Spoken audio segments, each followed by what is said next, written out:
Welcome Blue Fox Overlord.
I'm hungry.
Welcome Pokemon Community Game.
Welcome Chef Spiral.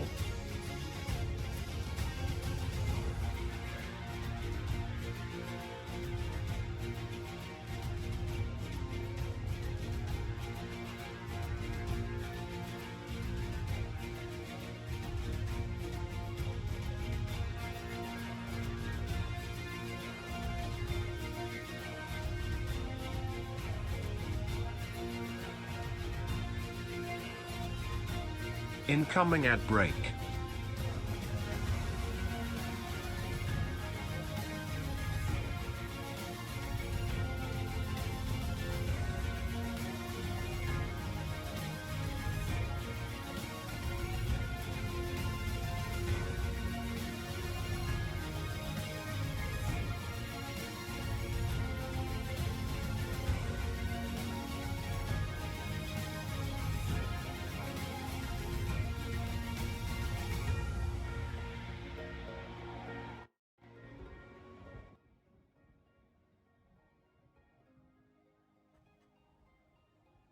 How's it going, my bones? SilverDFanng, your favorite neighborhood pirate wolf boy, is back.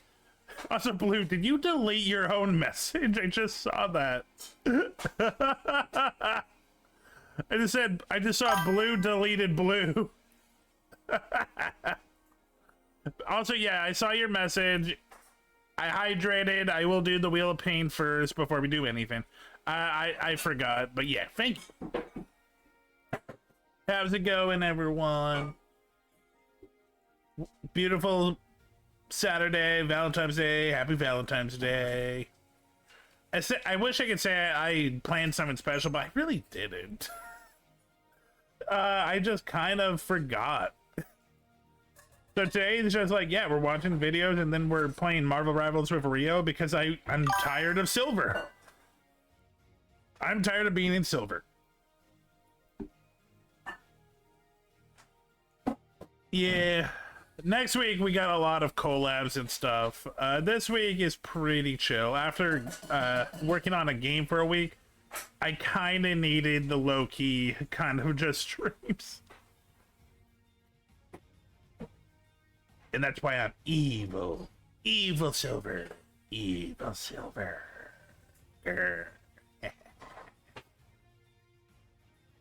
Okay. Let's just get it out of the way. Good to have a goal. Thanks, Blue. Okay, Wheel of Pain.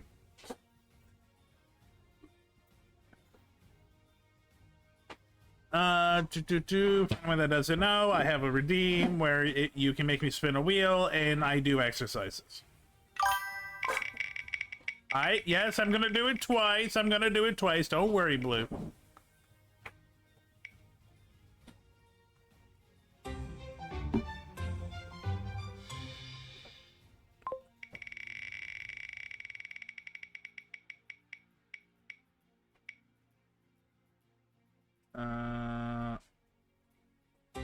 Okay, first one we got 10 push-ups.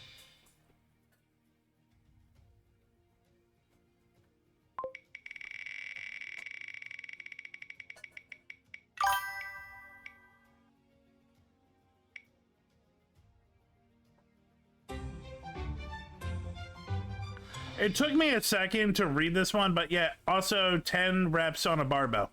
Okay. Let's get that out of the way.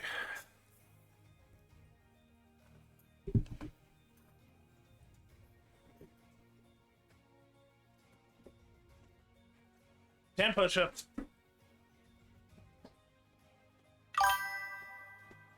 One, two, three, four, five, six, seven, 8. The office here. 9,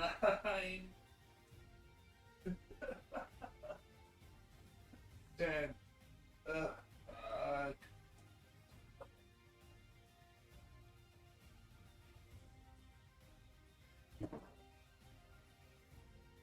Barbell reps.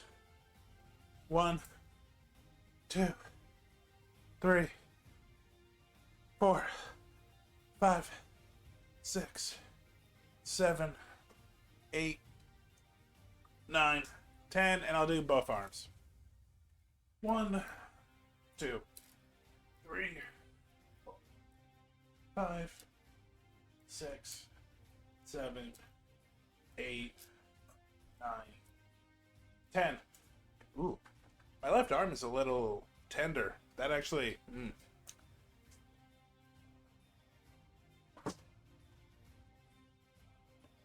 Felt that a little.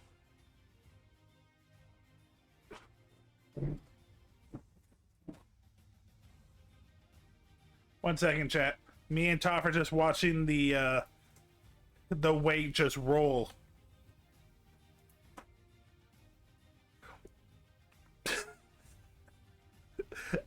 I wish I could explain how stupid this looks, chat. But literally, me and my cat are just staring at this dumbbell roll back and forth because I'm trying to push it under something and stay there, but it is a complete circle, so it keeps rolling. Hey, you good with this? Yeah. Or darker? Darker? A little darker. Okay. Okay, there we go. Kind of. Still rolling, but close enough. Okay, thanks, Blue. 3, yeah, boys? Yeah, okay, sure. I'm sorry, Toph. Toph is right here, and she's gonna get scared. Yeah, boy! Yeah, boy! Yeah, boy! Yeah, Toph's scared. I'm sorry, baby. Okay, are you gonna make me do more? I don't mind. Are you? Did you just say my cat has bad timing? They do, Welcome but that's Gamer Time besides the with point. Planet Zach. What do you mean it's just streaming? You mean just chatting? You mean talking?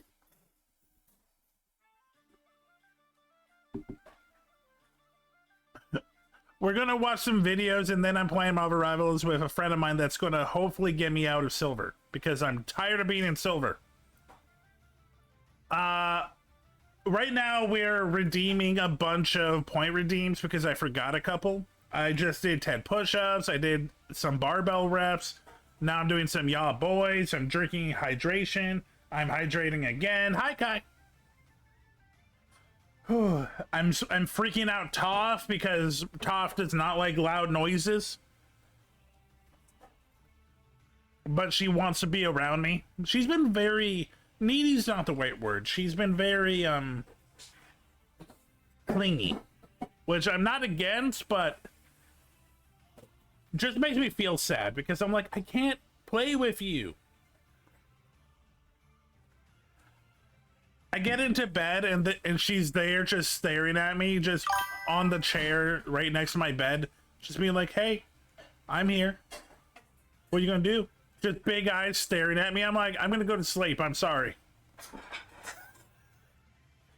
It's the most saddest and most adorable thing. It's literally, yeah, no, Blue, no joke. That's what she looked like. Just straightforward, eyes fully open, just staring at me.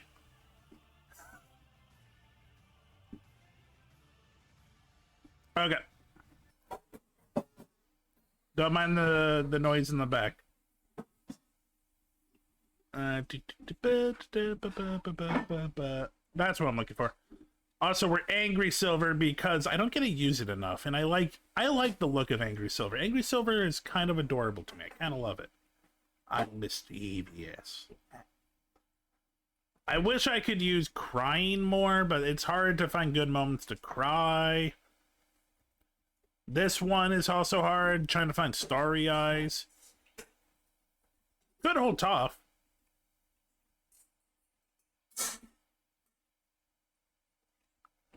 You know what? Let's hold Toph. And be angry. I forgot Toph blinks. Yeah. I love this model, man. I do need to like take a day and like, I'll be honest, chat. I have so much like behind the scene work that there's some stuff that I have kind of forgot to do. One of them is re-add the 2D model to VTuber Studio because I got the file work, so I should be able to fix it. The other thing is I need to revamp my emotes and move some stuff around, but I just don't have the time, man. I need to find a day. To do it right, it takes a couple of hours. Screen capture. Black skull. I think I can make myself a little bigger. Okay. So first video we got is Working for the Devil compilation, the Chris Barnett. I want to say show, but Chris Barnett. And I'm going to tell you right now, Blue, we're not going to watch all... So Blue... So I have submissions on my Discord. Anyone can submit. Blue just pretty much gave me the whole Chris Barnett catalog. I'm going to tell you right now, I'm not watching all of Chris Barnett.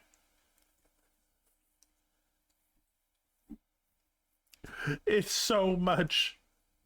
But I'm gonna like, I'll come back to it like history and I'll like pick and choose. It's good to have it there. You gave me option, that's for sure. Okay. Let's check this out. Who are you? I'm the devil, obviously. Hi, Devil. I'm Silver. Why would the CEO be at reception? That is a great question, Jim. Jimothy. Pardon? My full name is Jimothy. Wait, your whole name is Jimothy? So you have one name and it's Jimothy. I would say your parents hate you, but this feels like some like millennial bullshit. It's like, I'm gonna change my name. I am gonna be... How are you doing today? Jimothy. The J? Correct. Your parents are definitely down here somewhere. So, to answer your question, sometimes I like to greet the fresh meat, as it were. So, what do you think you're in for? Well, I mean, I always tried to be a good person. I don't care. What's the last bad thing you did? Welcome, maybe something from my K-Feet of the childhood Queen. then. Oh, was someone a little... So, this dude's American, right? Why is his depiction of the devil a British dude? Makes you think. demon. I don't know about that, but one time my mom, she abusive, corporal punishment, all that, grounded me. So what'd you do, sneak out? Boring. I found out what dating sites she used. Then I made a fake profile, tailor-made to her particular interests and her version of the ideal man. We proceeded to match, and I catfished her for 6 months. Shit. Jimothy. They fell in love. Then I broke her heart. My word, Jimothy. I would like to offer you a job. I think you could do great work here. Oh, there you are, Jimothy.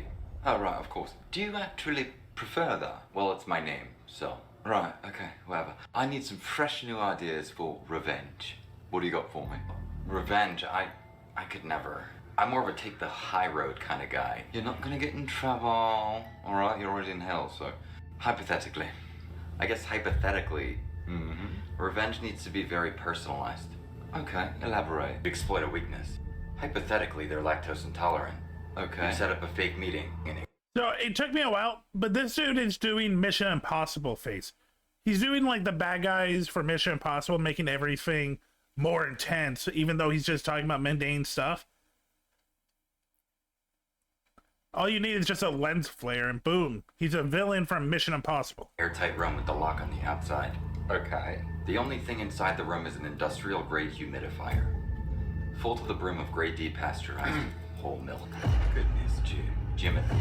Then you watch and wait while they scream in agony and claw at the door begging for mercy. All the while, defecating and soiling themselves uncontrollably.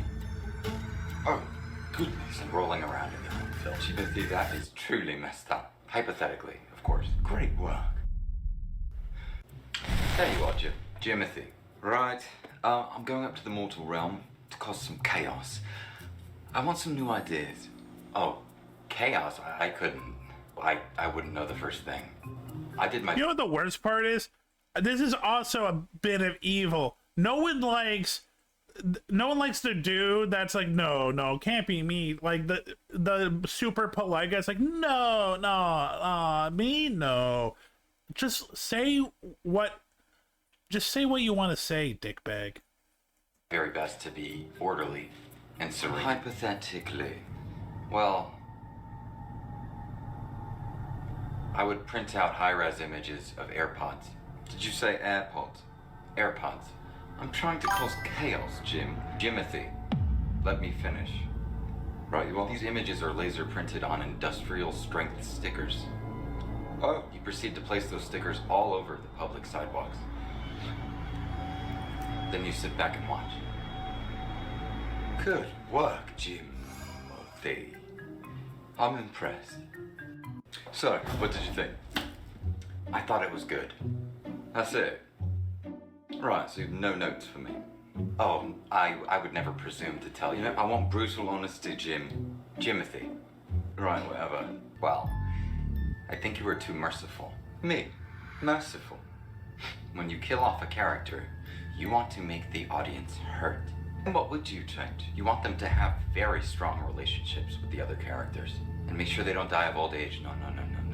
That's too easy. Or do what The Walking Dead did and just kill them off randomly and cut their storylines in half right at the knees, so there's no real like tension or payoff, and only really focus on 3 characters for 10 seasons. Leave one of their Yes, I'm major so goals better. unfulfilled. Have them battle against the very thing that causes their demise. Go on. Their ultimate loss will be made ever the sadder by their struggle. And make sure to kill them in the middle of their character arc. Jimothy. And don't go into detail about the funeral proceedings. It tends to cheapen the delicious sadness. Yeah, but that's about all I got. Other than that, I thought it was really well written. Jimothy, you are a terrifying genius. So I'm getting ready to publish my book. Do you have any torturous marketing ideas that can help me really kind of get a buzz around it? Torture? I could never.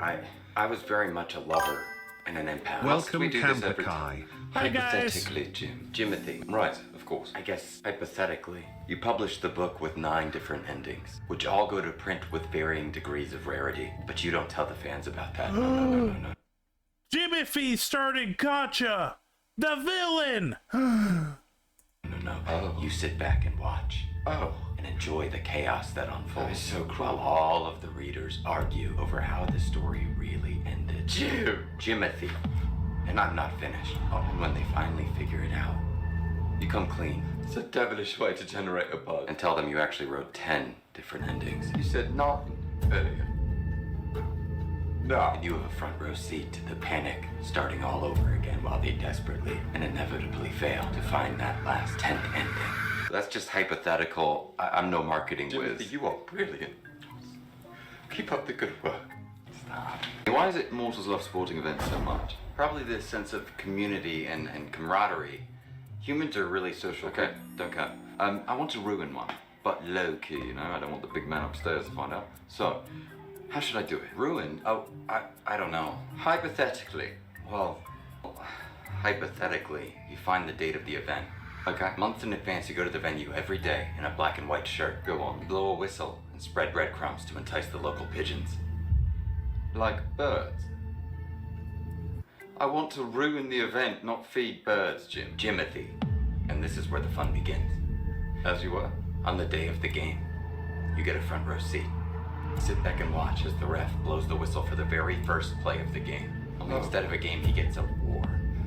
As the field, the players, and the fans are swarmed by a veritable army of pigeons. Oh my word. But that's just hypothetical. Let me go get a whistle. Great work. Thanks, boss. I'm not gonna lie, that would be the best football show ever. Oh my god, pigeons attack a ref? Oh god, best show ever. You know, parents these days aren't even trying. The punishments are so stale. So gentle. You think so, boss? Obviously. What happened to the good old-fashioned corporal punishment? Give me some new ideas. Something to reintroduce to the parents. Let me introduce you to emotional damage and emotional stunting your children, devil. Oh, me and punishment, that's like oil and vinegar. We don't mix. Oh, hypothetically. Send me the bear in the subway, please. Hypothetically, you hit them where it hurts. Right, go on. Hypothetically, if your kids are not behaving, you take from them what they love most. Their electronics. Oh, this is exactly what I'm complaining about, Jim. Jimothy. And this is different. Okay. Instead of the device, you take the charger. Oh. But then the realization sinks in. The fear in their eyes grows bigger and bigger, and they use the device less and less. They have to watch helplessly as the battery slowly but surely dies out. Oh. Just like the light in their eyes. Oh, that is good. But that's purely hypothetical. I'm no expert on... I'm not gonna lie.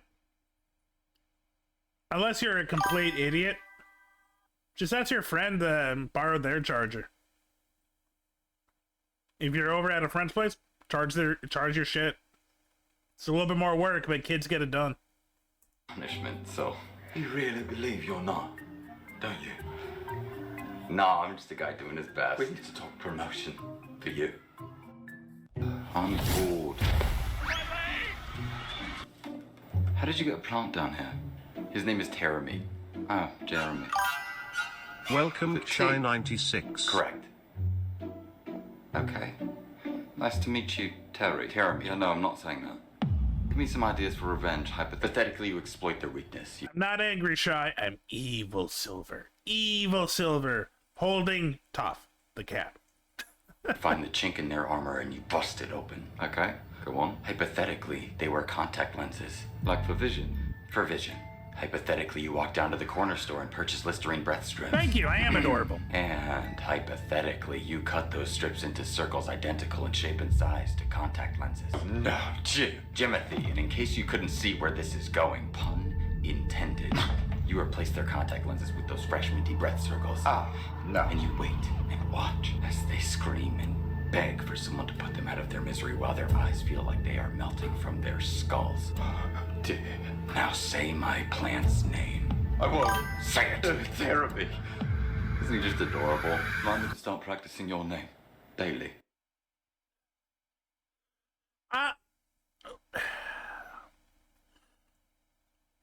Look, guys. I think he's good. I think Chris Barnett is good. Do I think he's like... Is he my choice of comedy? I don't know.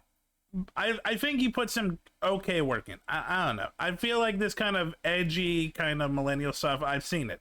I grew up with it. This is YouTube 10 years ago. It's good, but it's nothing special. But those were fun. Okay. So that's the devil and the adventures of the devil and Jimothy. I almost forgot his name.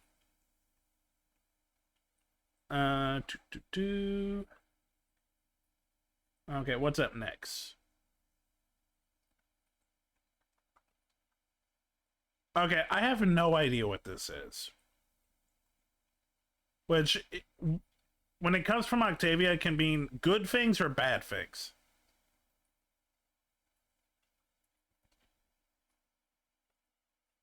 Also, how are y'all doing? I didn't want to fully just like every time someone came in be like hi. But hey guys, how's it going? We're watching some videos. Later, Rio's going to help me get out of Silver in Marvel. Just enjoying Valentine's Day. Thank you for coming in. Let's enjoy the day of commercial love. If your Smurf is almost ready, then you can join us in 2 hours. All I want to do is get out of fucking Silver. It has been bad this season, chat. I ate a whole pizza by myself. I'm proud of it. You be proud. You be proud, Kai. You eat your pizza.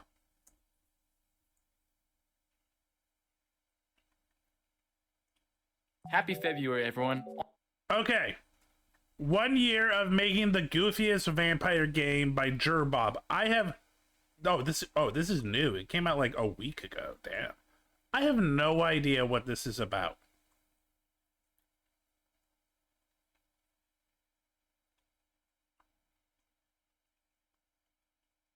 Are you going on a ghost tour? I know this exists, and I know they exist in Vancouver. Neat. Also known as the month Vampy was born. About a year ago, I first came up with the idea for a goofy stealth game that relied on a mechanic where you control the sun to move the shadows. If I'm being honest, Okay, first of all, that sounds fucking cool. I love that idea. never thought I'd still be working on it, but because of some unexpected factors, I decided to continue development of the game and finish it. Hopefully this year. So let's talk. Where did this game come from? How's it going? And when will you all finally be able to get your little hands on it? Let's dive into the riveting history and mysterious future of Vampy's Big Day. I'm not gonna lie, I'd play this. This seems adorable. I love the mechanic. I'm already kind of hooked. Everything starts with a good history lesson. But this will be quick, because I've explained it quite a few times at this point. If you're new though, I have a playlist of all the Vampy devlogs that you can watch to get caught up. I joined a Blackthorn Prod competition where the best game wins $3,000. The theme was Day in the Life of Blank. Over 3 weeks, I developed Vampy's Big Day, a game where you play as a tiny vampire avoiding the deadly sun by moving the shadows with the help of a sun fairy. I ended up coming in second place, which means I worked on the game for a full 3 weeks, but didn't quite come home with the W. It was Wait. Did he lose to a game where you play as a mouse and I'm guessing you're just eating? I'll be honest. That's some good detail in a mouse game. But I would rather be a cute little vampire. second place, which means I worked on the game for a full 3 weeks, but didn't quite come home with the W. It was fun though, and I decided that I would be done working on the project. Nothing really happened until April 30th. That's when Blackthorn Prod released their video, and I was just wrapping up my college semester. I made a video about the competition as well, and released it at the same time they dropped their video. It was really weird timing because I was leaving to work out of the state for the summer early in May. I wouldn't have my computer with me, and wouldn't really be able to make any progress on my game because of the busy work schedule. And something really crazy happened during that time. People absolutely loved Vampy's Big Day and asked if I was planning to keep working on it. For a while, I said no, it's just kind of a proof of concept. But over the summer, something changed. Through my long work days, I thought about why I got into game development in the first place. Let's dig a little deeper. Tell me about your... I got into game development because I wasn't good at sports, I wasn't good at the arts, and I really liked my Nintendo. Your first memory. Wait, no, not that deep. I've always loved creating things and showing people. I mean, that's why I've been making YouTube videos. Oh my god, he was a child Minecraft channel?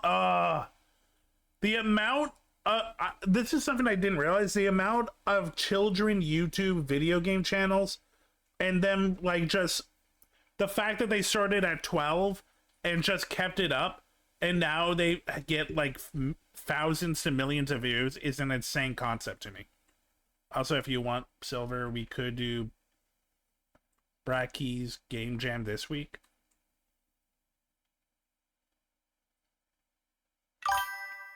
I'll be honest, if it wasn't this week, I would say yes. This week, I have so much stuff. For more than 10 years, from challenges to Minecraft videos to storytime animation to game development. By the way, for YouTube later, I did a game jam, my first one.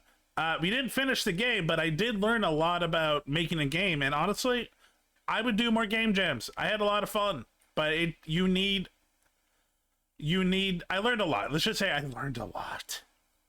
I've always loved sharing my creations. I had an affinity for game development in particular because I thought the creative energy when you're making a game is awesome. Everyone gets excited about it and contributes ideas towards the project. It's just super fun. My history with game development was making a lot of small projects leading up to one big project that I canceled after a while. After that, I decided to focus on learning 3D tools like Blender and Godot, which meant not having a long-term passion project. But over time, I've kind of learned how much I love having a passion project. It gives me energy and excitement to wake up every day. Over the long work days in the summer, I remembered how important that was to me. But my experience with my previous dream game had taught me that those good things can't last forever. I think that might be, if I had a passion project, maybe I'd be more excited. Like, right now, I'm just learning, which, hey, that's great. I don't really have an idea of something I would want to make. Honestly, I would probably I'll do them. I'll do the other game jams. It might be different teams, but yeah, no, I enjoyed it. It was fun. They drag on without end, eventually you'll have to quit or accept that you'll never release the game. So could I commit to working on Vampy's Big Day again, but not trying to make it some huge dream game project? I really wanted to have a finished game on Steam instead of just a demo. That's when I decided to keep working on the game, but I wanted to be smart about it. So that brings us to September, when I decided to continue development. It seems fitting that on the spookiest day of the year, October 31st, I released my second Vampy devlog and officially resumed progress on the game. For the past few months, I've been refining the scope of the game, gathering players. Okay, I'm good. I kind of lied. I do have a dream game that I kind of like have created concepts for and created like characters, story, a location. But I don't think there is any amount of effort I can put in. Like, this is a big ass project that would take a lot of people and a lot of money. Feedback and figuring out what I actually want this game to be. During that time, I gained some new core inspirations, like being introduced to Over the Garden Wall during the fall and playing an indie game called Scrabdackle, which has an awesome take on the MS Paint. What the fuck? Scrabdackle? I'm gonna have to remember Scrabdackle. This looks awesome. It reminds me of like Yoshi's Island art style. The revised game concept took shape, and I made plans in the new year to actually get this game done. So that brings us to the present. What does my progress on the game actually look like these days? I was right about my decision to work on the game again. I won't lie, despite how busy I am with work and school and a YouTube channel, I feel super fulfilled. Something I've learned about myself is that I enjoy being creatively occupied. Being busy with a passion project gives me more energy, not less. It's not easy though. For those of you who aren't aware, I'm in my junior year of college, and it's technically the most intense for my major. I'm also kind of job hunting and looking for internships this summer while working part-time. I can't complain too much though. I'm always able to find time throughout the day to work on the game. Sometimes it's only 15 to 30 minutes, but something's better than nothing. In summary though, I'm working on a vertical slice of the game right now. I've explained this before in one of my old videos, and I think I did so very elegantly, so I'm just gonna use that clip.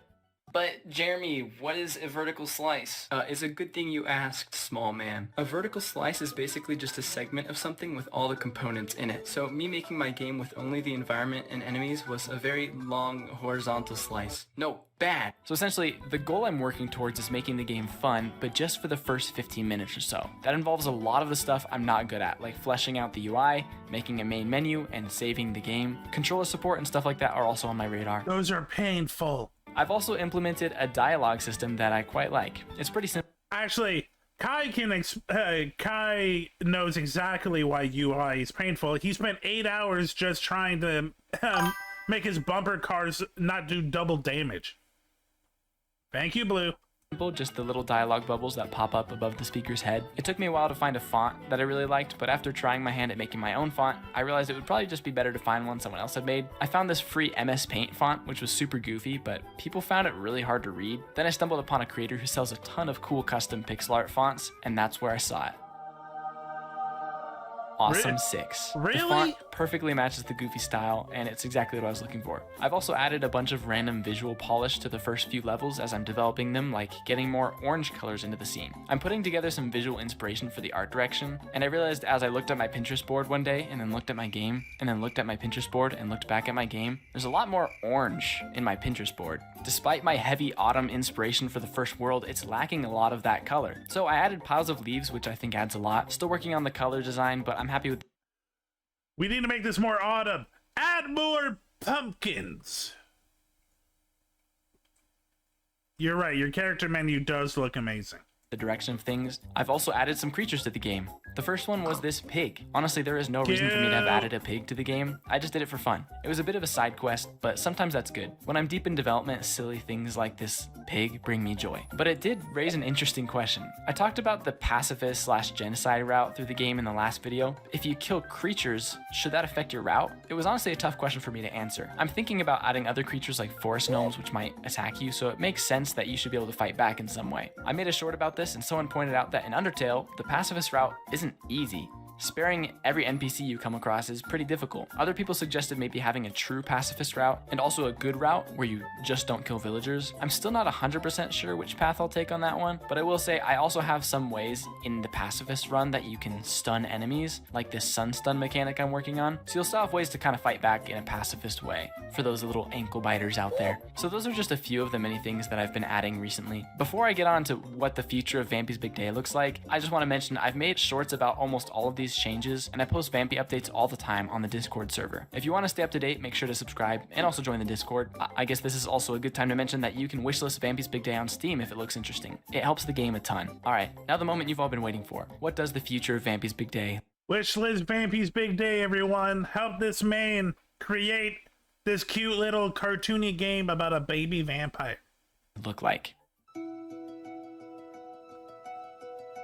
I need to preface this by admitting how absolutely terrifying it is to publicly declare some sort of timeline. Things can change really quickly, and I know that this year will be super busy for me. So all I ask is for some patience while I try to figure everything out, but I do think that there's some benefit in trying to hold myself accountable and plan to get this game done, rather than just working on it eternally. I'm hoping to release this game this year around October. What that means is simplifying, planning, and focusing super heavily on the minimum viable product, which is essentially just the core things that the game needs to be a game. So I'm cutting scope where I don't think things are necessary and trying to preserve the core essence of what makes Vampy's Big Day Vampy's Big Day. I'm trying to do one-on-one playtests. I'll be honest, he's thinking like a YouTuber. I don't think he needs to give a timetable. I think the updates are enough. I feel like make the game you want to make. It takes 5 years, it takes 5 years. One of my favorite games of all time is Cuphead. That took 10 years, one dude.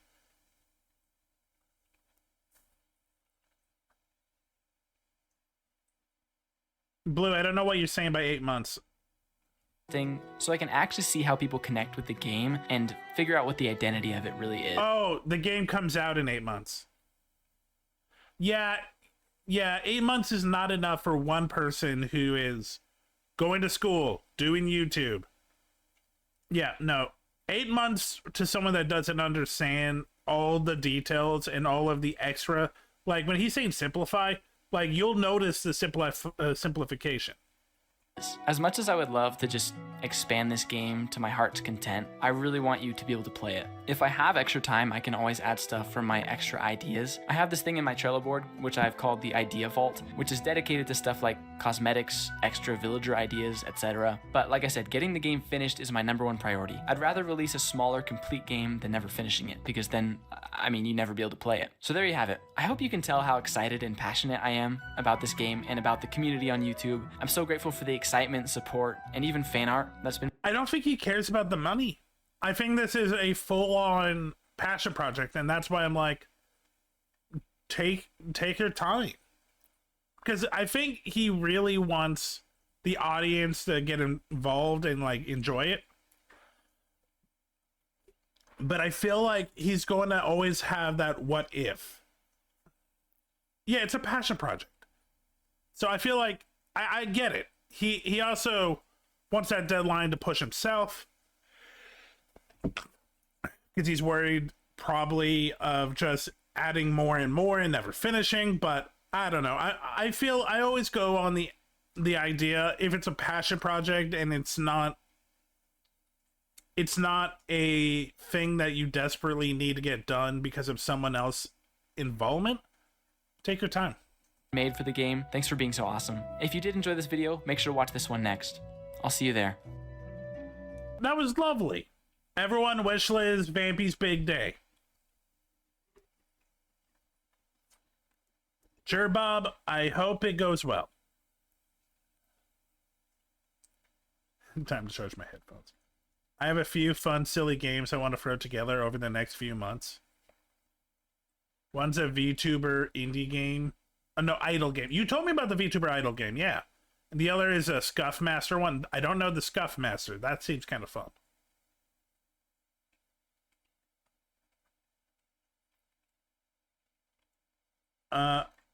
My passion project game is a 2D fighter, and that's all I need to say for anyone that knows game design.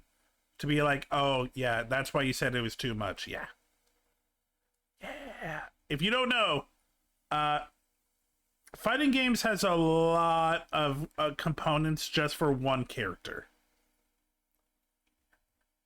But I've created the characters, their styles, the story, the design, but programming a fighting game is not easy.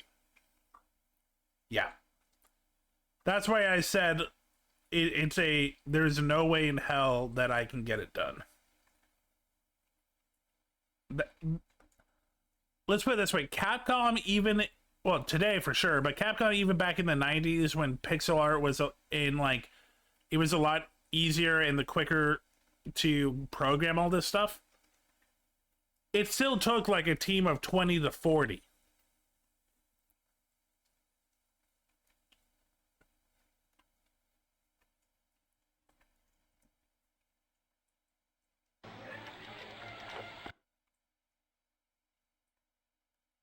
I really want to make a physics-based tower defense game inspired by Home Alone. I feel like that exists. Okay, we're going to watch this in a second, but tower defense Home Alone.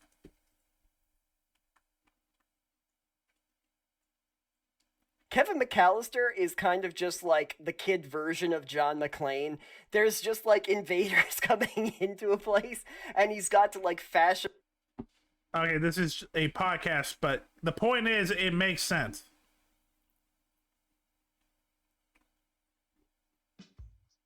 Hello, this is Tom. Just got the ore. Yeah. Yeah, there's a Home Alone tower defense game.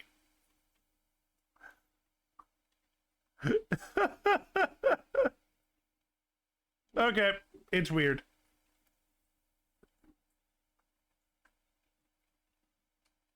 Okay, Ofake sent me his own video. I just realized that. Like, so Ofake is our friend. Ofake I also worked on the game jam with. Love the dude. He's got some interesting fixations. And I have a feeling this is one of his fixations. Let's see.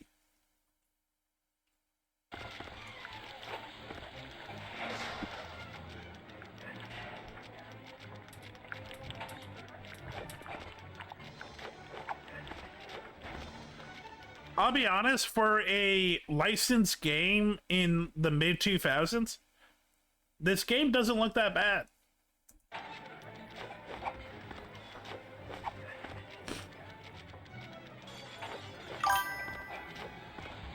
No, I haven't.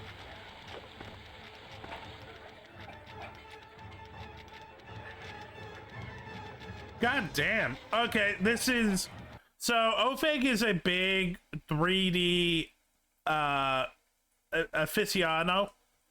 And yeah, I see why he sent this to me. This is definitely some impressive 3D gaming work. Especially for the time. And especially it's a Ratatouille game.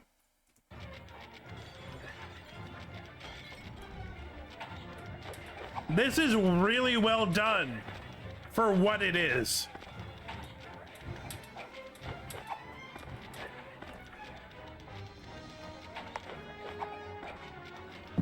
It just keeps going. It keeps going. I understand that, like...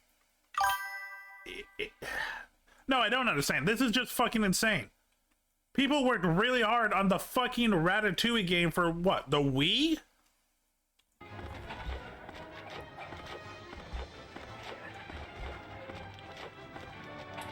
Oh shit!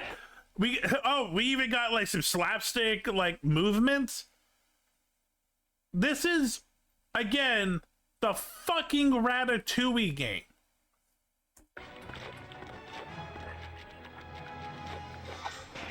There are platformers I haven't seen this much attention and care for.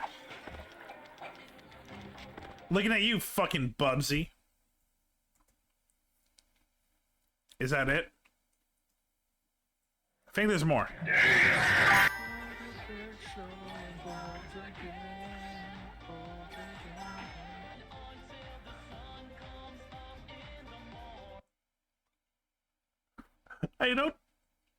Gex wasn't that bad.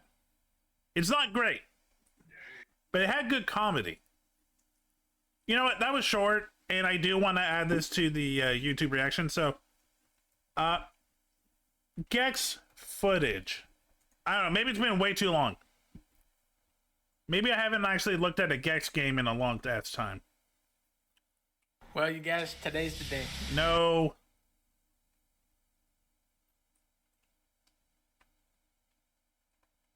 Gex footage. Yeah, no, that's actually right. Footage 4K.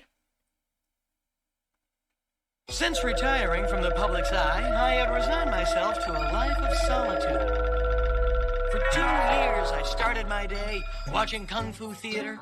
Days, then weeks blurred into one long, greasy telethon. The next thing I know, some government goons show up at my place. It seems they've caught a whiff of old Mr. Sunshine himself. Rez. He's back in the media dimension, and they think I'm crazy enough to go back in after him. So they whisk me away to Interrogation 101. They play rough. Start giving me the business. Look, does this look good? Today's standards? No. Oh my god, this is 4K remastered too. Ew. But I'll be honest, I love. You gotta realize, as a kid in the late 90s, the N64 didn't really have this kind of edge to it. It's this and Conquer. Still sexy? Damn right. I give a little back. What the fuck? So we negotiate a little something to cover my expenses. They throw in one of those secret agent suits, and I tell them we got a deal. Looks like I'm headed back into the media dimension. It's gonna be deja ouch all over again.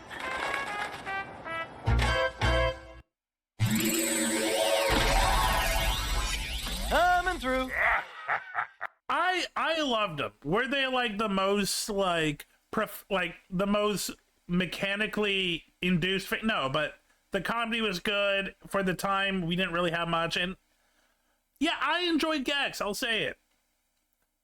And to answer your question, Kai, I actually, so last year, 2025, for my birthday, I did a 10-hour Vex stream. Because Vex is one of my childhood favorite games. And you know what? Since we're on the train of weird mascot 3D games,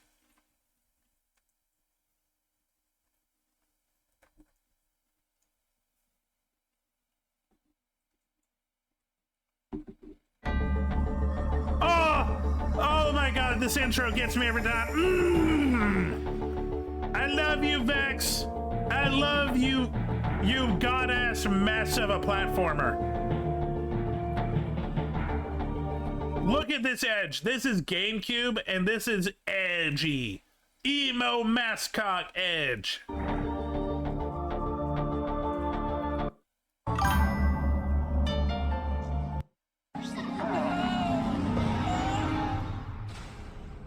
After nightfall, vowing revenge, Vex escaped the caves and made his way into Look at that edgy cat boy.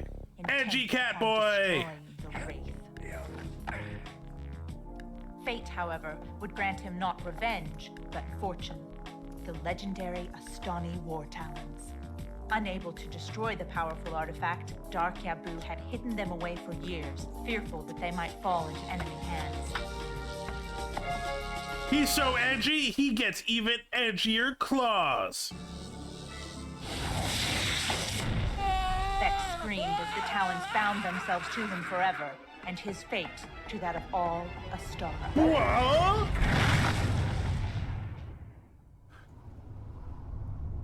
Yes, the fox from Sly Cooper can absolutely get it. No one is denying you that. Oh, right, everyone else speaks in, like, whispers. I gotta, again, this is, like, peak early 2000s edge. Did you know you can pet me? Check out the pet cafe.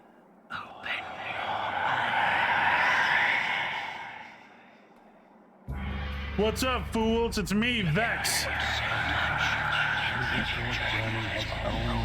Okay. Don't care.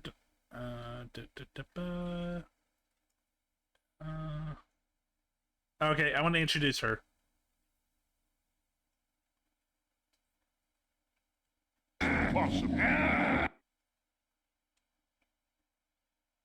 So halfway through the game, we learn about a certain character who is on my Hear Me Out. She actually is. Damn! Look at her! Goth Queen, Goth Queen, Goth Baddie, Goth Baddie. You. Oh my god, look at those hips!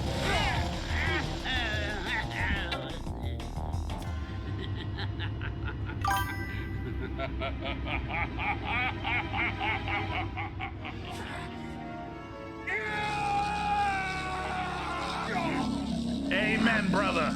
Amen.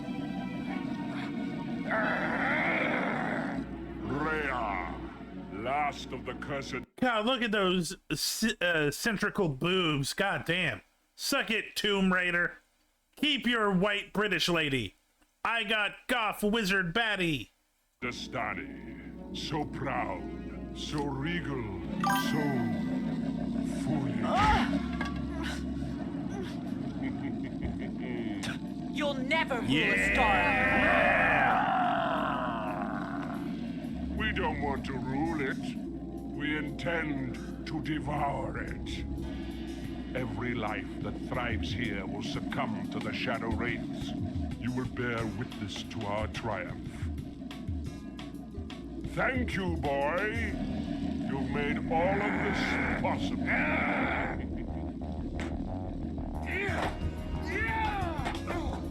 You're not my dad! Yabu deceived you from the beginning, used you to power. Let's just look at her for a second. The rift. He made you think I was your enemy. Ugh. I failed. Ugh. Without the key staff, we can't close the rift. But all hope is not lost. You can get it back. Follow Yabu into the Shadow Realm. Your war talons will protect you. But first, you'll need to activate the structures that lie in the 3 outer worlds. Return here if you succeed. All hope lies with you now. Good luck.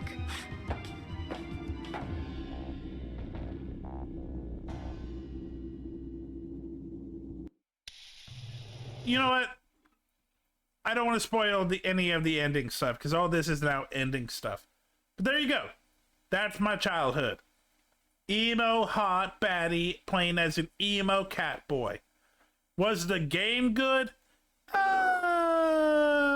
It had some issues. It has some issues. If you've seen my 10-hour stream, I cried a few times. Don't remind me about the fucking climbing.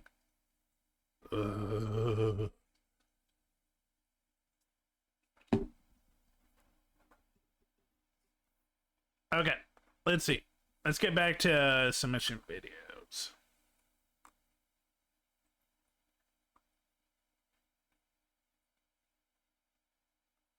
Okay.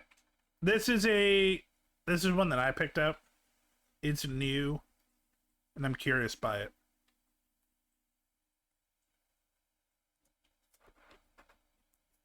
Yes, you read the title. No, I'm... Okay. We're back with more Fat Electrician, the most important website ever, Craigslist. For youngins, Craigslist might be seen as a discussing ness of evil and just a corrupted website that no one ever uses because it's nothing but, like, just gross people. I'm old enough to know that it was gross and you could get some really cool shit for cheap. I'm not kidding. I'm going to prove it to you. Today we're talking about the most important website ever created and one of the most ethically ran businesses on the face of ethically? Okay, now I really have questions. the earth. Craigslist.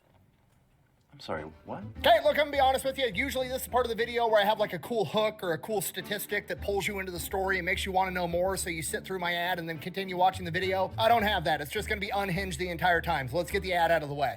Delete me. What's this? It's the new Mustang Arms Chesty AR-15. Ooh, Awesome. it is awesome. No, but it should be. Damn. What's this? This is the world's largest commercially sold zip tie that I got drunk and bought. Okay. I kind of need that zip tie. For no reason, I just want to own the biggest commercially sold zip tie. It would be on my table and people would be like, what's this? Ah, thank you for asking. That's the biggest commercially sold zip tie in the world. And then they'll be like, you're an idiot. I know. One night. What?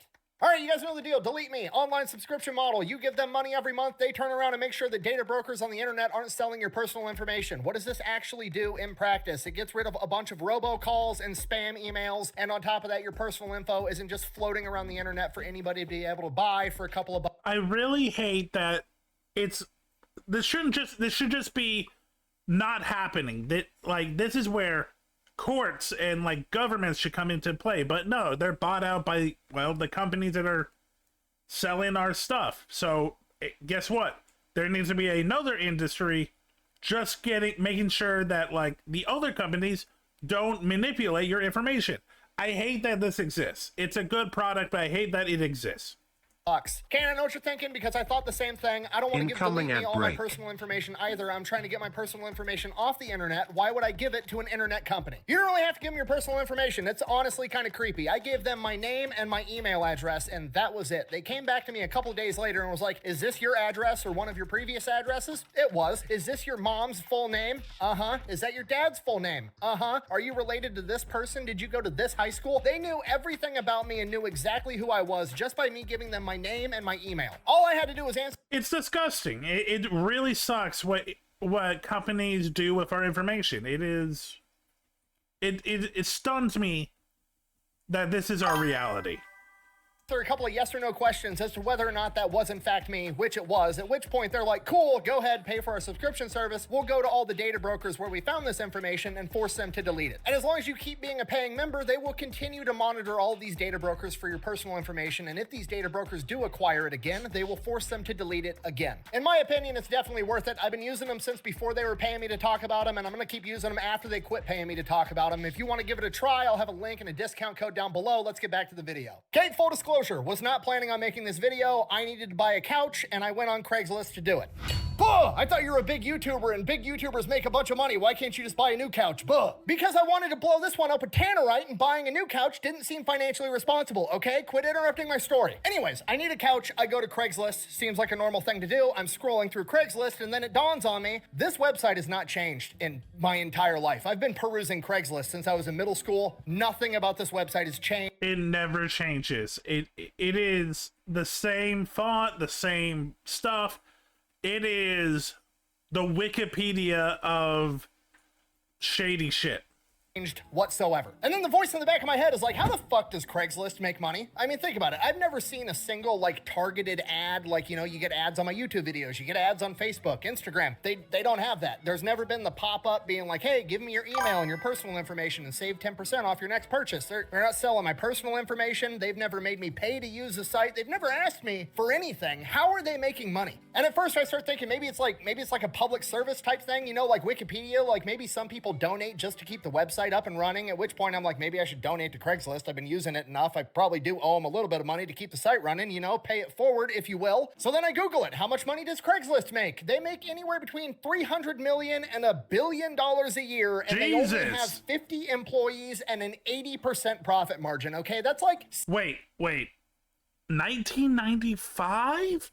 I knew Craigslist was old. I didn't realize it was that old. Jesus.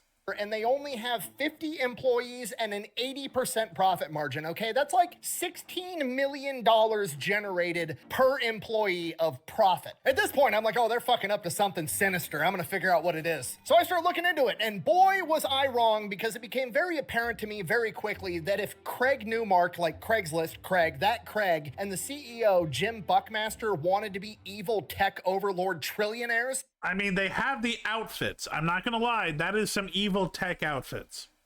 they absolutely could have been. Okay, and this is why it's the most important website in the history of the world, all right? If you're a normal person doing normal people things on the internet, almost every website and every service you use online is a single idea that was ripped off from Craigslist and then over monetized and used to exploit you to make billions of dollars. And if Craigslist wanted to do it first, they absolutely could have. And the only reason they didn't is because they looked around and they're like, I mean, we're making hundreds of millions of dollars and we're not screwing over literally anybody. What if we just keep doing that? And that's what they did. Okay, I'm getting ahead of myself. We're just gonna take it from the top. 1995, Craig Newmark, the guy that founded Craigslist, is living in San Francisco. He's a super nerdy dude, like pocket protector, glass. You didn't have to tell us that. We can see from the pictures he's a super nerdy dude. He looks like one of the two members of Flight of the Conchords. With the tape. Nerdy, he's computer savvy, not that great at making friends. So he made an email list for his like local San Francisco area where he would just blast out an email for all kinds of different social events like art viewings or tech meetups or whatever. Any social event that you wanted to promote, you could send it to Craig and he would blast it out to all of his followers on this email list that would affectionately become known as Craig's List. He said it! He said it! And he pretty much just did this to help him and other people go out and meet and make friends. And he's just like doing this on his own free time. He's still working a full-time job, managing this massive email list. And by 1996, it becomes too much. So he makes Craigslist, as we know it today, the website where he basically allows people to just upload all the details of their current event. And everybody knows they can go to Craigslist.com and they can look up all the different social events themselves. So he's one of the first, if not the first website to allow users to create posts to promote their social events to get people to interact with each other, which arguably makes it the first social media ever. Which is pretty cool.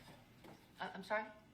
Yes. And it's the purest form of social media. Here's the plan. You come to my platform, you meet people, you leave my platform, you go meet the people in real life. Okay, then Facebook, Meta, X, Instagram, all these other social medias took that concept of like, oh. MySpace doesn't even get a mention. Poor MySpace. People are interacting, people are talking online, but then if they leave the platform, I can't make hundreds of billions of dollars and become an evil tech overlord. How can we make more money off of this? Oh, I know, yeah, fuck you, Zuckerberg.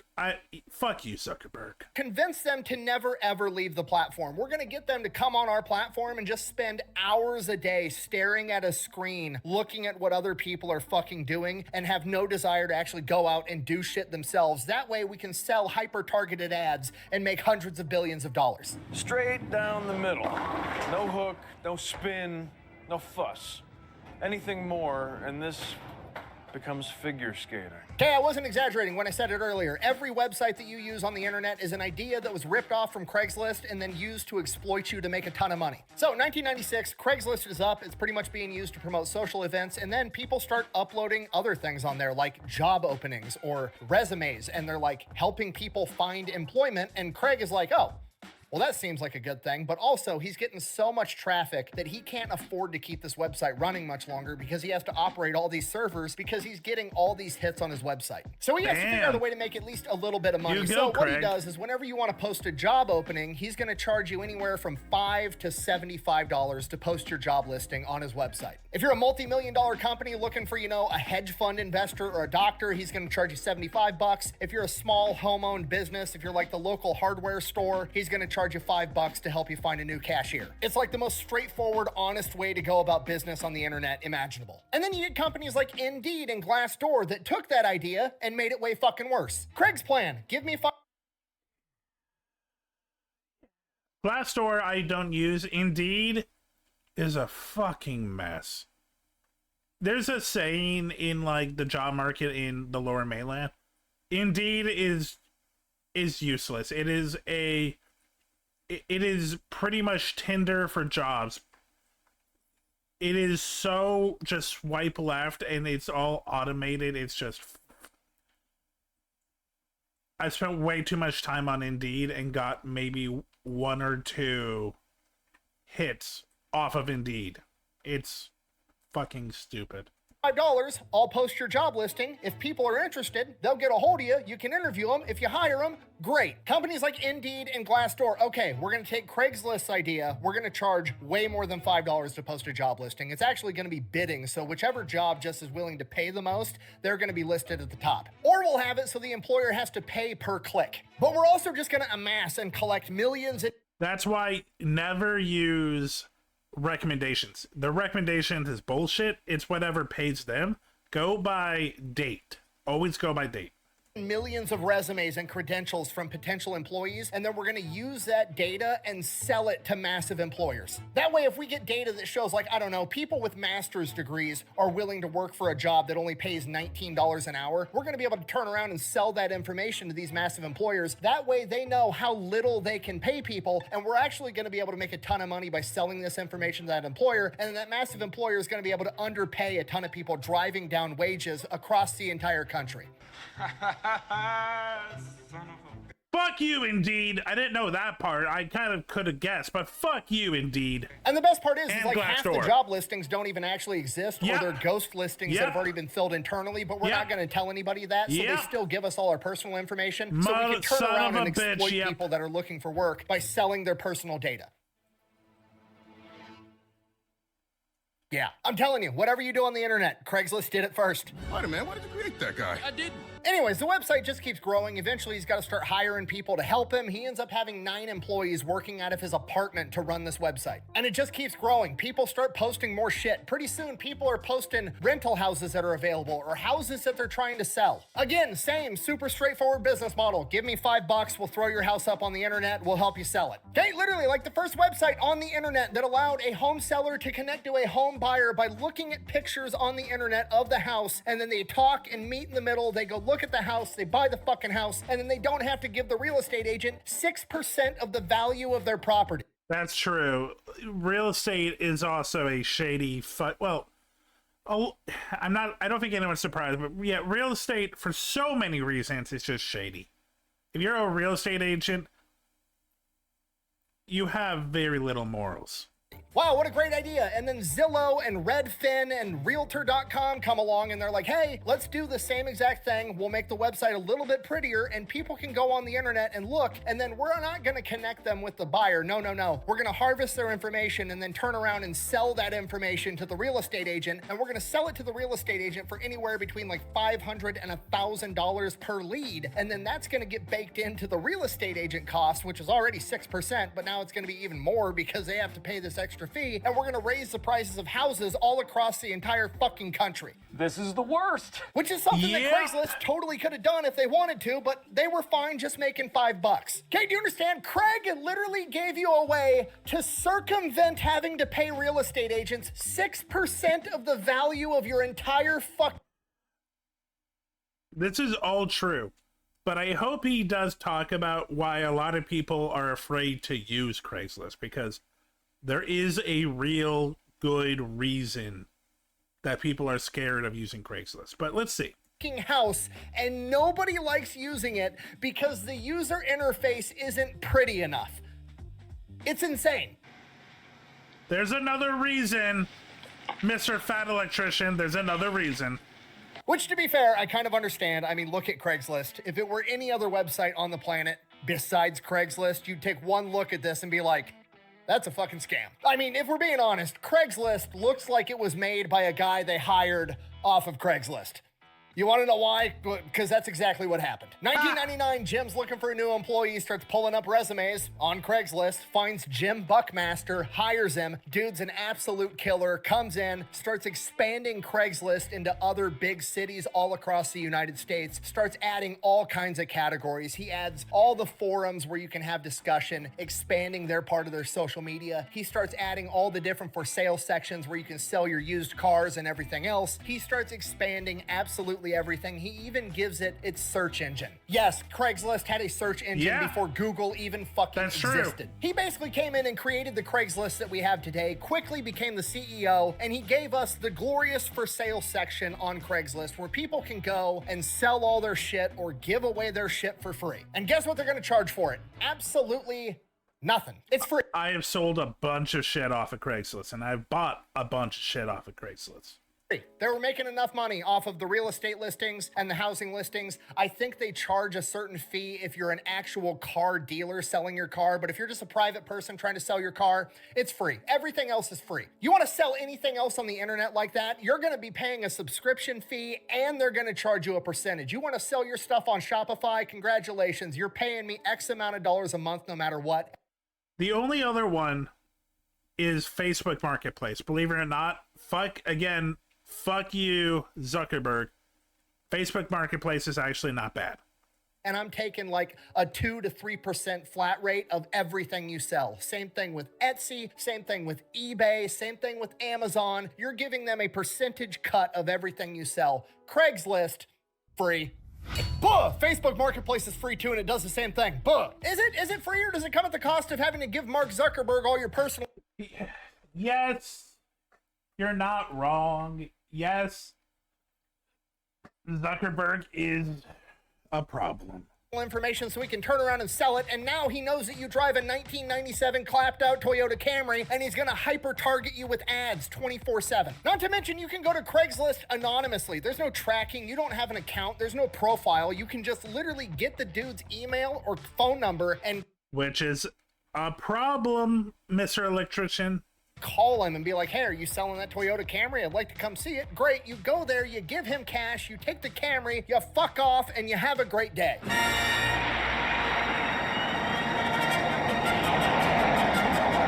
I don't need to know that guy's name. He doesn't need to know my name. I give him money, I buy the car, I leave. That's the end of the story. Or I could do it on Facebook Marketplace, and then he gets curious and he decides to click on my profile. And now he knows what I look like. He knows what my wife and kids look like. He knows my last name. He knows where I work. He knows all kinds of personal information about me. And just, no thank you. It's completely unnecessary. Craig did it first, he did it for free, and he did it better. Speaking of clapped out Toyotas, Jim Bucknell, when he was adding all these extra features and forums and discussion things on Craigslist, decided that he had a good idea. He was gonna take the best, funniest posts in Craigslist history from all across the world, and he was gonna archive them in the best of Craigslist section, and the funniest fucking ad of all time is in there for a Toyota Corolla. The listing name is 1999 Toyota Corolla. Fine as fuck.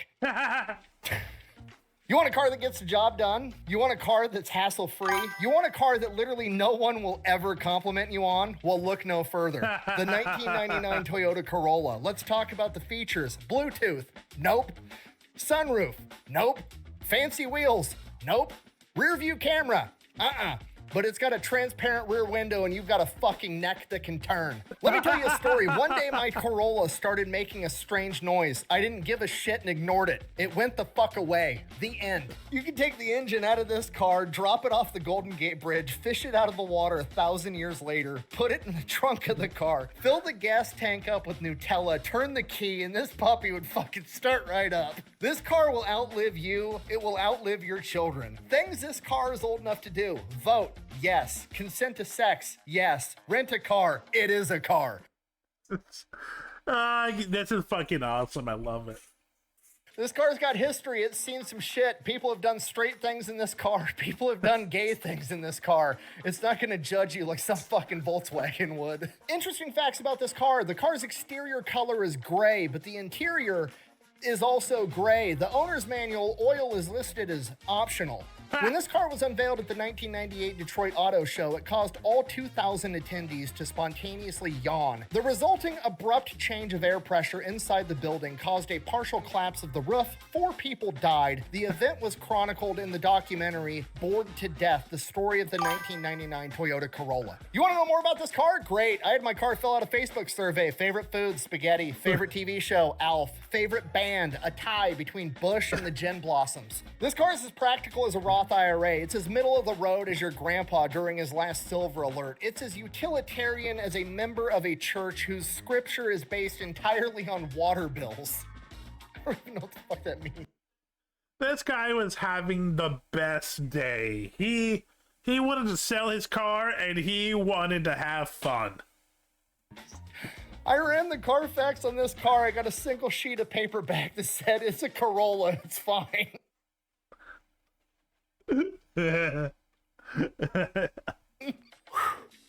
Let's face facts. This car isn't going to win any beauty contests, but neither are you. Stop lying to yourself and stop lying to your wife. This isn't the car you want. It's the car you deserve. The fucking 1999 Toyota Corolla. I need to do a whole video of just the funniest Craigslist ads. Hell yes. Okay, I'm sorry, I'm getting horribly sidetracked. Anyways, early 2000s, Craigslist is absolutely crushing it. People want them to IPO. They want them in the stock market. People want to invest, but Craig is like, nah, I'm good. It's fine. I'm just going to keep owning it. This is working. I'm making a ton of money. I don't need to open it up to like investors because then I'm going to be, you know, bound to make the investors more money. And then they're going to want me to turn around and start. Yeah, investors, I'm starting to realize, only exist to fuck over regular people. Charging everybody to post things on Craigslist, and it ruins the entire spirit of why I started this business. No, I make enough money. I don't need to be an evil tech billionaire. Just no.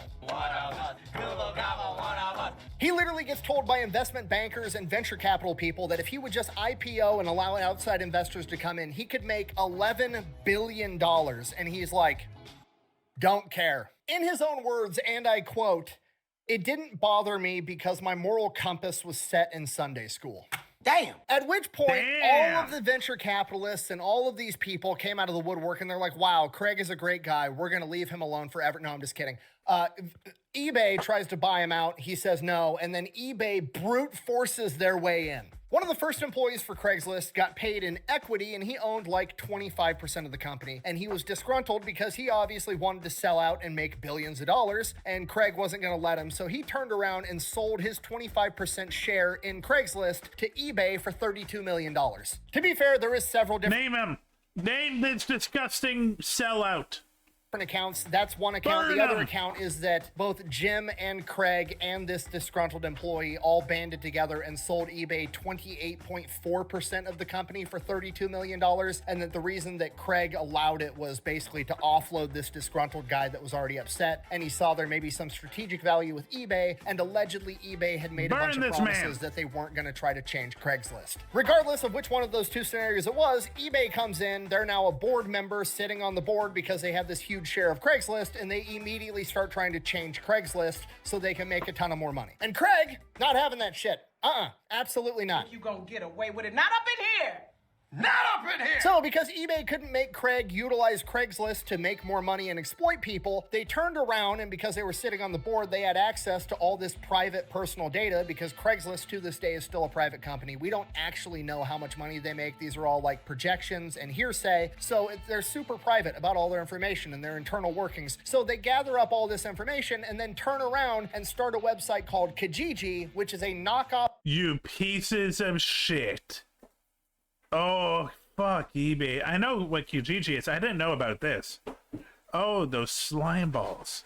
Of Craigslist that now dominates Canada. Obviously, Craig's pretty pissed off about this and he needs to get them off the board so they don't have access to this information. So he ends up diluting their shares below 25%. That way they no longer have their board seat and they can't have this information anymore. Problem solved. eBay turns around and sues him because of it. He turns around and sues eBay for giving away his personal information and creating competitors. And it turns into this enormous legal battle that ultimately resolves with Craig buying back all the equity from eBay. And that's it. The rest is history. Craigslist to this day is still the exact same thing that it was back in the early 2000s. It's identical. Craigslist still looks like it was designed by a guy they hired off of Craigslist because it was. There's no algorithms that select the best post and rank them higher. There's no way to pay money to get your post ranked higher. It's just, we're gonna post it chronologically and however you posted it, that's the order it's going up on the website. We haven't hired psychologists and business majors to figure out and construct a way to keep you on the platform as long as possible, to try to force you to digest as many ads as possible for us to make more money. No, you go to Craigslist, you get the information you want, you leave Craigslist, you go meet a stranger, you buy buy a couch for $40 and you blow it the fuck up with Tannerite because this is America. Craigslist is literally the predecessor for social media, finding houses online, buying used cars online, online forums, literally everything you use the internet for. Craigslist came up with and pioneered that shit and offers almost all of it to you to this day for free. For free. Sounds good to me. Craig could have literally been an evil tech trillionaire. He could have been the guy running Zillow, Realtor.com, Redfin. He could have ran Indeed, Glassdoor, Facebook, Instagram, X. All that money all these companies have made, that could have been him, but he would have had to fuck you over to do it, and he wasn't willing to do it, and he just decided, you know what? Hundreds of millions of dollars is enough. I'm gonna be a good person. And that is why Craigslist is the best and arguably the most important website of all time. Thank you for watching. Best way to support the channel is go buy some merch, maybe drink some Echelon. All that's available over at thefatelectrician.com. Quack bang, out. I'm torn. I am torn. I respect Craigslist a lot more. I really do. I think they had a great vision, and I think there's still good usage for Craigslist, but let me drop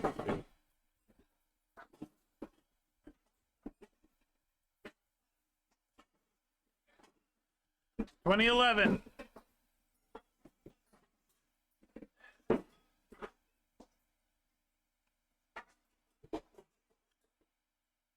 Philip Markov was an American medical student who was charged with the armed robbery and murder of Julissa Brisman in a Boston hotel on April 14, 2009, and 2 other armed robberies. Markov maintained his innocence of all charges and pleaded not guilty of his arrangement. Grand jury indicted Markov of first-degree murder, armed robbery, and other charges. It's 15:20 p.m. committed suicide in Boston's Nasha Street Jail, where he was awaiting trial. Markov was one of several criminals described by media outlets as the Craigslist killer, because the killer met his victims through ads placed on the internet site Craigslist. 2 of Markov's victims were offering erotic services on Craigslist. I'm old enough to remember this in the news. I remember how terrified people were. I remember that it wasn't just him. Like they said, there was a bunch of people committing crimes, including, murder. There was a lot of murders using Craigslist because there was way too much anonymity. You didn't know who that was, and it was scary as fuck. Like, everyone knew, like, you do not go to someone's place. You meet them at a busy location. You do not walk off of them. And a big reason for that is these Craigslist killers from 2008 to like 2013. It really did fuck with Craigslist a lot. Like, it's not Craigslist's fault, but sadly their website and part of its charm was used against them. And I know a lot of people, it kind of soured using Craigslist at all. To the point where, I still probably am going to use Facebook Marketplace, even though, fuck Zuckerberg. I hate him. But he's not going to murder me. It sucks. It really does, because Craigslist does seem like a good website. I mean, they seem like, the people in charge of Craigslist seem like good people. But sadly, it's just too easy to meet a murderer. Sorry.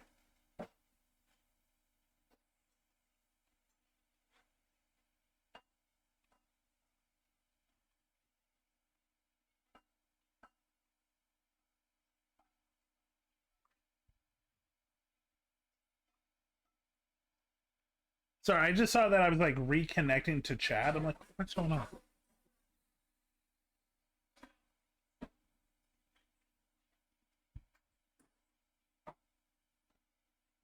I'm hungry.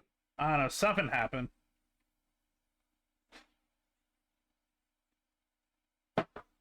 Well, whatever. I hope you guys heard that.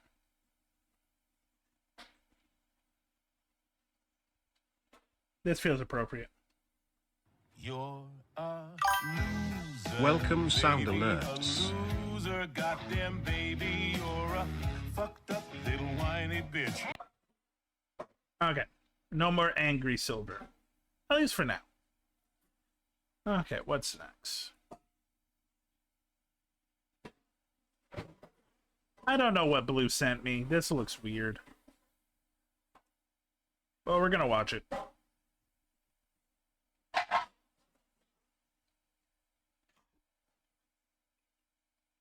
What are you laughing at?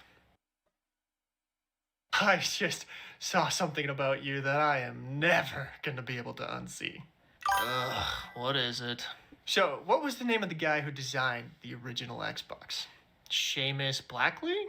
The same Seamus Blackley who baked a sourdough bread out of 4,500-year-old yeast? Yeah, why? The Xbox logo is sourdough bread!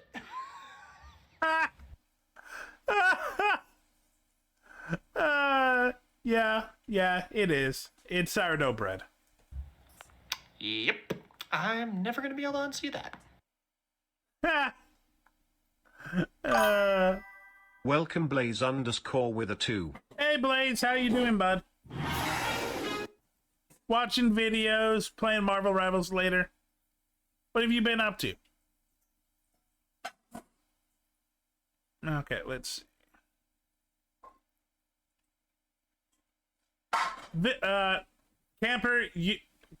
Kai, you missed a deep dive into Craigslist. Oh my god. I know way too much about Craigslist. Shittily, it's actually a really good run company, and sadly, it kind of got destroyed by events out of its control. Never managed to clean my room a bit. Been watching TV all day. What have you been watching? While I find the next video. You know what? We haven't watched a history video in a while.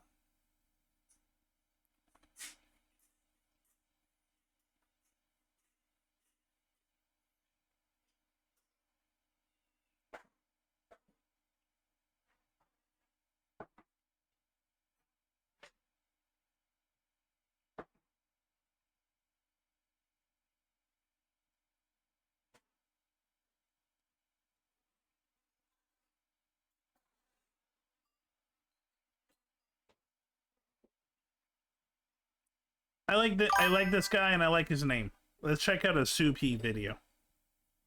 It's delicious Blue Fox Overlord. Tough treats. And I will hydrate. Thank you, Blue. Okay, let's see. Korea, Mongolia, Italy. So we've only seen... I don't even remember the country we looked at. I just remember that they got cool outfits. Oh, right, it was Ukraine. Someone choose a country.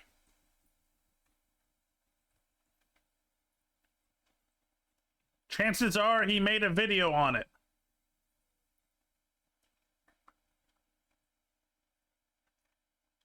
Yeah, that's the one we saw. We saw the Ukraine one. Canada? Did he make Canada? Yeah, I can check here.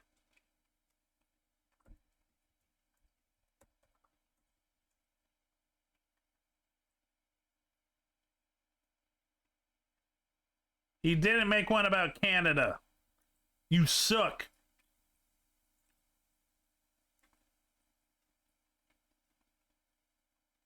Germany or USSR?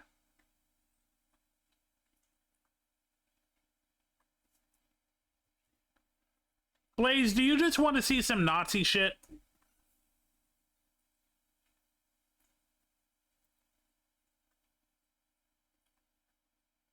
Okay. We're gonna watch Germany Part 1 and Part 2. By Germany is like Sudny. USSR is Russian Nazis, let's be fair. located right in the center of Europe. Between Okay, don't come at me. No, the USSR was not set up like the Nazis. They're very different.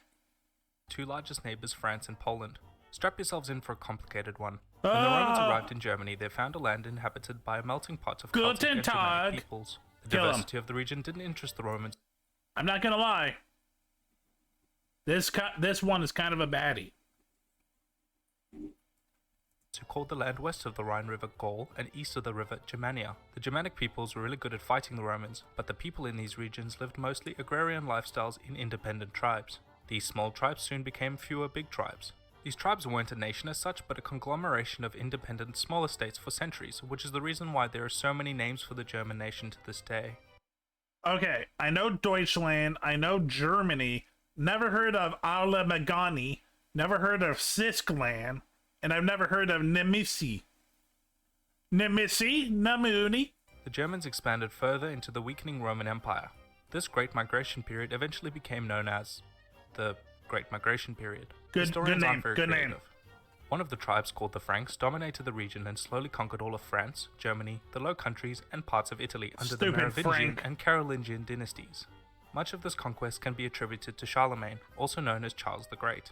Charlemagne's empire became the foundation of the whole. Also, one of the greatest emperor's beards. Okay, let me say that in English. This dude had one of the best beards in any nobility. Look at that glorious thing. Holy Roman Empire, the symbolic successor to the actual Roman Empire. The empire was split into three kingdoms: East, West, and Middle Francia. East Francia eventually came under the control of Otto of Saxony, who married into the Italian kingdom, leading the Pope to revive the Holy Roman Empire. Added to the submissions, became please. one of the many precursors for the division of the Catholic and Orthodox Church, the latter of which was still firmly controlled by the Eastern Roman Byzantines. From the 11th to the 13th century, the Holy Roman Empire was a key nation in the Crusades, which began as military expeditions to the Holy Land against the growing Seljuk Turk Empire. In 1230, the German Teutonic Order of Knights annexed an area called Prussia in an attempt to eliminate the remnant pagans from Europe. Around the same time, German towns and villages were being settled in areas outside the empire into Poland and Hungary, leading to areas of high diversity and ethnic ambiguity. The best way to describe the Holy Roman Empire for the next few centuries is a very loosely united monarchy, with many smaller kingdoms and duchies with varying degrees of power and autonomy. The German lawyer Martin Luther began a period of change in the Catholic Church, which became known as the Protestant Reformation, making Germany a key focus in the splitting of the Church for a second time. Two kingdoms in the empire rose to dominate the rest: Habsburg Austria in the south and Brandenburg Prussia in the north. These two kingdoms became intense rivals, fighting wars and annexing large amounts of territory outside the empire. Both kingdoms fared very badly during the Napoleon. Not gonna lie, Germany's roots, even before we get to World War II, is a history of conquest, control, losing control. Because of its location, Germany kind of is just right dab in the middle of Europe, and Europe, for centuries, loves taking over other parts of Europe. Napoleonic Wars, and the Holy Roman Empire was officially abolished by the French Empire, who came to influence much of Western Europe. The French Revolution began a decades-long rise in nationalism in Germany, and many of the people sought to unify into a single nation. By 1866, Prussia had become the dominant power after the 7-week war against Austria, and set up the Northern Germanic Confederation in the following year, notably excluding their Austrian rivals. This became the German Empire just 4 years later, the first modern German nation-state. Germany was propelled to superpower status and even became involved in overseas colonization. Guten Tag! Tensions were high in Europe, and many Incoming distrusted at the new break. powerful nation that had just appeared. This led to so many alliances in Europe since nobody trusted Guten Tag, Guten Tag, Guten Tag, Guten Tag. anybody anymore, and each nation had to pick a side in case war broke out. And this preparation for war inevitably became its precursor. When the Slavic nationalist Gavrilo Princip assassinated the heir to the Austrian throne in 1914, war broke out in Europe between the Central Powers and the Allies. Germany ended up being a key aggressor in the war and was blamed for most of the atrocities committed. Which I will say right now was bullshit. World War I was a clusterfuck. No one was the good guy. No one was just. No one was the bad guy. They all took advantage of this Austrian king being killed to pretty much do some concrete shit. During battle, extremely harsh war reparations were imposed on the state, and much of its territory was stripped in the Treaty of Versailles. Yep. This crippled the German economy, and angst against the Allied powers led to... Geez, I wonder, you made a bunch of people poor, unstable. You took their land, in your words, legally, but let's call that bullshit. What's going to happen to these people that are desperate for anything? To the rise of National Socialism, with Adolf Hitler, one of its main advocates, rising to power on the resentment held by the common people. Haven't seen this in modern day America. Became Chancellor in the year 1933, instituting radical reforms and imposing strict National Socialist ideals on the nation, which became known to the West as Nazi Germany. The regime was highly anti-Semitic and... If anyone ever tells you we've never seen anything like this in US modern day, tell them to go fuck themselves and read a fucking book. Allied itself with fascist Italy and Imperial Japan to form the Axis powers of World War II. After a rapid expansion and then military decline, Nazi Germany was defeated and divided along the zones of occupation by Allied powers. West and East Germany continued as neighbors for the next few decades, and the Berlin Wall was erected around West Berlin to prevent defectors from the communist East Germany. By 1990, the communist East collapsed, being reunited with West Germany. Tear down the wall! The new German Republic is known for its high quality of living, exceptional engineering, and for playing a key role in rebuilding Europe. Being one they do make good cars, I'm not gonna lie. They make good cars. They go vroom, key vroom. founders of the European Union and the Eurozone. So that was part 1. How is there a part 2? This episode is brought to you by Squarespace. And yes, that means that I've been setting up my very own website, using their Suyafiko site. The homeland of the heathen was once the far north.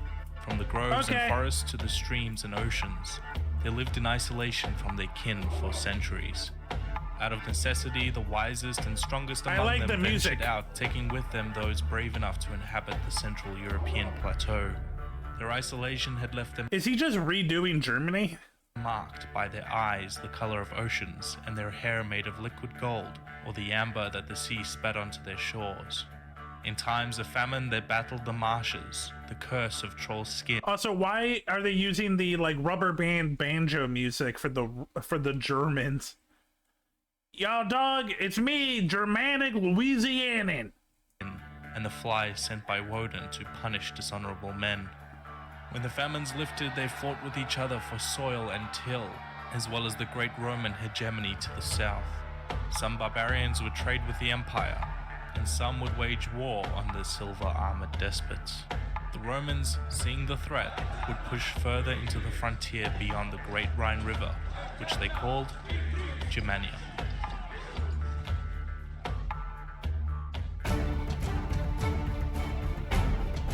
Ooh, ah, ooh, ah, ooh, ah, ooh, ah, ooh, ooh, ah, ah, ooh, ooh, ah.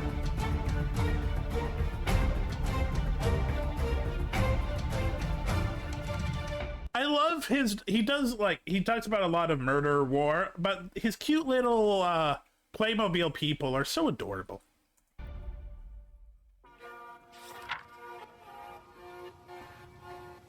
In my first episode, I skipped over many of the important periods that made Germany the nation it is today. Also, the periods I did cover ended up not being fully fleshed out. In an effort to recidify this, I will be making a brand new History of Germany into its own series. I have the same plans for many of my older videos. Cool.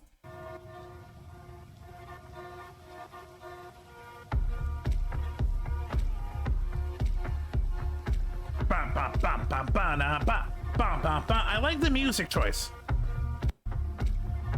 In southern Scandinavia, where settlers from the Pontic Caspian steppe and the Caucasian mountains had migrated.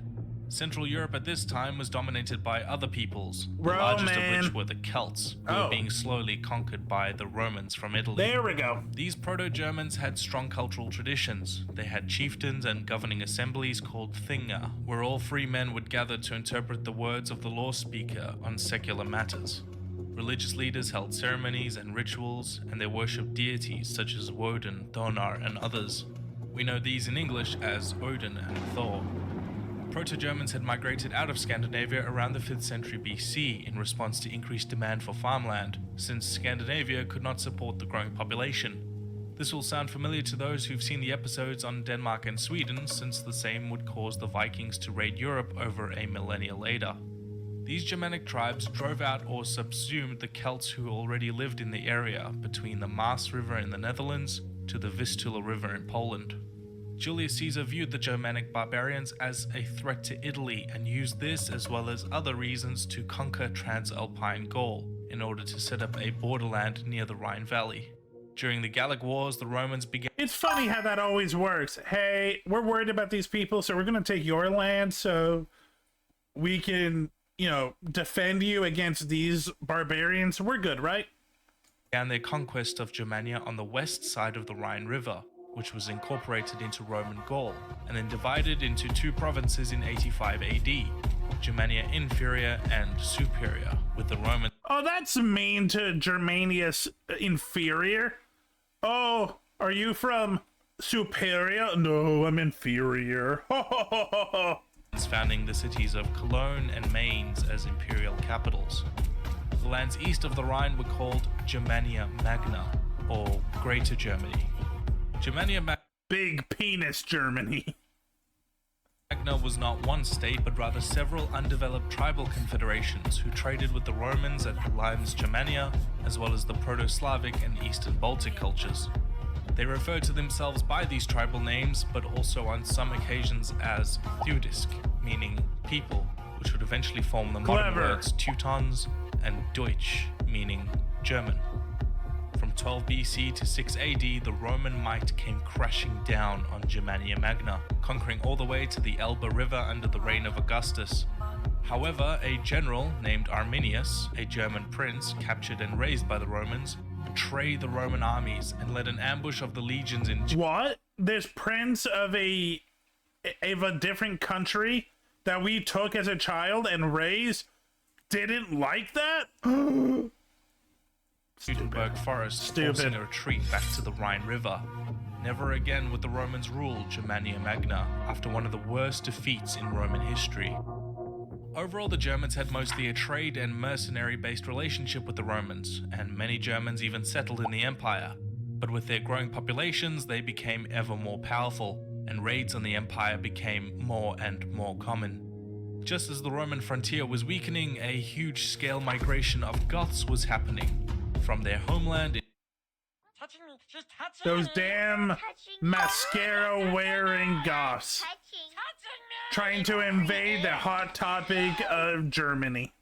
In Sweden, to the Vistula of Poland, and then to Crimea, and many Goths became pirates on the Black Sea. Not Goth pirates, now they have two great outfits. God damn it, they're too powerful. Goths were a ferocious and powerful tribe, and many other groups such as the Vandals, Burgundians, Alemanni, and Macromanni pushed further into Rome to escape the Goths in the north and east. Rome struggled for many years against these tribes, barely managing to hold back the Chatti, Chauci, and the Macromanni. You made some of those the Goths up. Then split into two factions, the Ostrogoths and the Visigoths.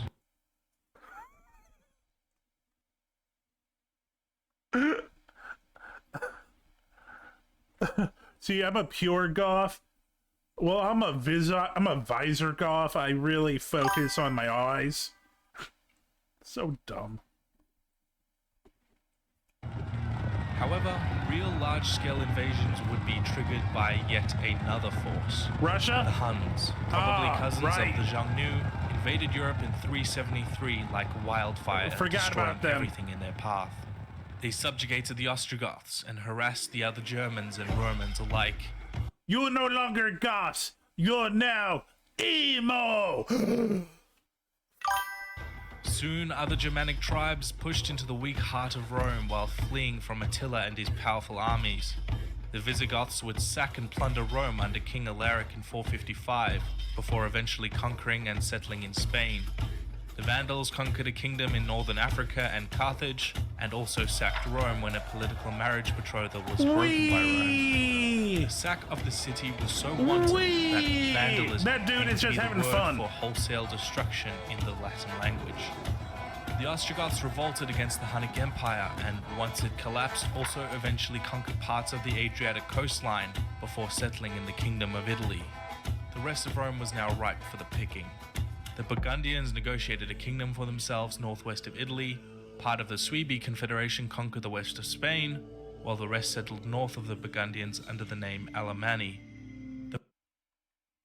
Sweden, Bulgaria, Albania? I don't know. I could be making all that up. The Franks took the lowlands, and the Angles, Saxons, and Utes, I've been together with emo, their cousins chat, the haven't Frisians, worn any bright took colors in Britannia, years, and forming don't the start basis now. of modern England. The whole of the Western Roman You say Mongolian strong, Blaze. Empire had fallen to Germanic tribes, and several kingdoms were now where her provinces had once stood. Germania Magna was, however, still wild and barbaric, with little in the way of the institutions and infrastructure in the Roman south. The Saxons, Thuringians, and Lombards still led a tribal life in the mostly undeveloped land.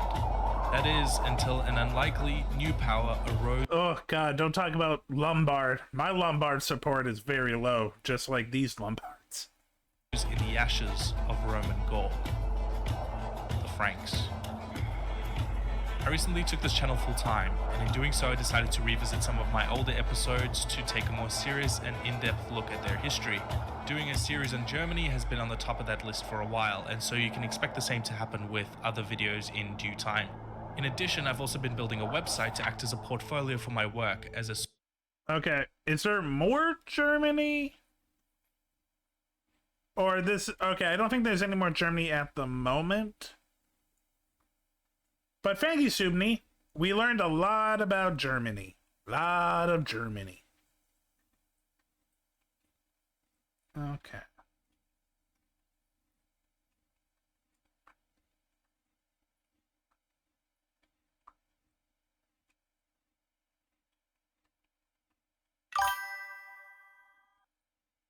Why do you want to make me depressed, Blaze? Everything you sent me is sad.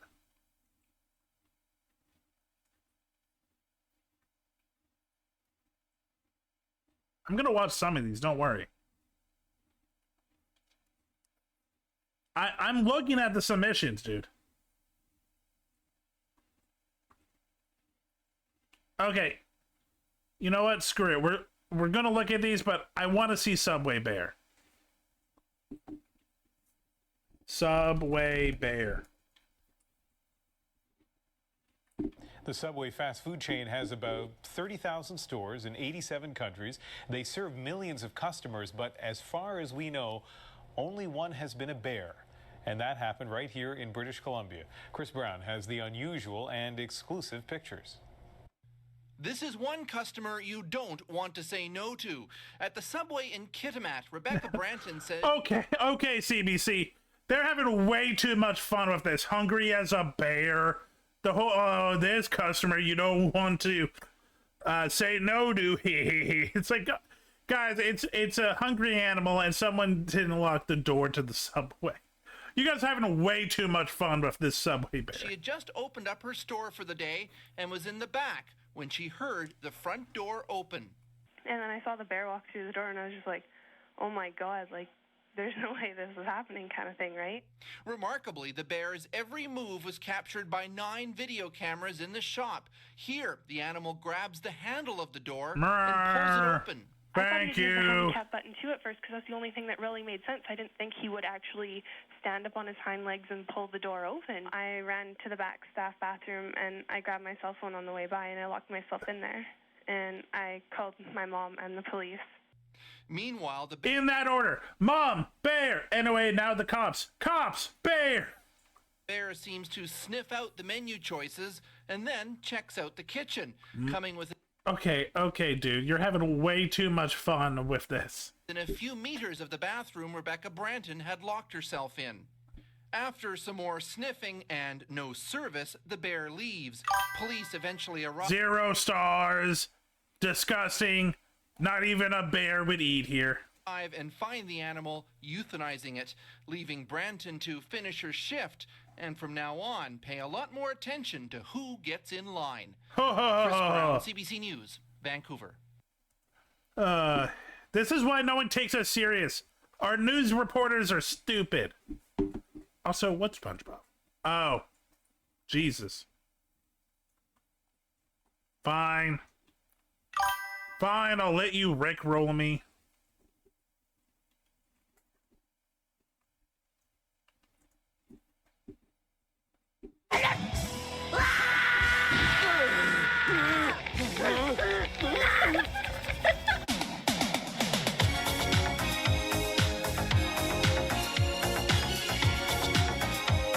Okay, moving on.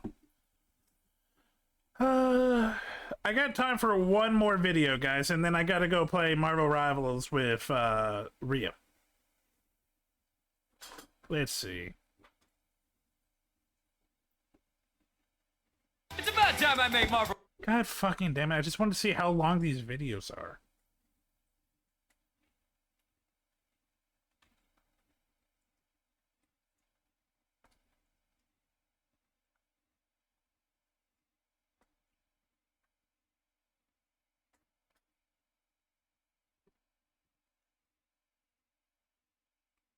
Are you I'm hungry. Are you serious, Blaze? You sent me a video literally titled Uncensored Footage from the Attack on Pearl Harbor. Dude! Like, okay, god damn.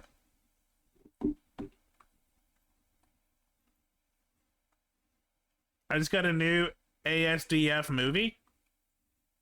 What is it?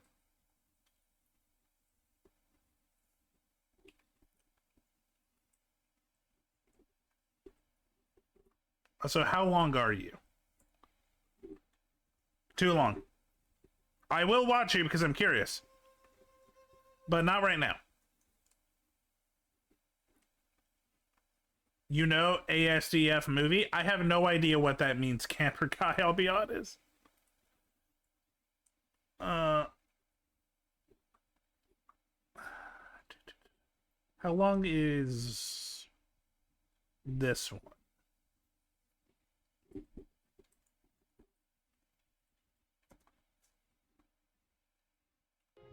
For almost...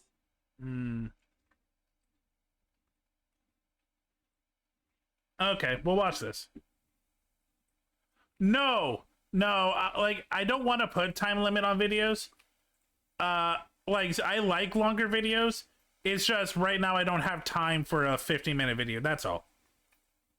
I will come back to it for sure. I have a few, like, longer ones I have in the docket.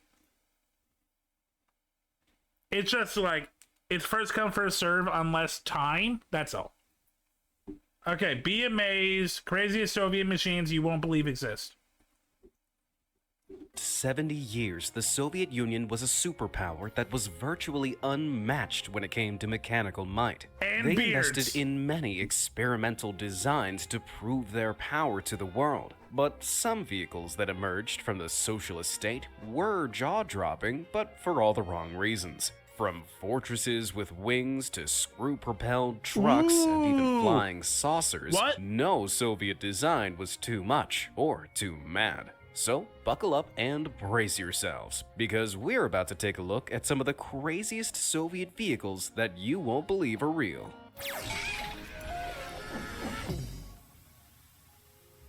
The 2B1 Oka. In the Soviet... Okay, someone's compensating. Oh, your tank has a 5-inch? Well, I got a 12-inch nozzle on my tank. Someone's compensating. The 2B1 Oka. In the Soviet Union, the idea of bigger is always better was made pretty clear from the creation of the 2B1 Oka. This very, well-endowed experimental artillery model was... We all know why they made this. This was a dick joke. Designed back in 1957, just as the Cold War was beginning to heat up. America had recently rolled out their Atomic Annie mortar, which fired huge 280mm atomic shells, making it a wagon that could shoot relatively small nuclear bombs. In retaliation, the Soviet military developed two... We don't deserve to live, man. We were making nuclear bombs and nuclear tiny bombs, man. Self-propelled nuclear artillery systems of their own. And as you probably guessed, one of them was the utterly insane 2B1 Oka. The barrel of this cannon was a horrifying 65 feet long. For contrast... Nah, he rounded that up. Everyone knows it's a 64.8.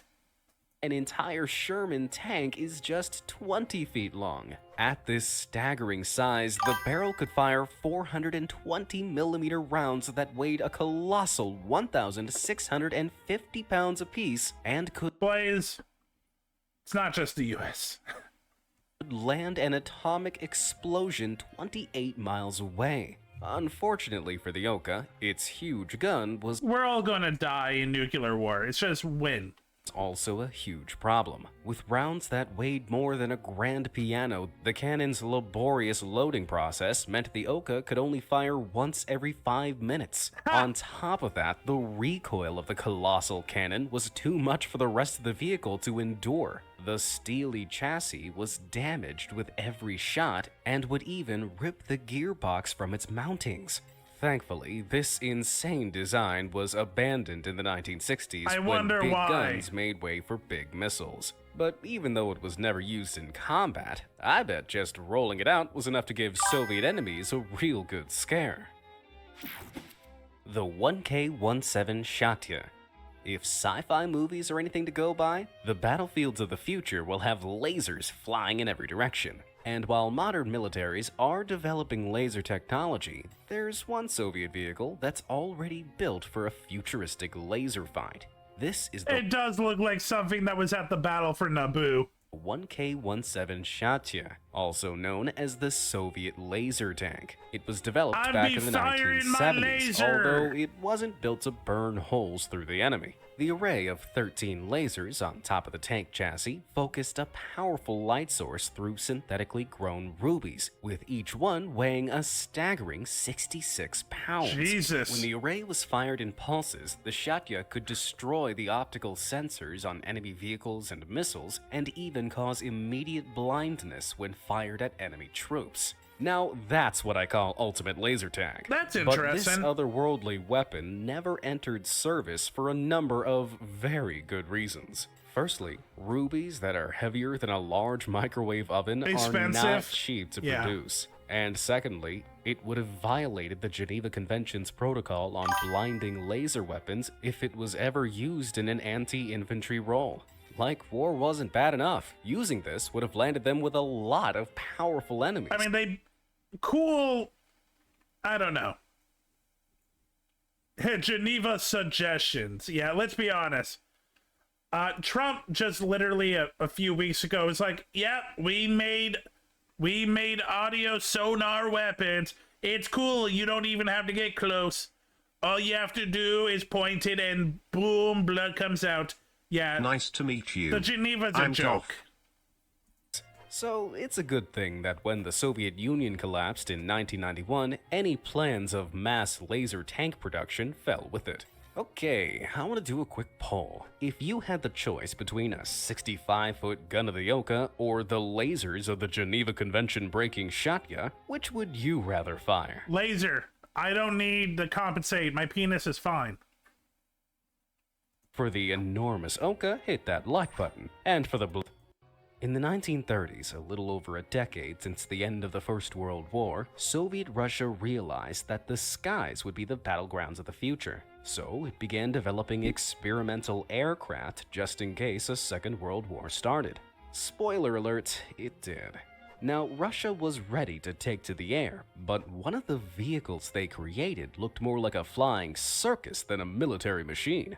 The Svenno project, also called the Chain Link project, involved a bomber that had been specially modified not to carry bombs, but smaller fighter planes. It was an out-of-the-box plan to save fuel on the front lines, as bombers were much more fuel efficient than the smaller fighters. After takeoff, the fighters docked with the carrier while in flight by using some special fastenings. And once they were all strapped down, the bomber flew them off into the fight and refueled them on the way. Each of these amazing motherships could carry up to 5 fighters, and each fighter was loaded. In my head, all I can think is we could use this for some really cool aerial acrobatics. Up with around 1,000 pounds of bombs. So if you saw one of these things on the horizon, you knew you were in for a whole swarm of trouble. Even though these creative craft were used successfully at the beginning of World War II, the Svenno project wasn't developed any further. During the wartime technology boom, these aircraft quickly became obsolete and were replaced by state-of-the-art fighter jets. Well, the design didn't fly with the military, but I wonder if the project found a home in the Soviet circus scene. See? I agree. The Antonov A-40. The Soviets may have given up on that fortified flying circus, but they were far from done with crazy aircraft designs. Don't believe me? Then just feast your eyes on the unbelievable... They made a fucking flying tank. Oh my fucking god. Antonov A-40. Is it a bird? Is it a plane? No, it's a tank with wings. This astonishing... Hans, we are waiting for your next weapon. Tank with wings. Hans, you are fired, and by that I mean you will be set on fire. I understand. The Soviet prototype was built almost 80 years ago to determine if gliding a tank straight onto a battlefield was possible. At the time, the Soviets were testing whether bombers could be used to drop tanks into position mid-battle. Some of these tests even plunged the tanks into bodies of water to... Yeah, famously, World War II planes. Accuracy was awful. There's a reason why bombs were like very easy to like get wrong, and like there was a lot of just destruction where they didn't want it. It's not easy to aim from that far up. Wind is a big factor. See what damage they sustained on impact. But in 1942, Soviet glider designer Oleg Antonov took the idea one step further. He created a detachable cradle made up of biplane wings and a twin tail that could be attached onto the chassis of a light tank. The A-40 would then be towed behind a bomber and released, gliding into enemy territory where it could shed its wings and fight as a standard tank. However, during the A-40's maiden flight, the bomber towing it was forced to drop it early because of the incredible amount of drag the tank generated. It was more like an anchor than an aircraft.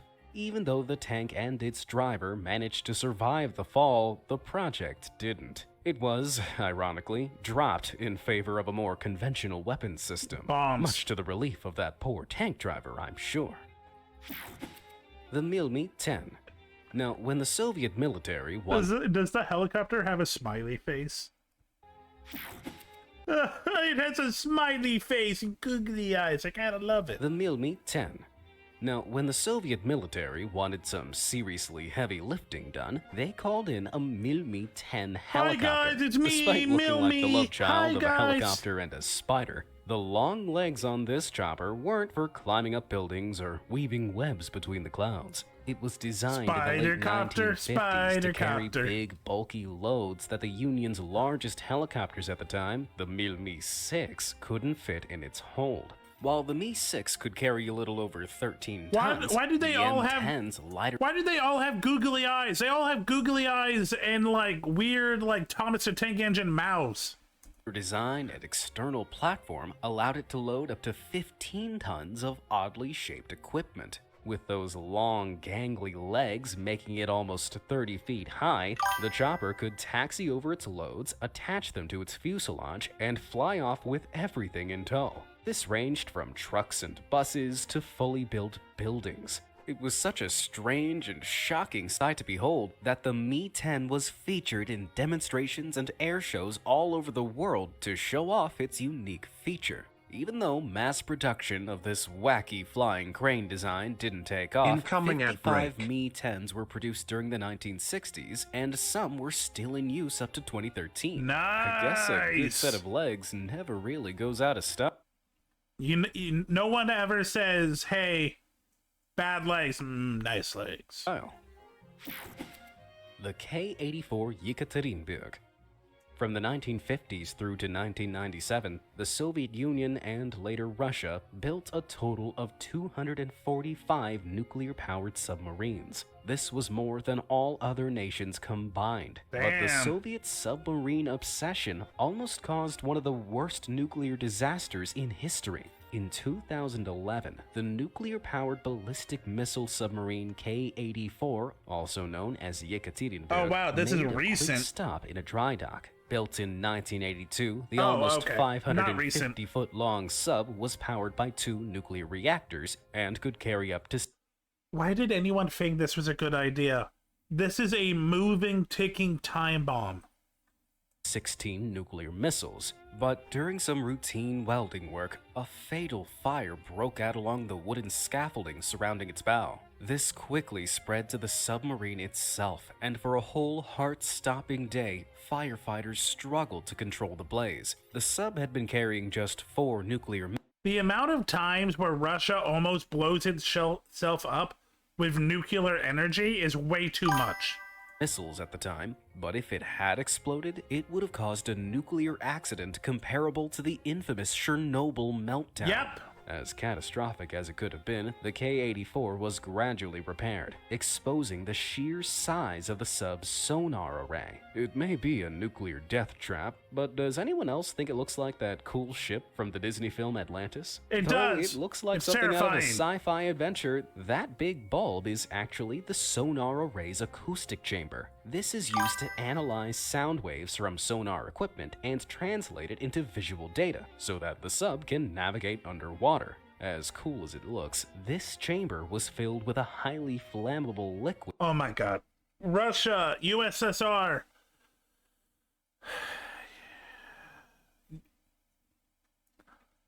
Someone had to take away your, like, your toys. Like, not for anyone else's safety, but just for your own. Like, god damn. You guys are just trying to kill yourselves. It usually switches between Russia and North Korea, who almost blew themselves up. China used to be in mix until told forced to knock it off. Yeah. Yeah. That almost ignited during the incident. I don't know what's crazier, the fact that these subs are practically bombs made out of bombs, Yes. or that the Soviets once had 245 of them. Yeah. Or the fact that they probably still have them. Not in use, but just around. Because they probably didn't deactivate them. M15 Belfegor. Often referred to as the ugliest plane in the world, the M15 Belfegor certainly isn't the prettiest aircraft to look at. Hailing from the Soviet satellite state of Poland, this government-designed crop duster was meant to replace the old reliable An-2 biplane. But the M15 was not what anyone in their right mind would call an improvement. Like the An-2, the Belfegor was also a biplane, but its design traded a propeller-based turboprop engine for a turbofan-based jet engine. These powerful engines are intended for aircraft that need to reach high speeds, so using one in an agricultural aircraft was a weird world first. Despite this, it was able to carry up to 3 tons of pesticides in the huge pylons separating its wings. So the Soviet bloc had huge expectations for the plane. But in reality, the design was a disaster. For a start, it had a maximum range of just 215 nautical miles. I don't know what that half means. That of the An-2. The jet engine was also more difficult to fix than a turboprop, and it cost much limited monoplan.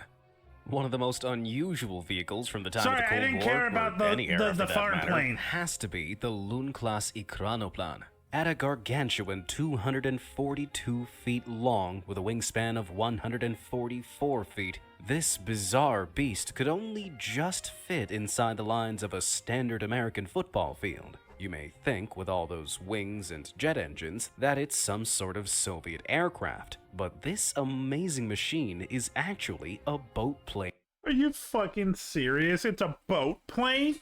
Oh my god. Russia had too much money. Hybrid. Instead of taking to the skies or chugging across the seas, the Ekranoplan exploits something called the wing-in-ground effect. As it flies closer to the ground, air pressure builds between its specially shaped wings and the surface below. This creates a cushion of air beneath the plane. They made a hovercraft. Oh my god. Allowing the entire vehicle to float just inches over the surface of a lake or ocean. And by mounting 8 turbojet engines to the front, this behemoth could travel at a terrifying top speed of 340 miles per hour. Not only that, but its sheer size meant it could carry upwards of 110 tons. So it had the capacity of a ship with all the speed of an aircraft. Russia. On top of that, can you see those 6 twinned cylinders lining its top? Those aren't party poppers, they're missile launchers. There's you would have to stop the boat plane to use them. Because if there's no way that you can get a good, accurate shot going 340 miles per hour. With all that speed and firepower, these monsters were designed to take out any incoming U.S. aircraft carriers intruding in Union waters. One prototype entered military service in 1987, but when the Soviet regime crumbled 4 years later, this low-flying hybrid was left to gather dust. Although, if Russia ever needed to fight against a big ol' sea monster, I think I know which machine they'd bring out of retirement. That's the other thing. You're not going to hit a plane. You might hit a massive blob of a monster, but you're not hitting a plane with that. Project EKIP.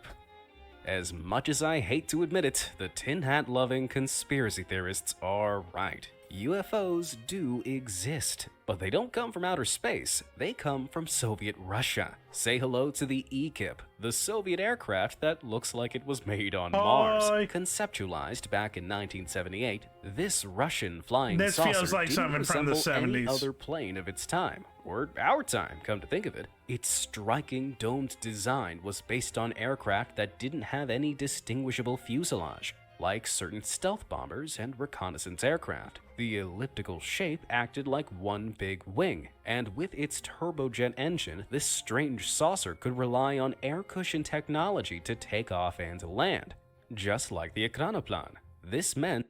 So what you're telling me is the USSR really wanted to make hovercrafts a thing. They did more work for the hover skateboard than America ever has. They're the real Back to the Future fan. It could take off from the ground as well as from the water. It was a truly alien concept, but an all-terrain aircraft was obviously appealing to the Soviet Union's military, no matter what it looked like. As the prototypes were being developed, engineers estimated that this highly aerodynamic design would only... Yeah, the 60s to the 80s was very much... it's the Cold War. It was big on secrecy, but it was also USSR and America showing their penises at each other and being like, oh, you do this, but we're going to do this better. You did this, we're going to do this. It was stupid. Only use 14 grams of fuel per passenger kilometer. For contrast, regular planes at the time used 45 grams of fuel per passenger kilometer. And the commercial implications this had were huge. So larger models, Nice like the to meet L3, you. were designed to I'm carry Toff. up to 400 passengers, and others would even be able to carry passengers alongside their cars. But its fate, like so many other crazy Soviet vehicles, was bound to the demise of the Union. The EKIP program ground to a halt and, sadly, never took off. But if it had, could you imagine what our airports would look like today? I'd take a trip on a UFO over an economy seat any day. The Baratini Bari VVA-14. A lot of these experimental It's another tank plane. It's another fucking tank plane. Soviet vehicles look like they've been plucked straight out of sci-fi films, but the Baratini Bari VVA-14 might just have inspired one. It closely resembles Star Wars' famous Millennium Falcon, but it was created in 1972, almost 5 years before Star Wars hit the Knowing George Lucas, he might have been paying attention to USSR stuff. silver screen. Looks like George Lucas has some serious explaining to do.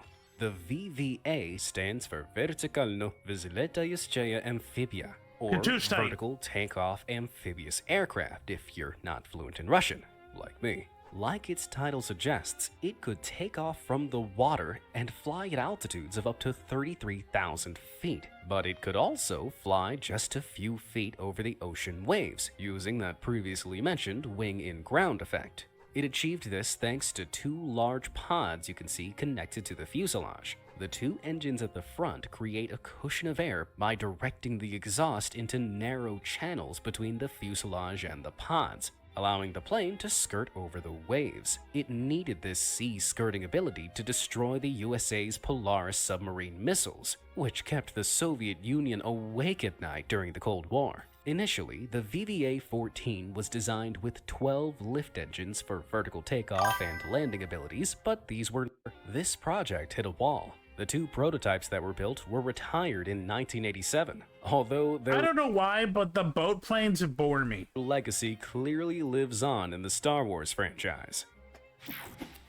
The ZEM-290. Yeah, this is what I'm talking about. All-terrain vehicle. Tell me about the drill truck. Are designed to conquer everything off-road. With huge wheels or caterpillar tracks, they can make quick work of any type of terrain and look incredibly cool doing so. But back in the 1970s, in an effort to think outside the box, Soviet Russia's engineers brought the strangely screw-propelled ZVM-2901 to the table.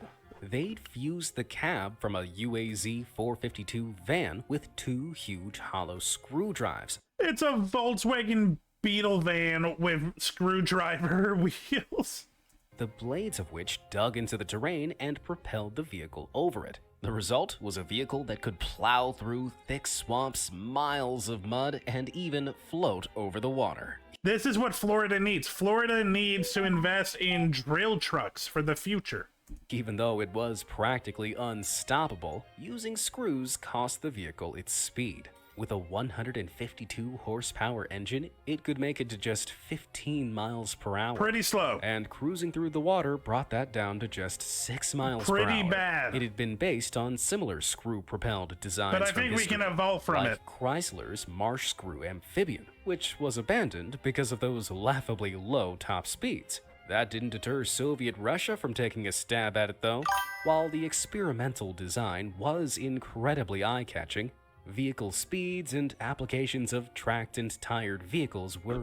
Blaze just said, reminder, the US built a truck on like basically balloon wheels that you could run over a human and survive.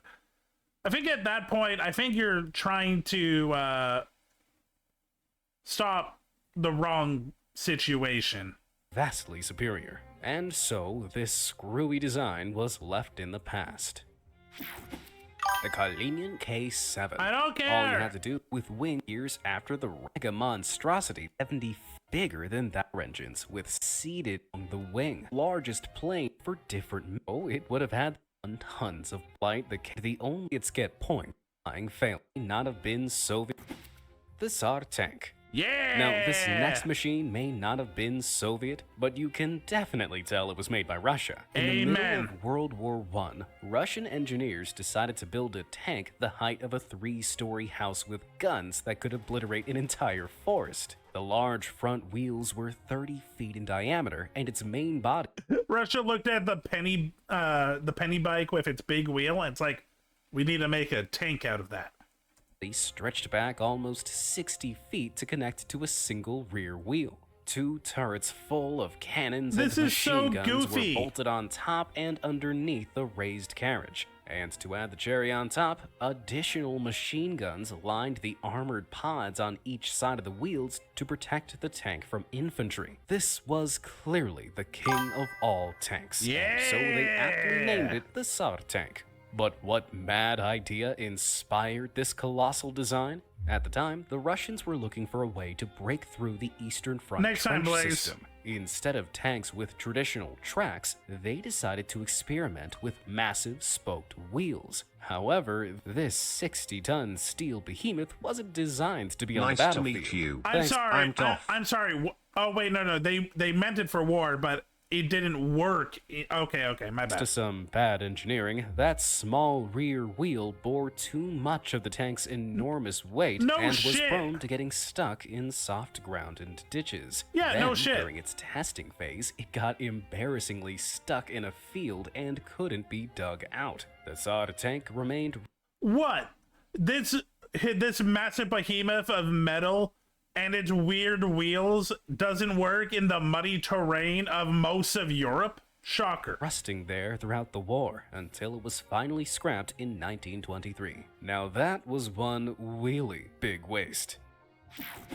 The evolution of Maz trucks.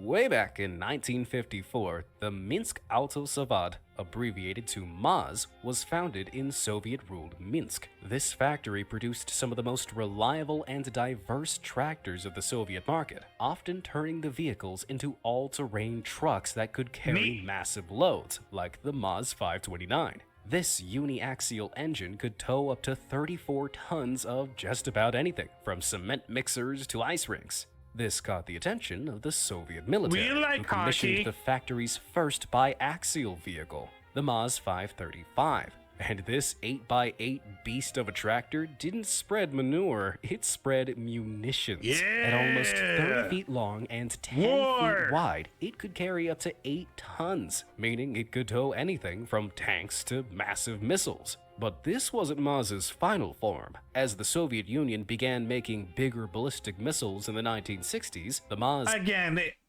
it's a big measuring contest between the US and Russia. 543 was created to carry them. As you can see, the front cabin was split into two, though it was only driven from the left compartment. The divot this left in the middle of the truck allowed it to horizontally carry sensitive loads that weighed up to 15 tons. Although, they didn't stop there. As the size of the rockets increased, so did the MAZ, leading to the creation of the astonishing 12x12 MAZ 547. So this dumb. 6-axle I love truck it. could carry a staggering 62-ton payload, and with its 625 horsepower engine, could move at a top speed of 24 miles per hour. But then, somehow, the rockets got even bigger.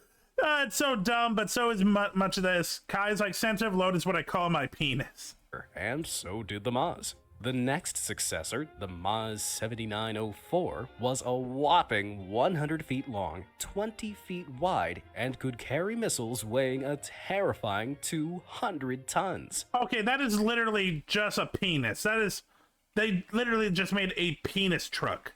Whoa, those cabins are so far apart that this truck is starting to resemble that sloth from Ice Age. But did they stop there? Of course not. Meet the jaw-dropping 24x24 wheel 12-axle MAZ 7907. This monstrous machine was designed Oh, hey, they made the compartment one thing again.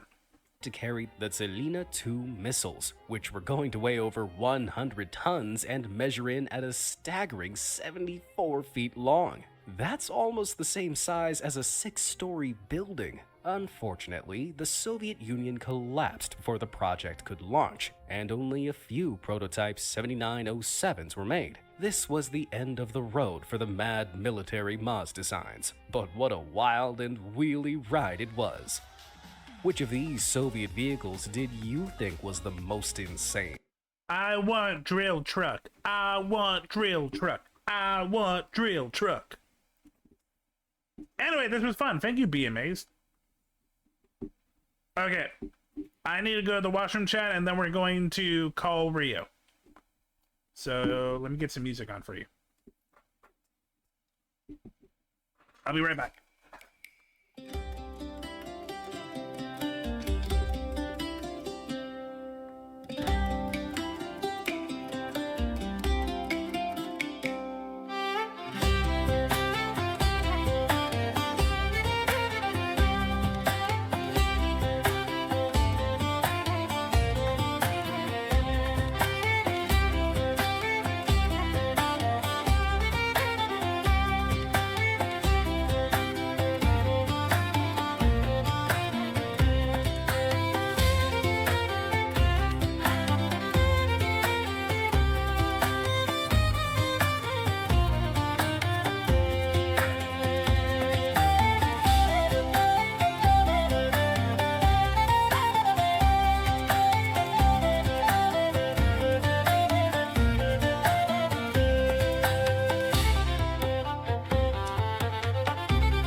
I am back.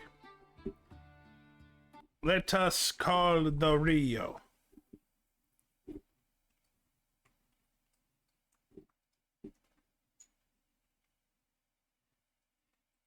Rio is probably not paying attention, which is fair. Refreshing. Thanks, Blue Fox Overlord. Okay, while I call Rio, let's see if he's streaming.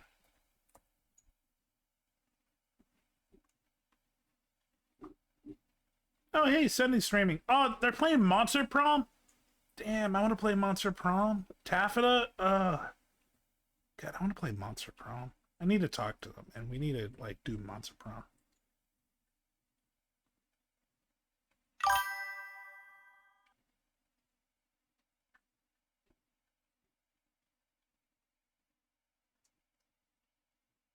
Okay.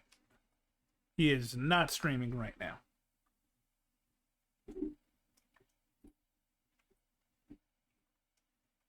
Okay.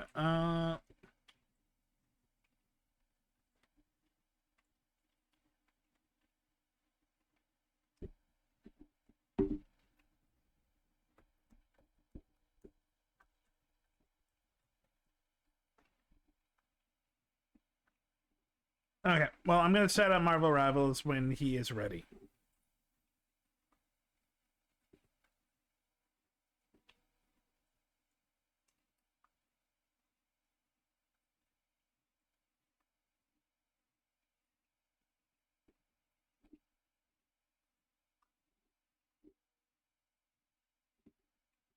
I'm going to invite him to...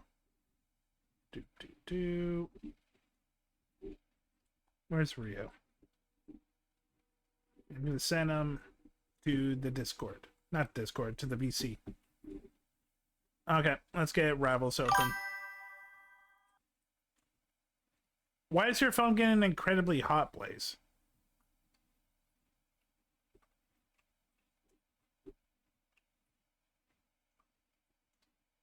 While I'm saying this up, by the way, tomorrow, so playing games with Shy, but we have 4 hours before that.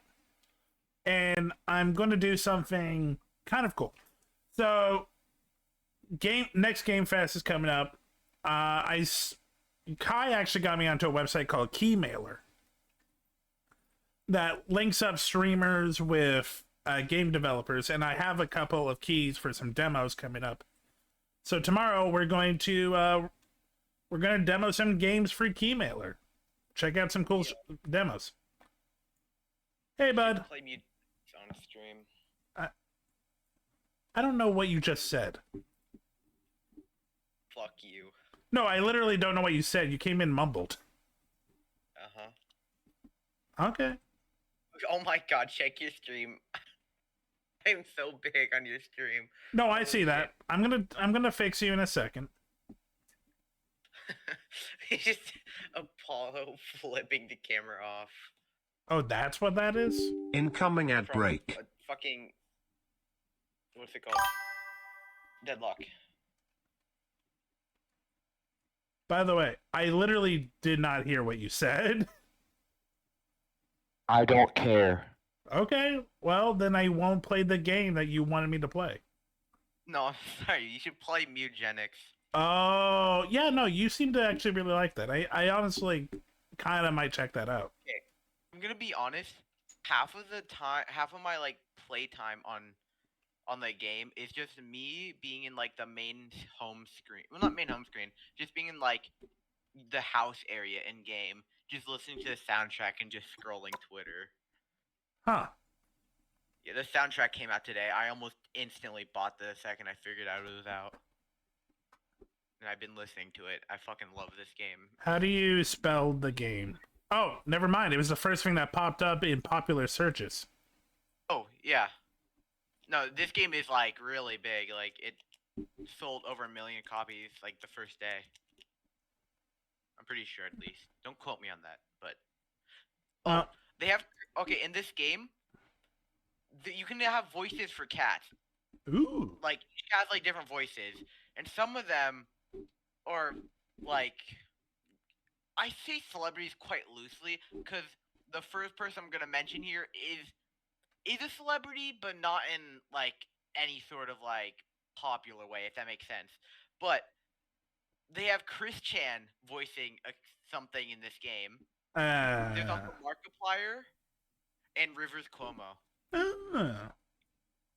That's an interesting list. I've gotten the Markiplier cat multiple times. I don't think I've gotten Rivers Cuomo, and I have no clue where Chris Chan voices, but he is in the game. I do know that. Just look for the cat that looks like a really bad Sonic fan OC. Dude, no! Oh my god! There's a fucking okay. In the game, every like day, you can find like strays outside. There's like some like secret ones, which you can find like the 2 lead developers. Yeah, don't let your phone burst. I'll talk to you later, Blaze. You can find like Slenderman cat. It's funny, but you can find a Sonichu cat, but it's super rare. But I really want the fucking Sonichu cat. I like really badly want the Sonichu cat. Chris Chan is not someone that I feel like needs to be promoted. It was they got him through a cameo. They just like asked him to like do meows in a cameo, and he did it. And now he's in the game. How much of the history of Chris Chan do you know? Like the very start and the most recent shit with like his mom. That might be enough. Yeah, no, Chris Chan is an awful person. An awful person. Like criminal level awful. Oh yeah. But even though yes, he's an awful person, I still think it is kind of funny that he's in this game. Oh, it is funny. I just can't believe any company is like, it's like we need Chris Chan. Well, this wasn't really made by a company. It was just made by one guy. Well, 2 guys. I think there was a company behind it, but I'm not sure. I really don't know. I just know that it was made by the same person that made The Binding of Isaac. I believe Binding of Isaac is owned by Microsoft now, isn't it? I think so. Maybe. Wait, let me check.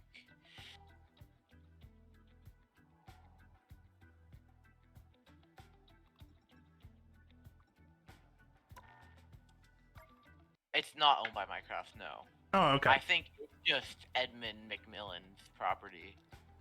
I think it's just that. I feel like I thought he did like give some percentage of it to a company, but I could be wrong. I'm not sure. Eugenics reached 102,000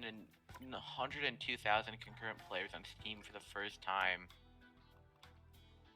Oh, that's pretty cool.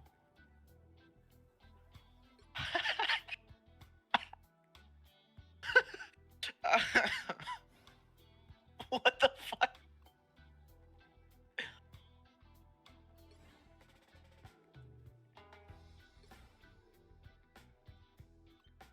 Oh my god. Anyways, I'm playing the game right now. Nice. I'm waiting for Rio to show up, and we're gonna play Marvel Rivals. Thorn tendon. Oh. Oh, torn okay. Well, you're gonna go to Baby Jack. Oh, I should've, it's whatever. I'll tell you right now, I'm okay with you hanging out with me, but when Rio comes, we are going to be focusing on Rivals and doing a lot of talking. Yeah, alright. Time is it? Got a shit ton of time. Yeah. I might join. We're doing rank. Fuck, what rank? What rank are you guys? Well, he's Grandmaster. But he's using his Smurf to help me get out of Silver because I've been having a hell of a time solo silvering. I think I'm in gold last time I played. I'm probably gonna do ass. I haven't touched this game in like months.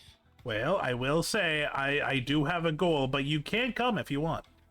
Yeah, it's going to be probably in silver too, though. Okay, so I haven't looked at any of the new team ups. So let's see, Psionic Mayhem. Did Elsa Blood? Yes. Yeah, she's in. Isn't she like kind of broken? I mean, let's be fair. Marvel Rivals has a habit of making their new characters broken. Invisible Woman enhances Doctor Strange's Maelstrom of Madness. Okay, what does... He's kind of out of whack. Invisible Woman enhances Doctor Strange's Maelstrom of Madness. The explosion damages and pulls it intense Dharma. Reloading gold shaders. Based on the explosion damage, Doctor Strange and nearby allies gain bonus health. Okay, so... Invisible Woman doesn't get anything, but Strange gets a bunch. Can't Adam Warlock like fly now? Little bit? Well, I mean, like, oh yeah, no, I'm Silver 2. So we're like in the same, practically. What? Elsa Bloodstone. She's pretty cool. What the fuck is that outfit? Okay, Rocket Network.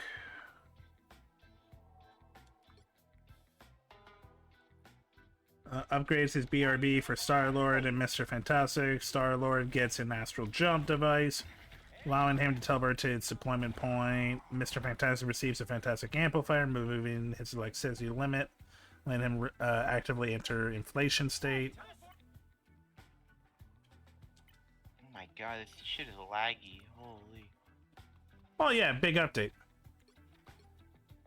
Yeah.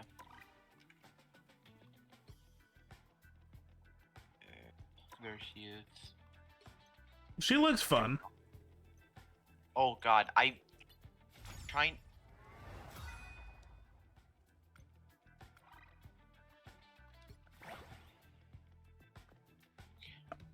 Okay, chat, this looks really cool. Citizenship of Monster Kingdom. Oh my god, Panda Rocket, Duck Defender. Oh no, she's broken. I'm just messing around with her. She's so clearly broken. Like, okay, what does her F do? F does like, what is?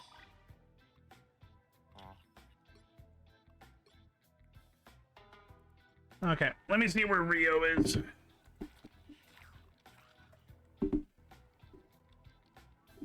Like, oh my god.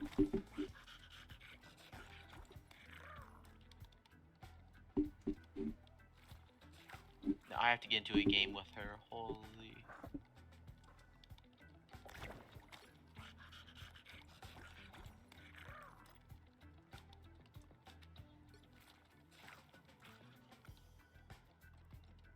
Okay, chat. While we're waiting, and also we're waiting for the shaders, let's go to practice range and let's check out Bloodstone. Like, I'm gonna go before my phone. Oh wait, no, it's Jeffing time. It's Jeffing time. We're gonna Jeff it up. Okay. I know nothing about Elsa Blood. Well, no. I mean her. I know a little bit about her now, but like, I mean her, like, what she does. I'll do this myself, as per bloody usual. Oh, that's. There you are, you cheeky gits. Turns out she's British. Bloodstone's Boombox Bullets, Deadpool Haynes, Jeff the Land Shark, the plushie. Jeff can spit it out. Cool.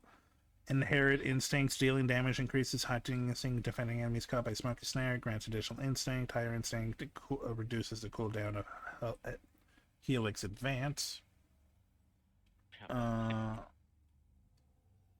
Helix Advance, dash forward, your next double barrel blaster becomes a Monster Piercer.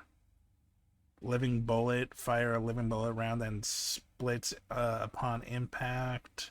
Smoky Snare, Monster Trap contain the Monster Diablo. Once deployed, it becomes invisible and unvulnerable. Ruthless Pursuer, dash forward, gaining bonus health. Apex Predator, summon the Glartox to charge forward. The Glartox can be recalled to charge back along the same path. Here comes the horde.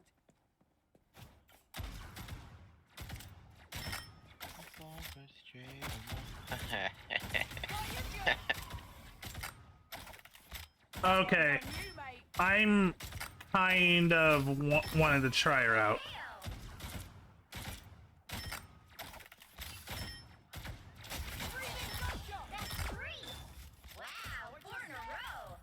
Never mess with a bloodstone. 5! That's amazing! Love like this! 6 in a row! Way to go! Unbelievable!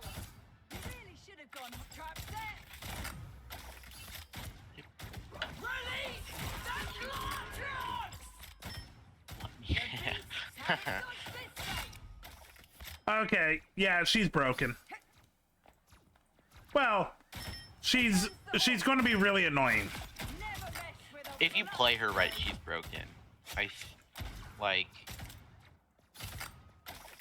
her fucking headshot do so much, even from like far away. Going home with 3 trophies. Dodge this, mate. The breathing bullet alone is pretty insane. You got your goods.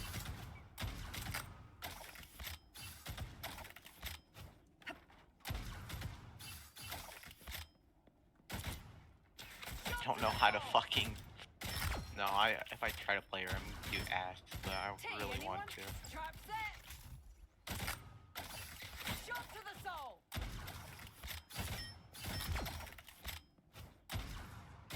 Double kill.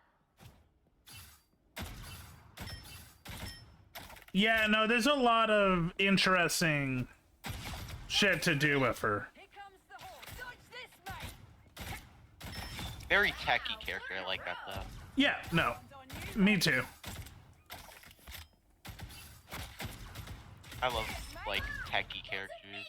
Also, her tech is not invisible number based like a few of them. This one, well, except for her passive. Her passive is a little invisible, but everything else you can see exactly what's going to happen. It's kind of like Rogue in that way, which I like. Okay, let me just see. The breathing gun. Fires 11 bullet, each with a spectral signal hitting marked targets with double barrel blast or monster piercer, grants Elsa a brief speed boost. Okay.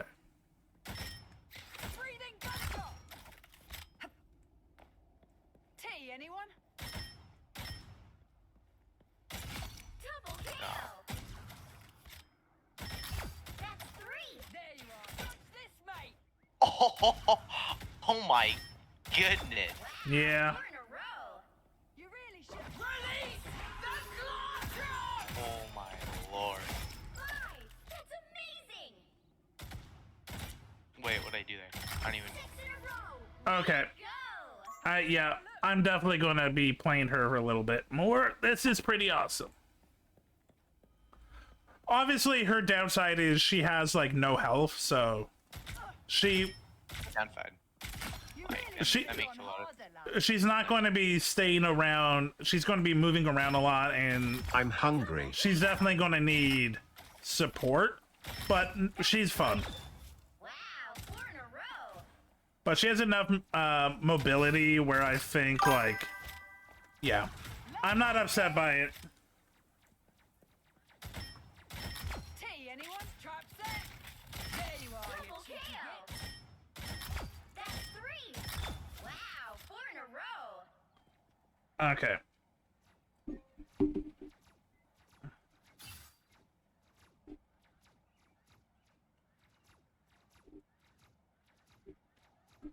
Okay. I don't know what happened to Rio. Can I join you? That one's on you, mate. I mean, yeah, I said you could. But I thought you were busy. You were in a match when I was going to add you. Oh no, I was in the practice range. Oh, okay. Request, I can't. Oh, I requested him. There we go. Okay, 1 second, because I'm at like 40% graphic. I want it to be a little bit higher, so it's not as janky in a match. And I'm gonna see where If I can get a hold of Rio. Straight in my heart.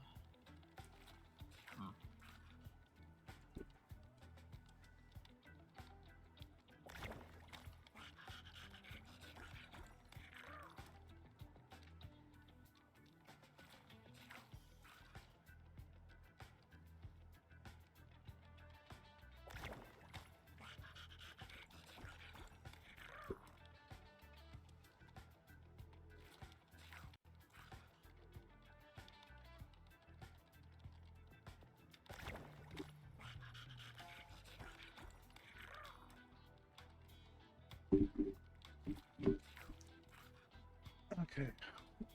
What's your visual at? 36%. Oh, yeah, no, you're gonna have a janky game with that percentage. I don't really care. Like, we can play now. I'm fine with that. Okay. Yes.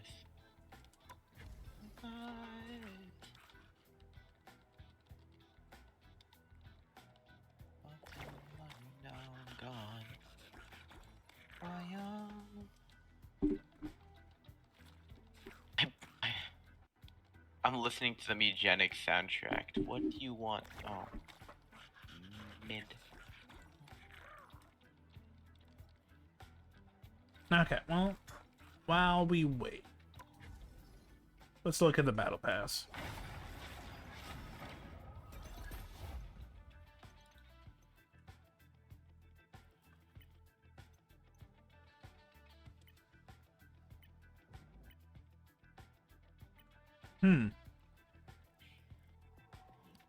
Original Ultimate soundtrack world.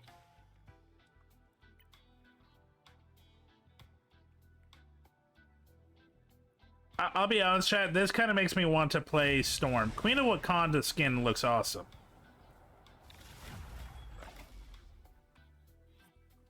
Okay, lock in, bud. No. If you don't lock in, I will kick you. Okay, I'm sorry.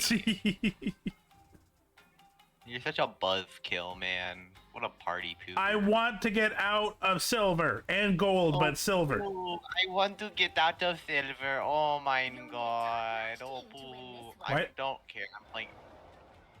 Did you just go Indian? What was that accent? Oh, I don't fucking know. I'm just trying to make fun of you. Ooh, wait. My strategy? Die first and GG no heal. Deadpool hands. Can I please? All about living bullet. Change special rounds to the taunt. Are you seriously just trying Bloodstone for the first time in rank? Yeah. God damn it, dude. Listen, I played around through a little bit. I think I understand your kit. Just This the is way you like selling me. Thing is selling my Get ready. Oh, wait, that's squad. I love the smell of superhero team-based PvP combat in the morning.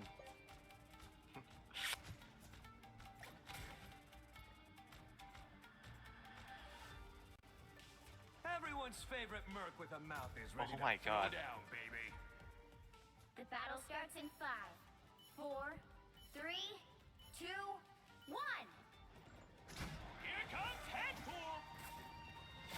Superman, waiting! Once I see Come get that vehicle to its destination. Feeling fantastic. The only squid I want is an appetizer. my healing factor can't keep up. Embrace the light. Go Deadpool! It's your birthday! Whatever that strange tingle is, I like it. Not wasting! Get with the clicky and finish the calling already! What is? Ah, the fucking leg!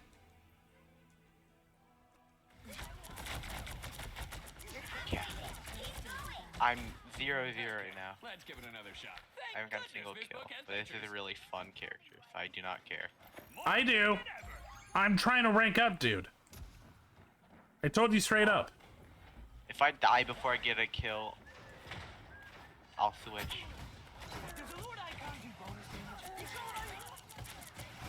What? A little help, please.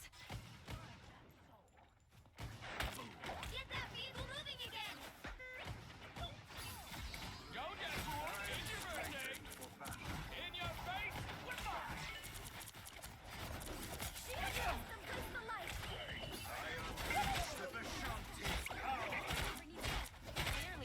Feel the wrath of the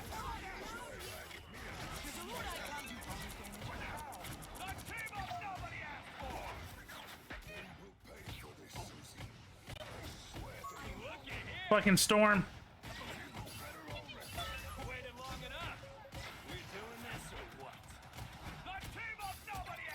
There we go.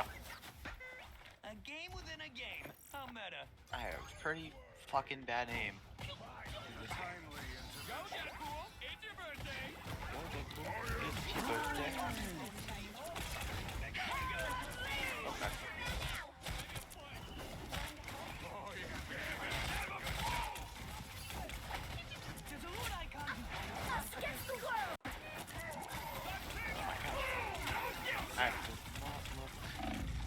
I didn't do that. Okay. I messed that completely up. Press shift on accident. I've gotten away. We need to Come on! Thank goodness this book has pictures. We'd better retreat.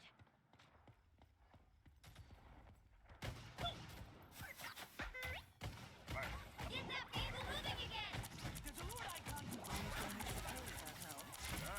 60 seconds left. That's the good stuff. There's a loot icon.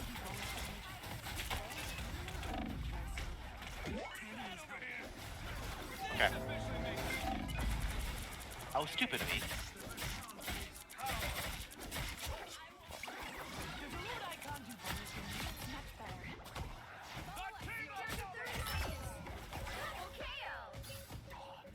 A game within a game. How meta. The vehicle reached a checkpoint. Keep up the momentum. Oh, there you go. Yeah. Hey, what's up? Sorry. Oh. You're good, but I was coming, like, I was late anyway, so you're fine. Yeah, my bad. Hey, what's going on? Playing Marvel Rivals. How are you? I'm good.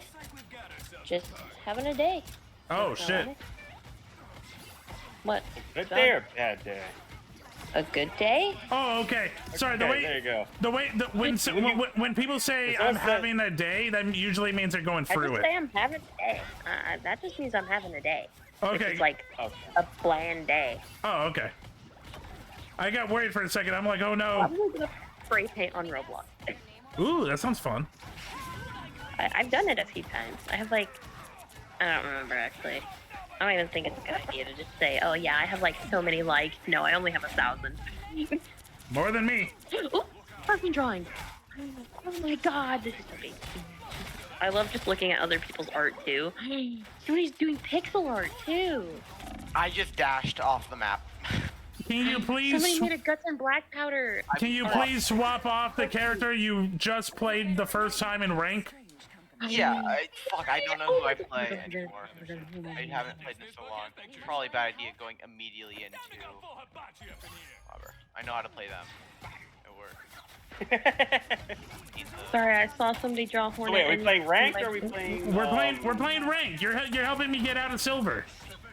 Oh, okay. Then I gotta switch to my other account because right now I'm Diamond 3 on my main account. I know. I watched you last night on when you were streaming. I'm sorry. Okay. I'm sorry for your loss. Yeah, I know. Okay, well, the group Incoming ad break. Okay, switching.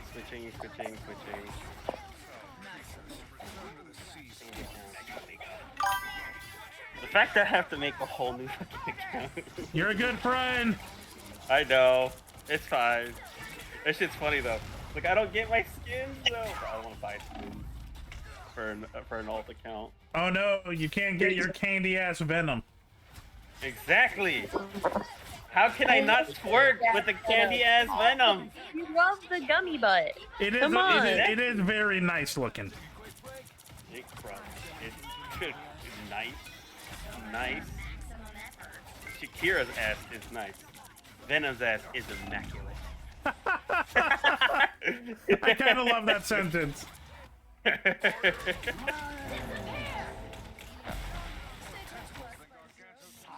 Yeah, I love my peak freaking avatar. Why am I doing this?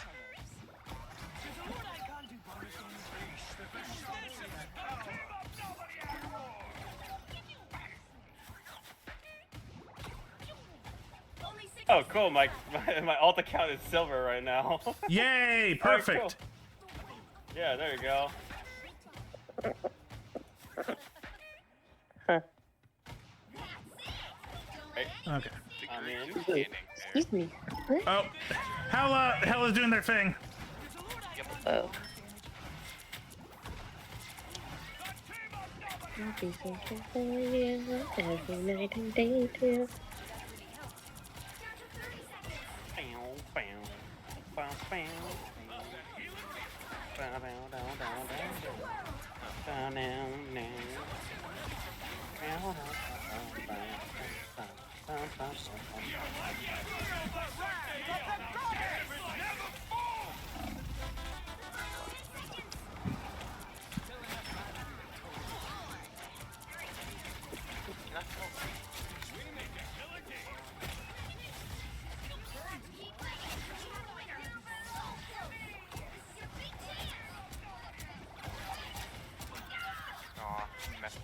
Whatever. He went anyways. Okay. Whew. I'll be honest, I did not see us actually gain 3 points at the beginning there. That was a rough beginning. I think it's good to hike the witch. Now, can you stall them enough to stop them from getting points? So we're doing triple healing, and we have 2 tanks, so I think yes. So, yes. And the magic. Because. Well, not just magic, remember, witch. triple healing loses to triple tank, only because there's not enough damage being dealt. This team is not doing triple hit tank. Oh, I know. Almost nobody does triple tank, even though that is the answer for triple healers. It's like, oh, okay, triple tank, and then two healers. That's it.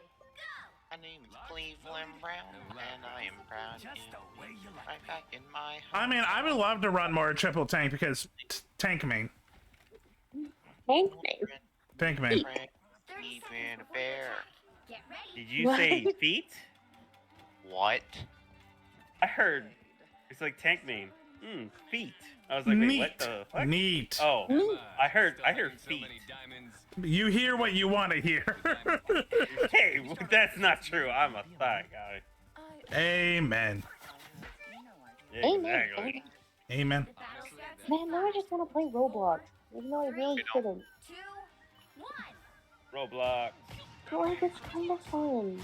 I love the fact that there's a Roblox game that's copied from every other game. So there's a Roblox Rivals, there's a Roblox Phasmophobia, there's a Roblox CSGO. Wait, did you just say Roblox Rivals? That's Yes, actually true. Yes. I know there's a rival game, yes, but it's not like Marvel Rivals. No, there is a Marvel Rivals Roblox. Okay, then say that it's Marvel Rivals, not just Rivals, because Rivals is different. I don't even play that game. No, there is a little Marvel Rivals Roblox game. Like, what's it called? Roblox. Marvel Rivals. Say there's a Marvel Rivals Roblox copy. What's the other rivals? It's like it's a shooting game Oh, where okay. you're fighting against people. That is it. That's like the biggest no. thing. There's no teams, from what I know.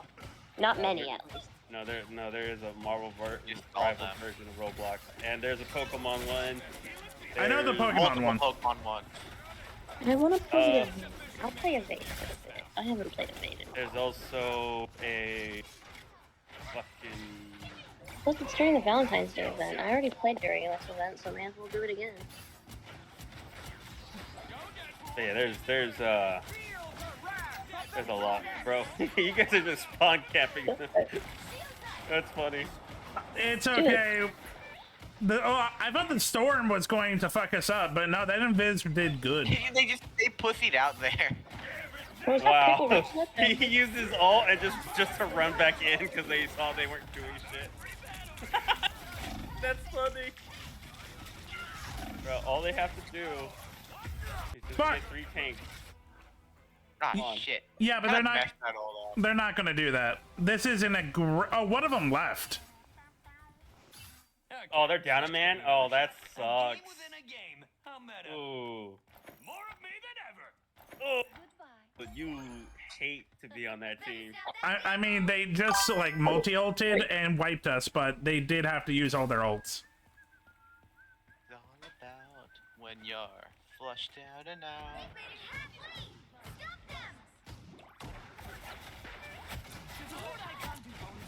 Ooh, I have not played this game in a while. Why did I just hear JoJo? Oh, it's because that's Theo Brando. Okay. And that's Homelander. Oh. Oh yeah, and I forgot there is a Roblox Mortal Kombat game. I was like, oh shit. I do know this. I do know this one. There's also a Roblox Smash Bros now, but it's based off of Roblox. It's okay. I'm hungry. I played it. It's pretty fun. I just haven't played Smash in a while. It is a little janky, but I mean that's just more of Roblox in my opinion. Yeah. The only thing I ever only game I ever play in Roblox anymore is the Pillar Chase Recode whenever it's out. I've been playing Creatures of Scenario the most, and then this one FPE fan game, I guess. That's I've about been it. trying to get out of Roblox. It's just a bad company. It is a bad company. No, true.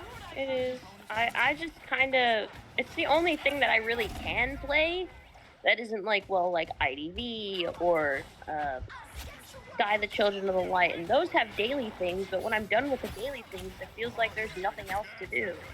It's sad. It's sad that Roblox is run by shitty people because the concept is great. I really do hope that it finds like better management or something. It's not. Well, you have to understand that this company was literally made to rival fucking Lego. True. So they have to kind of be a little cutthroat to try to. Oh, that's not the problem we're talking about. We're talking about the pedophiles that actually run it. Oh, yeah. Oh yeah, that. It's okay. At this point, it's not even the fact that a lot of them are pedophilic. It's just the fact that they can't run a platform. They're constantly pushing out updates that. Oh, I had a round. I had a freaking stick.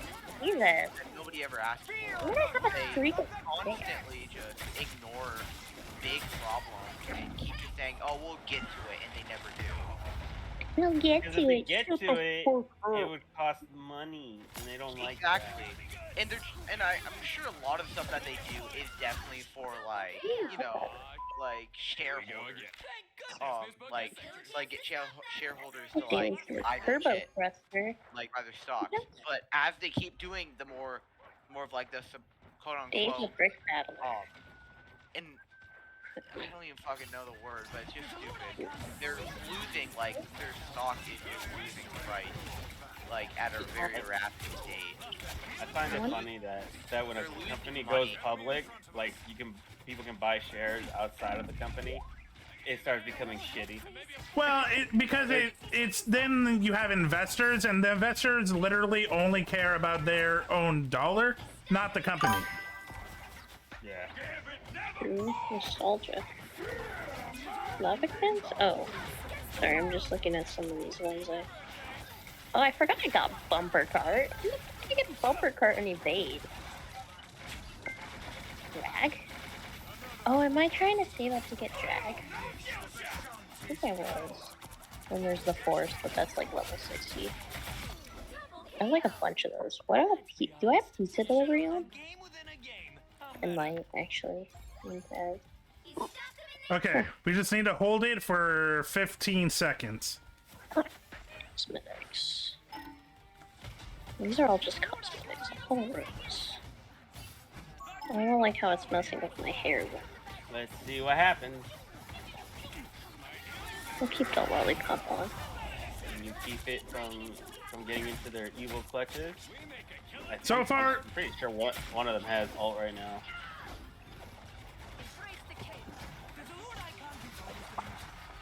Oh my god.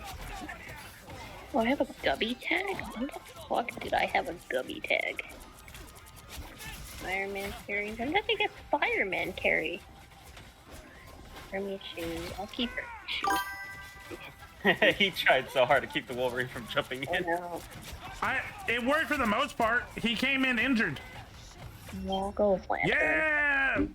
We did it, Octavia! You sound so dead inside. I think Bros a little play the game. I also healing the amp pack track preventing other people. It's why you play the game. You slowly lose your soul.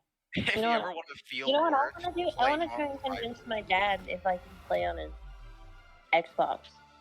Because he has one that can run Marvel Rivals. I just need to ask him. Because he has plenty of space. I just need to ask him if I could play it.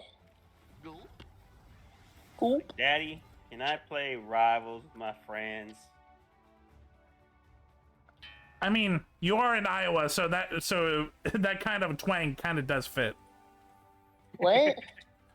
Oh, Rio's like, Daddy, can I play Rivals with my friends? We're literally from Arizona. What are you on about? I know you're from Arizona, but you're now in Iwadian. Or Iwadian? I don't know. People from Iowa. Iowan, you mean? Iowan, yeah. Yeah. And even then, it doesn't make any sense. Potato head. Yeah, it's you. I'm only making fun of it because Iowa is doing better for you than Arizona. Yeah, but I'm probably gonna go back. Oh. Mostly because I can't find a fucking job. Arizona's going to make that easier? No, I don't think it is, but like, I can't just stay out here. That's true. At least I don't think I can. I mean, I miss my brothers a lot. That's fair. I don't know, you away from your mom, I think it's doing good for you. Somehow I think it is. Cause like, I haven't felt super stressed other than sometimes of like the kids being sometimes a little insane, but That's just kids. Yeah. Like me. I'm fucking insane. You are. I was listening to the Mugenics sound I will hydrate. soundtrack Thank you, the entire Blip. game. Did it help? Yeah. Dude, no, the soundtrack is surprisingly fucking good. Like, I there is listen to that one in my, thing like, that I do not have here in Iowa currently, which kind of sucks. Son? It's not gonna. No, it's not gonna. It's not going to stop my decision of whether or not I'm gonna stay here. This is the Deadpool But map, yeah. Okay. I haven't played on this Apparently, the Wi-Fi isn't working, so I've just been on cellular for like this entire time. Yeah, that's funny. Oh. And that was for you, Kenny. Ooh. Yeah, I've been on cellular for the entire time, and apparently, like, the Wi-Fi is acting up really badly. You know, like, I could handle it at first, but apparently, like, it hasn't been great lately.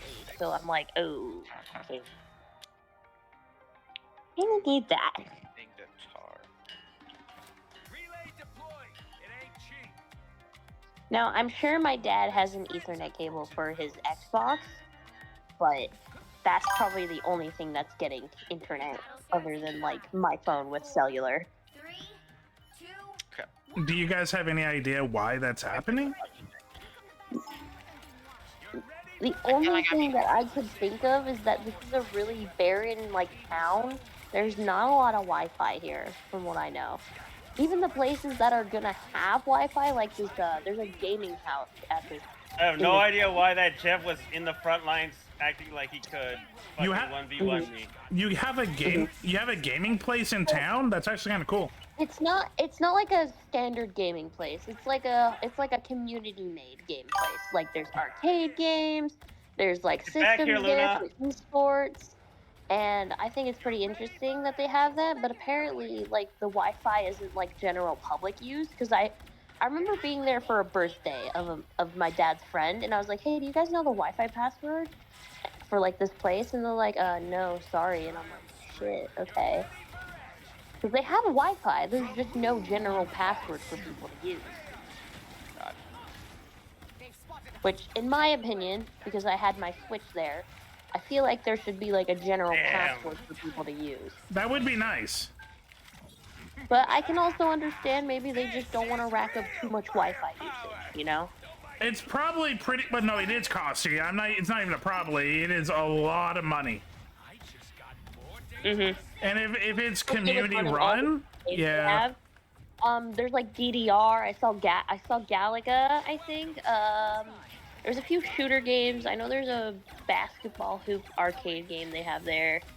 A few racing games that look pretty old, I'd say, in my opinion. But I don't think they were that old. But they have a pinball. They have a few pinball machines too. That surprised me. For something that's community run, like goddamn, that's actually pretty nice. Yeah, they even have like a whole history wall of like how it's called the web house. It's pretty interesting, not gonna lie. It's also open to the general public during certain times. I believe, like I think 3 to 5 kids from school can go there and play and whatnot or hang out. And then I think that's about all I know. There's skee ball there though. I tried the skee ball game. It's pretty fun. Also, I believe all the arcade machines are free to use, so you don't have to pay for anything. Yeah. The only thing you do have to pay for is for snacks, from what I know, because it's a take what you want and leave how much it is, basically. Or if somebody's chaperoning and like they're writing down everything that's been taken out and refilling. Honestly, to whoever's running that, you are doing a service. Thank you. Yeah, he sounds like a great guy, from what I've heard. I have an arcade not really near my house, but like I can walk there. It takes a few. But like it's kind of stupid because they have like it's also like a bar. They have old arcades and they only like you can't really play anything for longer than like 10 minutes before getting kicked out if you don't like buy a drink. It's kind of stupid. So, I mean, I'll just be like, hey, can I just get like a Shirley Temple and then y'all just leave me alone, please? Depending on the place, they will accept that. This is true. Sorry, dude. I had to back off and I was helping to heal the people being hit by the venom. So I live in a metropolitan city and I have a few arcades and arcade bars. Yeah, they're fun. Yeah. Cool. I like those places. I just don't really get out of the house that much. I mean, I don't either. I've been trying to more often. Like, I've been to the library by myself a few times. Mostly either turning in or getting books. They went triple healer, that's why. It's literally an 11-minute walk from where I am, and I think that is great. Because I actually have been going to the library just a bit often just to get out of the house. I'm not gonna lie, the local library is not as bad as people think, man. You can find some interesting shit. It is not. No, like literally, like in Arizona, like I didn't even know that they had a D&D thing that I could be a part of, and I was like, oh crap, this is so much fun actually. When I was looking for work in my early mid-20s, I found out that by law, libraries actually keep a track of job listings. So it's just a massive market of like job market, and that helped me when I was looking for work. Yeah, I've been trying to get more stuff from there, but it just hasn't been great. Also, but I did also apply there. They do have it on record because apparently the position was already filled, and I was like, oh, okay. Also, for gamers, they actually rent like the latest games. Yeah, they do. It's kind of crazy. Oh, my library back in Arizona. Fun fact: it has a whole teen room that they can use the computers for, and they can download whatever they want to on it, so they can play it like Roblox or Steam or whatever.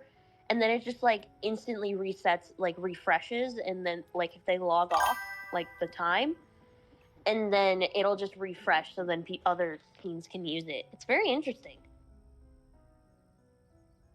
My library like a whole- doesn't really have that much to it. Yeah, the one here doesn't have a lot, but I heard that they rent out a VR headset, so that's pretty cool. Yeah, you can really only, in mine, you can really only rent out books. I know there's computers that you can use. I haven't. I haven't really had incentive to. There's been a few computer things that I've seen, like kids using them for schoolwork if they can't do it at school and whatnot. It's very interesting. I first played and found Roblox via public library. Yeah, no, the public library is a great tool. It is 100%. Support your local library because they're not getting enough. They are not. We need more paper and pen and writing. Also, they have a lot of cool TV and movies. They do. You know what's funny? Before I left here to Iowa, around like not before Christmas. It was not before Christmas, I don't think, but it was during winter, I believe. And I went to the movie section because I passed by there for D&D, and you know what I see up on display? Adam Sandler's 8 Crazy Night. Oh, burn it. And I was like, oh yeah. Burn the library down. It was a Yeah, waste. so much fun. One cool thing that my library does. It's just not. There's like little sections, like it's like little like rooms in the back. I think you can just like rent out and like do like just shit in there. At my school, they like we have something like we go there like once a week, and the guy running it brings in like board games, and we just like a bunch of kids just hang out there and just fuck around with like board games. People don't realize how important that kind of stuff is to a young kid, man. It's social development. That's how I've been doing D&D. Like, there's like the board game club, which I just mentioned, but then some of the kids in board game club made like a D&D club, so now they're doing that. Yeah, at my old library, I don't know if I told you guys that I was actually co-DMing for like the library. No, you didn't. Yeah, so I've been there for like a good few months, and since I was past the age range that I was supposed to be, I, was just letting my little brother be there, just sitting off to the side. And then the library staff, it was just one lady, one person. It was just her and about 20 kids, ranging from, I want to say 7 to about 15. And she's like, hey, can you help me since you have some experience? And I'm like, yeah, sure. I'm not like a good DM experience, but I can most definitely put this on my DM resume. No, it came from me. We actually did that when I was working at a board game shop. We would actually hire DMs that just happened to play, some of the games that we were already running because we got I was busy. just trying to make up shit as we went on, because I believe there was one that I know we finally like fully got through. That one was pretty nice. Because it was. Not gonna lie, that is just D&D making shit up. Yeah, no, I think one of them, we were in the sewers, and I had the greatest idea that they were sent down by 2 men who were, well, no, one of them sent them down to go find their brother because he was investigating paranormal happenings in the sewers. You want to guess what their names were? What are their names? The one who sent them was their name. I named him Mario. And his brother? Luigi? Luigi. Yep. Because he was the one investigating paranormal happenings. That's cute. Which, the point was, like, there was, like, elixirs being dumped from, like, potion makers into the sewers. So it's like, oh, what the fuck, you guys can't do that. That's illegal. My small town library, the first one in historic and not used or open. Second one modern. Cool. I think that's what ours is, actually, but I believe the historic modern one is actually got turned into the kids area. At least a small part of it was. I mean, Blue is also from rural Texas, so that makes sense. That also makes sense, 100%. Texas is peak. I don't know if where I've been is rural, because does El Paso count as rural? Because that's where a lot of my family is.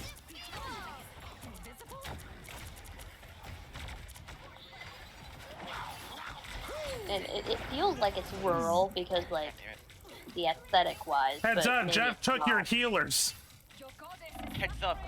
Also, okay. Well.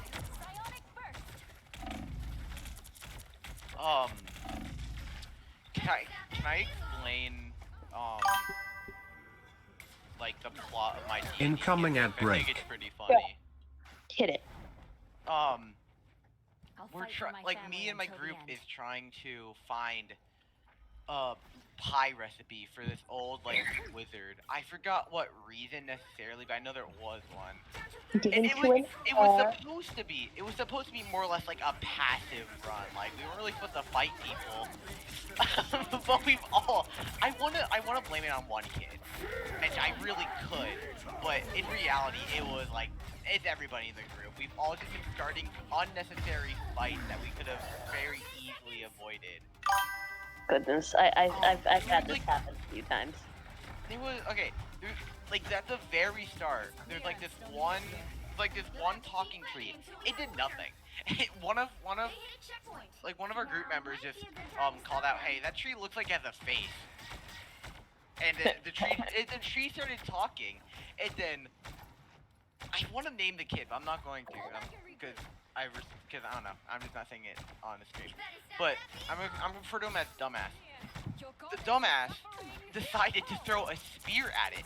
Like it wasn't hostile at all. It was most likely very passive. He decided to throw a spear at it. It didn't hit, luckily, but we still engaged in battle, and we were almost all dead. Damn. And another time, we were getting our first ingredient for the pie. Mhm. And then there was like we went to like an abandoned like bakery. I see. I sort of think I'm playing this. Like there's so much shit happening. We're walking to abandoned bakery, but there was goblins. We need to disappear. Well, Yeah. they did fight us first. But we were A, breaking into their house, and B, killing their entire family. This is true. That's true. It just became one a huge fuck up. It was it's really fun though. I really like D&D. I'm really This glad. reminds me of I'm just now remembering this moment with my Rock Gnome Bard character. This is after he got turned into a half vampire. I don't know how that happened. It just did, and they were getting attacked by I want to say it was like a low-ranking like group of vampires. We got captured, but my character, since he was half vampire, was like, "Oh yeah, you can like come hang out with us and whatnot." And it's like, "Oh, We don't need okay." Angela. We don't need Angela. We need You know a thing. what's funny? This just There you go. reminds me of when my character got sat at the kiddie table because he's a gnome, and it was like, "Are you serious?" They're like, "What?" And it's like, "Never mind." While all their friends were like in a separate part, probably like scared shitless. And then there's my character who's drinking blood from a bag with a straw, a silly straw, like it's juice box. Okay, one thing's really funny about the character I made a ranger, but for some reason, like my highest stat is dexterity. But for some That's reason, great for rapier. Yeah, but I think my gnome bard uses a rapier. Whenever I try to use my bow, I always miss. I've only hit my bow. We've been playing for like a good month now. Like, Bro just needs to get better at his archery skills. We've been doing weekly games for like a whole month, and Oh my fucking god! Yes. 5 sessions. There we go. That was good. Good change. Good change. I memorized this. I've only hit my bow twice, and even when I do hit it, I do like shit damage. Whenever I use like, I don't have good like strength. So but I do more damage. Yeah, you earned that, bud. Yeah. Oh man, hold on. I think I have my Rock Gnome Bard actually. New meta. It's not a new meta. Oh yeah, It's I do not have the new character. meta. Hold on. Also, yay! I'm in gold. Let's keep going. Hold on. I'm looking at my old sheet. You want to hear some of the skills he has and what his proficiencies are? Yeah. Yeah, no, yeah. Dexterity, proficient, exceedingly proficient in acrobatics, 15 plus. Oh my god. Perception, plus 12. Performance, plus 15. Persuasion, plus 15. Stealth, plus 15. Jesus, dude, mine is. Sleight of hand, plus 10. Oh fuck. Like, mine is like very basic. Like, I didn't really. This one put has much, been a while in the making, from what I know at least. like, I really don't have like much proficiency in it, really anything. And whenever I do have He only proficiency, used it's his usually just, like, rapier. +1 or 2. It's like usually just that. Yeah. Um. And there's me with all of my skills. I have a plus 10 and a plus 10 in dexterity and charisma saving throws. Thank you, Blue. Or villain. I'm not judging. Then I are also you guys have- talking in real life, or are you talking like in actual D&D? D&D. And, So, like, wait, what? on my D&D, Oh. for my Rock Gnome Bard. Does he actually have any extra levels on something? No, is he just full Bard? Okay, I thought he had extra levels on something. Also, he has a plus 7 to initiative. I guess I'm going support. Bro, Seven. if you just if you just tap like Venom's like picking Venom up in Mar Rivals, he What makes spells does he have? How many Weirdest spells did I movies, give this bro. motherfucker? I gave him a lot of fucking spells. What level? What was his cantrip? What? What level? He's 16. Level 16. Oh, Rock Gnome Bard? Oh, he's got tons. Oh, yeah, I know. Charm person, comprehend languages, guiding bolt, healing word, shield, sleep, speak with animals, thunder wave. I'm sorry, little guy. I can't. Did I shake ever my put ass in front of fireball you. on here? Did I never put fireball? Are you serious? That's crazy. Why wouldn't I at least put fireball once? 4, 3, 2, 1. That's crazy though. Features and traits. Yeah, he's a Rock Gnome Bard. You know what's interesting? My character's very basic. Yeah, that's cool. That's awesome. I'm pretty sure That's I don't hilarious. have my sheet. I could grab my sheet. I don't want to. Mine's I on very much, D&D Beyond, and even then, I can't even like access it because I it's very much from could, my but school. I'm just not going to. Oh yeah, passive perception for this Rock Gnome Bard, 22. You better be sneaky as fuck, or else he's gonna notice you. Dude, I don't know how to. Did you go back to Elsa? Oh, I have my ult already. Oh yeah, I also forgot to mention that this Rock Gnome Bard also became a king of a kingdom. Ooh. Also is a stand user. Because why not? No, because this actually has an in like lore, like an in universe for lore. My kill. My Elsa kill. There is a university that they went to, based on, I forgot. But there was Nice a lot to of meet anime you. characters I'm who were Doc. like who were teaching. One of them was like Kokoshibo. Was it Kokoshibo? No, Yorichi, I think. From The Demon cat Slayer? lady? Oh, I was thinking the cat girl from Bleach.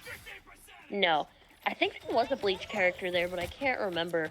But one in particular stood out to me in my character because my character is half vampire. He felt a weird tinge of relation to the one lawyer teacher, the one lawful teacher, who was named Dio Brando. Oh my god. Let's One day, he was walking out of class, and suddenly, he was struck in the back of the neck with a golden arrow. You can see where this is going. My Venom kill. He dies. On a wheel. Case closed. No, he actually survived somehow. Oh. But yeah, I think we actually did a 50-50 if I actually survived and I got it.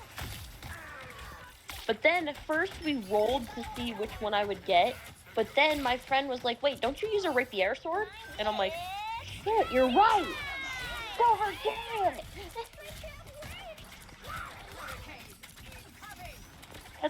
That's how it happened. That's how he got a freaking stand. And nothing bad ever happened. Yeah, actually, nothing bad ever happened, I believe. Well, no, there was one bad thing that happened, but the GM really favored me. And they were like, okay, I'm gonna let you live, or let you, like, revive your friends. And I'm like, okay, yeah, we can do that. Because, like, apparently, me and this one Roomba NPC friend. who's been, like, best Hi, friends Roomba. for life. Oh, and I will hydrate. And, like, they had, like, there was also this one other character who was, like, apparently the big bad. And that character, like my character, because he was, like, they were, like, an adoptive son to him, to her, I mean. It was like, you know what? I will listen to you. And it's just like, are you sure? Because I know you're kind of going through some stuff, and I really don't want to. Shut up. Just like, shut up. Shut up. Shut up, you. Okay, well, can you, like, kind of not kill people? It's like, it's not really good for anybody, including you. I mean, your daughter here is beautiful and smart, and wouldn't you want to have a good future for her? A beautiful rock gnome daughter.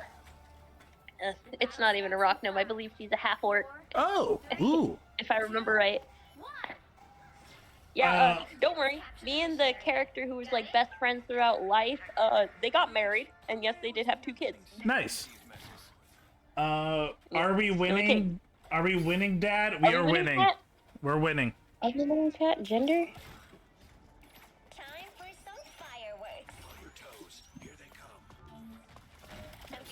Chat, are we winning? We're winning pretty well, but we can lose, so Octavia, do your best. No. Okay, so, oh my god, I'm so hungry, actually. Go eat, bro. I Go already eat. ate. Go That's eat the more, thing, bro. I already ate. No, I can't do that. I don't need to ruin my appetite. That's fair. If you have a planned next meal in the next couple of hours, that's fine. I've only ate dinner and like a shit ton of Jello today. How? Oh wait, I was about to say how are you living, but I know the answer. You're young. Yeah. This is like every other day. I just eat like one food. Are you just part sugar? Yeah. It's delicious. Wouldn't be surprised. Oh fuck. I don't know how I'm doing good. I have like no clue what I'm doing. I barely use Deadpool. I haven't used him since he came out. But it's working. Okay. Damn. Thought I could 1v1 the Phoenix with low health, but I couldn't. Just needed a few repairs. Hope you get better, and I recommend trying local public library. Public disclaimer for all: do not breathe in mold for extended. Roomba, is your place moldy? Do you have a mold outbreak? I've had a few in different places I've lived. It's not fun. It's not fun. You don't realize it until too late that it really fucks with your health. I only had one time where we almost had a mold, like, outbreak at my house, apparently. That's because not my bad. brother flooded my mom's bathroom because apparently he fell asleep while leaving the fucking tub on. How do you do that? That is a good question. It was a good part of my room, so I had to like sleep somewhere else while my room was being dried out, and we had to like have a bunch of like humidifiers and like not even humidifiers. I think it was just air conditioning, so everything would dry out faster. Since we didn't want mold, so. Which is an understandable thing not to want. It's kind of scary, cause like it's I terrifying. literally came home from school, like not even like school. It was like my trade school, and I see my sister and my brother running to like grab towels and shit, and they're like, "You need to start grabbing towels now." And I'm like, "What the fuck is going on? I just got home." And my sister's like, Aaron flooded. Sorry for name dropping. Oops. He flooded Everyone the bathtub. look for Aaron. Oh, there's only one Aaron in the world. If you can spell his name, then you can look for him. But other than that, no. No. That's it. That's all I'm gonna say. He ain't Aaron. But she's like, yeah, he like flooded the bathtub and he fell asleep while he was doing that, and I'm like, what the fuck? Ready for another ghost fighter? Crazy. Yeah, so that was not a fun time. This is gonna hurt. I'm counting on you, friend. Glad someone brought protection.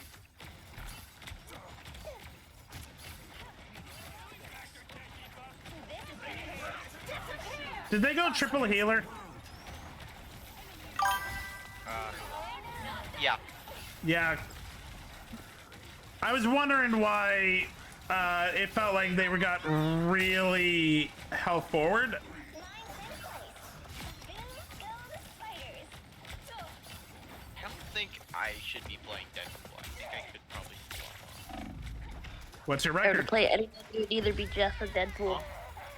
What's your record? What do you mean?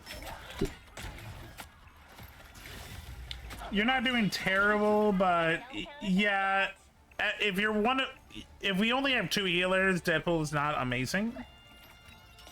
Alright, well we have another. I'll just dig it out for ZZZZ. at least until I die.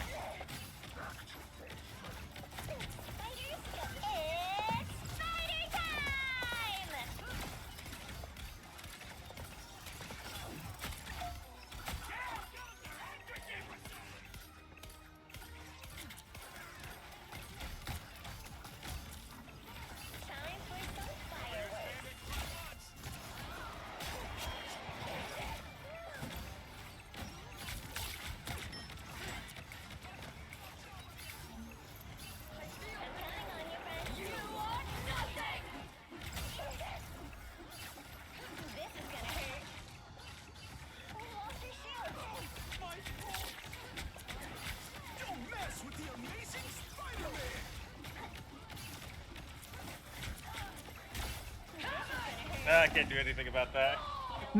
They went triple support. We could have gone triple support, but of course, somebody has to go fucking Angela. Angela is not the triple support or triple tank we need. We need damage. We don't need displacement.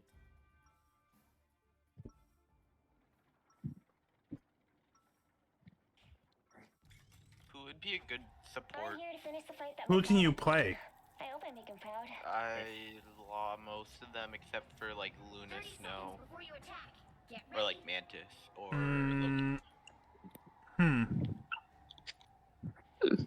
You got any idea, Rio?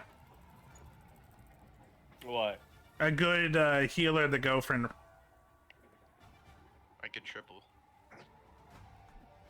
Okay, so the best healers for triple support, honestly, in my taste, is Invis, Luna, and Mantis. 2 out of Because 3. Mantis has the damage buff. 2 out of 3. Octavia doesn't know. Yeah. I think Gambit would be good for this comp. Gambit is good too. Yeah. We also have a Magneto, which would be pretty useful. Well, I went Magneto because you went Gambit. Yeah. I mean that's good. It's a good support. Like it's not support. Fucking team up. Okay. Yep. Fucking Spider-Man. It's always Spider-Man. We need something. We need somebody that can deal with Spidey.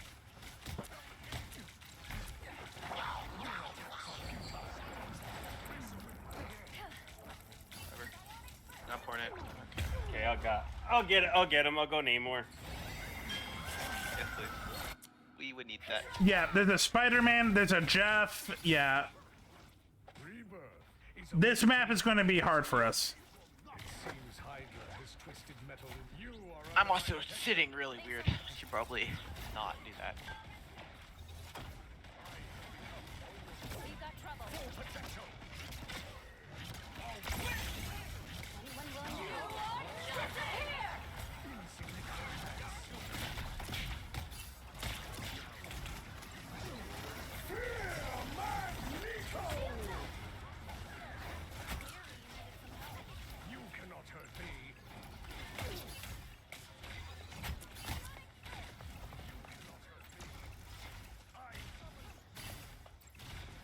Oh fuck! I jumped off my head by accident.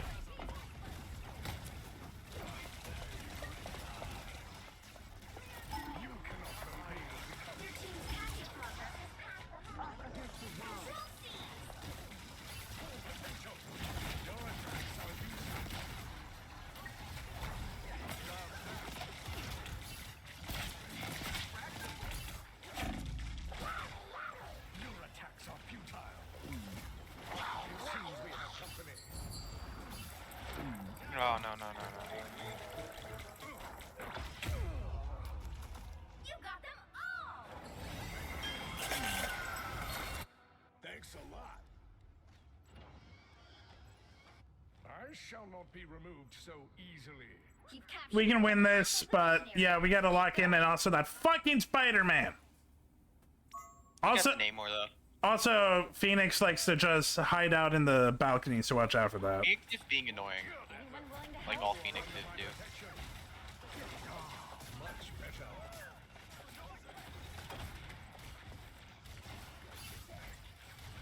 Oh, wait, okay. I forgot. That one? No, no. I might ult.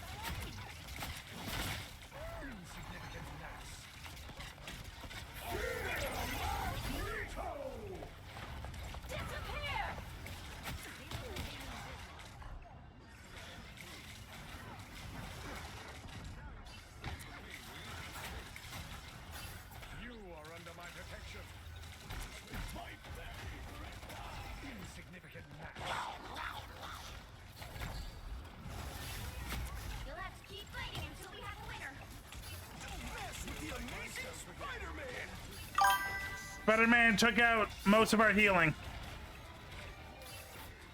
Yeah, he's up there. Spider-Man's diving in.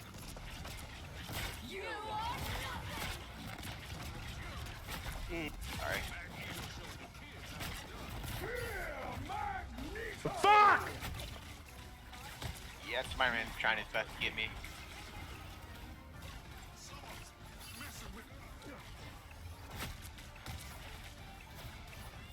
It's okay, it's okay. We're at 99, they're at 51. Oh, I'm saying fuck because my ult hit the bridge. Oh.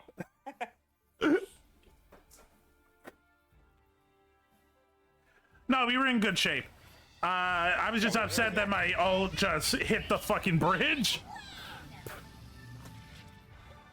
Chat, we're doing it. We're doing it, chat. I love Yuri. Me too. We can all agree, Yuri, right? Yeah. Yeah, we superior, but I was behind Yuri. I was waiting for that. By the way, have you watched Heated Rivalry, Octavia? No. I feel like you should. What's it about? Do you want the bromance? Do you want the internet story, what the internet says it is, or the plot line? Plot line. Two rival hockey professionals who have a rivalry also slowly fall in love with each other. Now, do you want to know what the internet calls it? Where do I find this? Fuck in the locker room now. They do. It's a lot of different couples. It's a lot of gay sex. Yeah, exactly. Where do I find this? Good question. Heated rivalry. Crave or Prime Video? All right, good to know. Thank you. Talking about anime that apparently has a lot of yaoi. Yuri on Ice? Yuri Yeah. Locker. Not only Heated rivalry apparently. Yeah. There's about two hockey players that are rivals, and then they slowly just, like Yowie on they start becoming, they like each other. And Rio, fucking a lot. that's the show I'm talking about. It's not an anime, it's live action. Oh, it's live action? It was I filmed thought it was an anime. No, it was filmed in Canada. Oh, it's holy shit. Here, I put the IMDb page for in the VC for you. Mommy thick thighs in play. That works. I'll go off of whatever other people are doing. I want to go. I want to go Venom, but I don't like this map with Venom. This map with Yeah. Venom sucks. It's buku bad. You can go Groot, but our magic is going to hate me. Incoming at break. Don't. Hmm? Try. Actually, do you want to do Emma and I'll go Strange? Sure. Hmm? Sure. All right, let's go. 30 seconds before you attack. Yeah, you can go Emma. I'll go Strange. Oh wait, we already have a Deadpool. We need another healer. I'll go healer. That's fine. Oh, I'll go fuck. healer. No, I'll I go would've- healer. I want to stay. I will go Invis.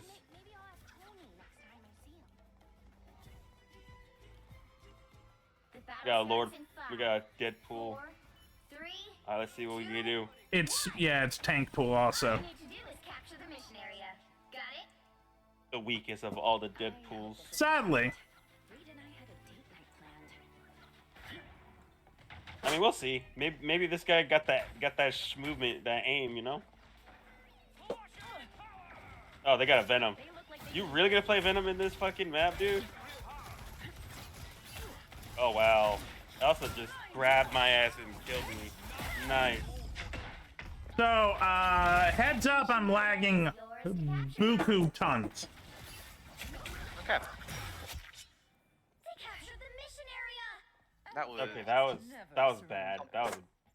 I was lagging really bad. They went triple support? Yeah, they did. Holy shit. I feel like I could go somewhere now. I'm not going anywhere.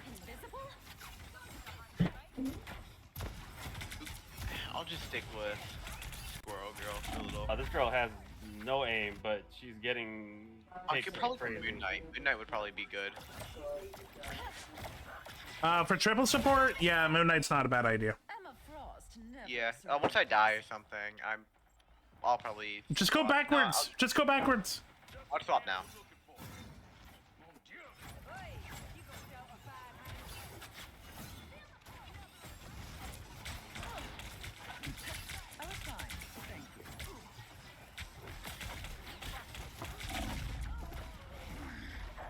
Their team's capture progress has passed the halfway point. Our DPS just keeps dying. Yeah. Punisher might not be the choice here, dude. Or at least not right now. Punisher's not the choice.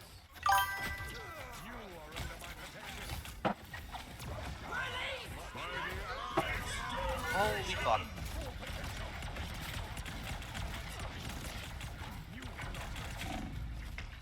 Alright, fuck it.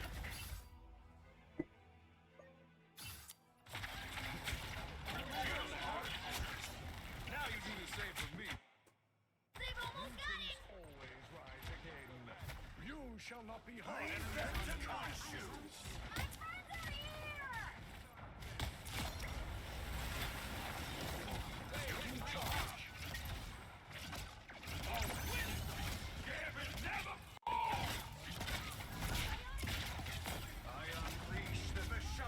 That was awful. But we can come back. It's fine. I'm back. I threw my phone in the freezer. That doesn't sound safe, but I'm glad you're back, Blaze. We need another team. I'm not doing the hottest right now. You wanna go support, and I'll go third tank. I think we need a DPS that actually knows what they're doing, but I trust you, Rio. 30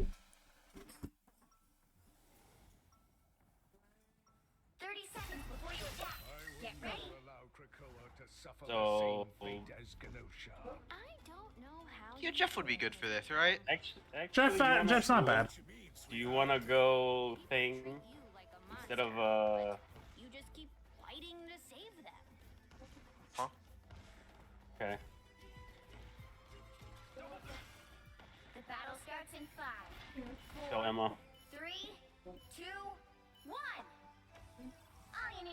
You can also go aggressive, Emma, and I can give you support.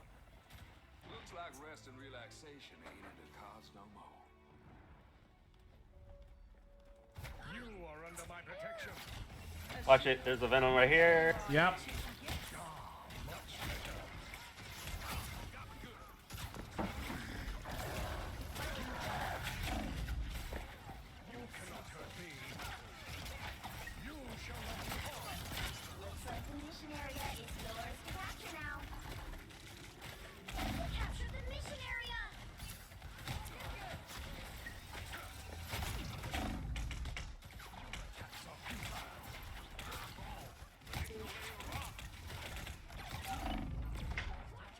Okay, I think we're gonna need this guy. I'm gonna switch into this.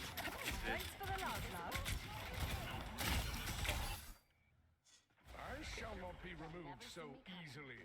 So they see a Venom and a Strange, and they're like, you know what we need?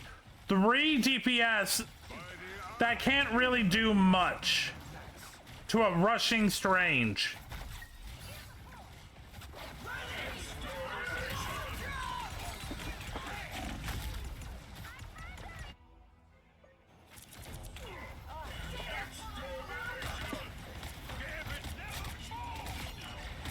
The Wolverine, I think, had a good idea, which is Rio. I'm trying to fucking get that, get in their back line, but.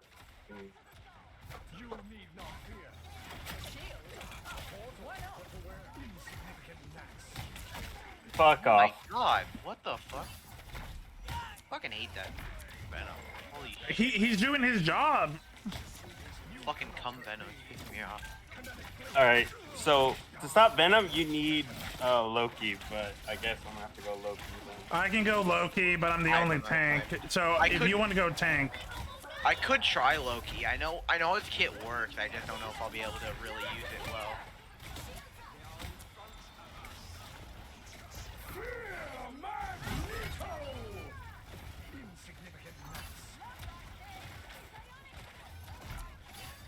doesn't matter. None of us can get even close. This is a wash.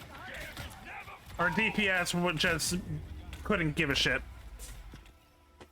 No, they don't. Yeah, I tried my best.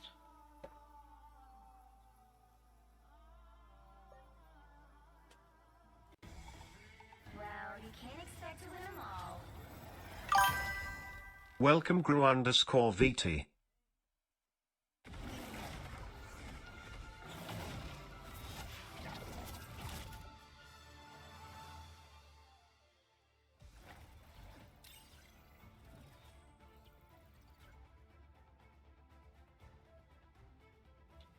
Hey, Gur, why is Rio ignoring my DMs? So mean.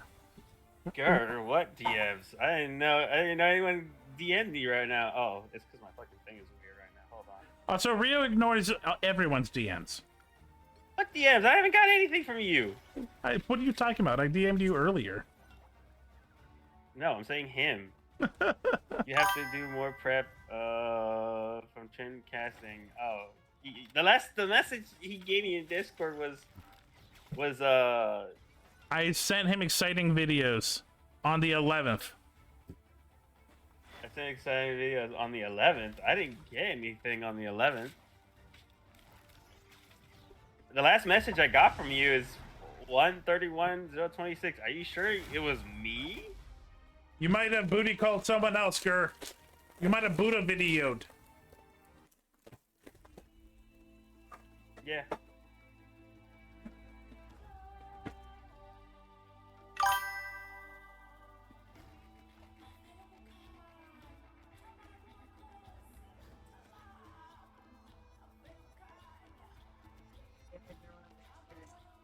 You'll need a top-notch team to win this one.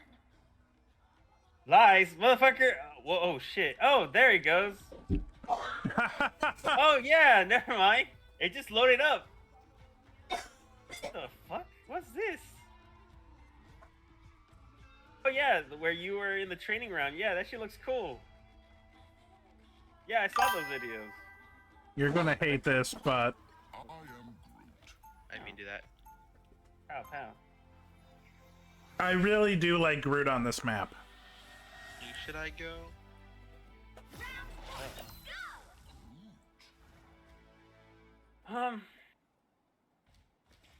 Is it the same fucking map? It is the same fucking map. No, we're not doing the train. Oh. Fuck No, yeah, we we're are Venom then. We are doing the train. Whee! No, we are. Oh. I love how I could just swing my way across the map like that. A likely story, Gur says. The battle starts in 5, 4, 3, 2, 1.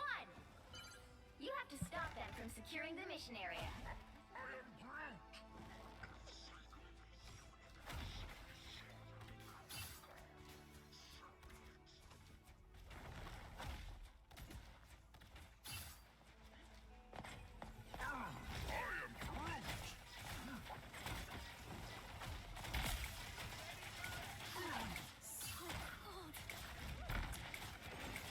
I just killed their Elsa. Nice.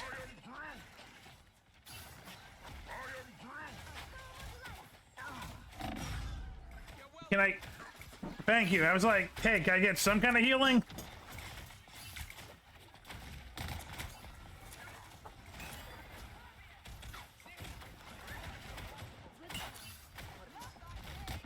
Nice to meet you. I'm Toph. Okay. We're keeping them at bay.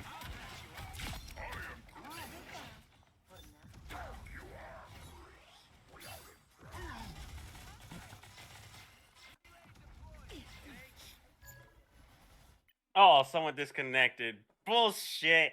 That sucks. All right. Hold on. Let me do that.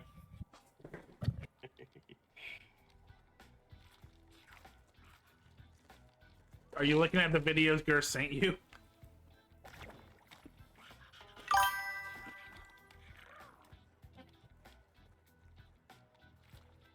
There, I'm back. Here, watch out, I'm eating cheesies. You're eating cheese? How dare you? First of all, I would love some cheese, but no, cheesies. What? Then do you want me to make you some meat? Bow, bow, bow.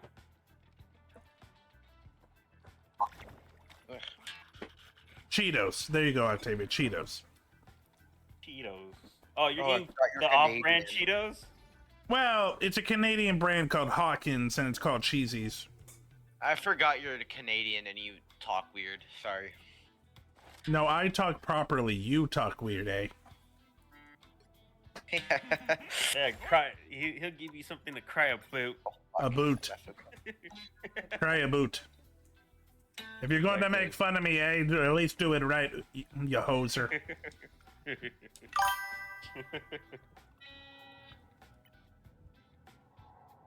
Oh, I fucked that up. Not back.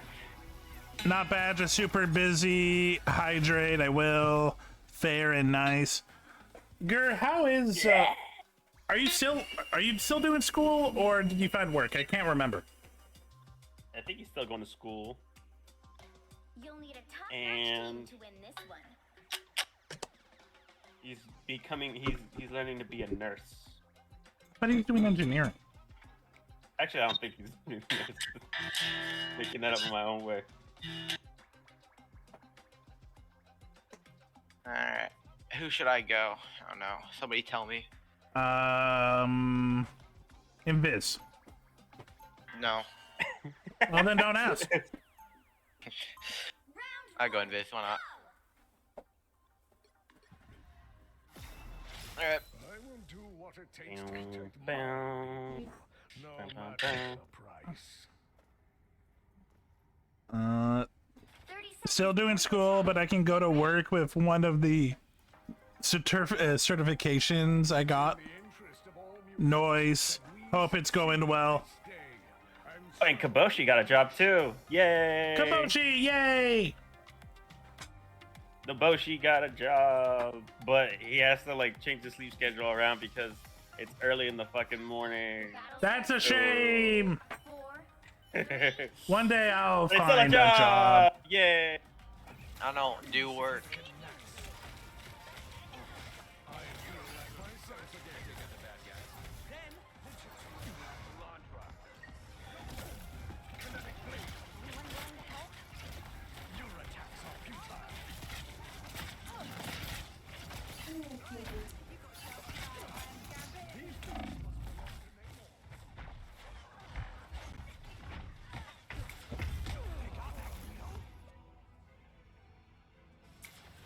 God damn it.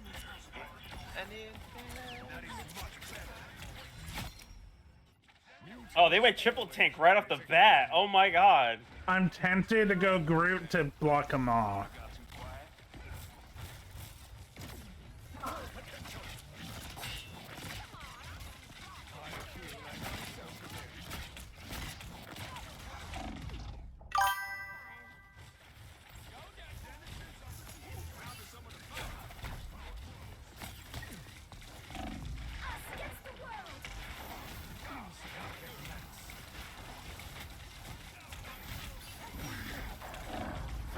Okay.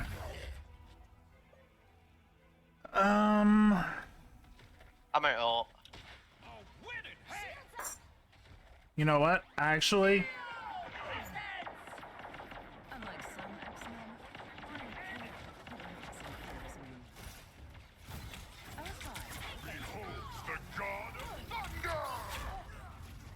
Might have to switch to Moon Knight. Because I can use the tanks as a fucking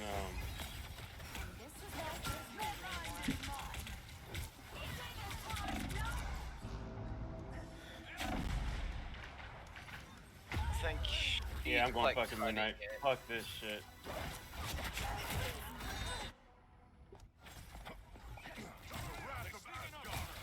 All they did was know what? make me angrier. Why not? I bad aim, but it'll. I suppose that helps.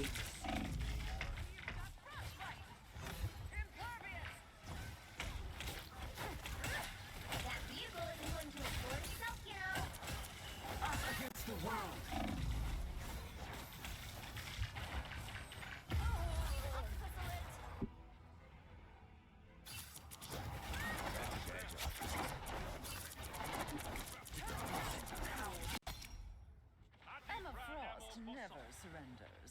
A nice deep freeze.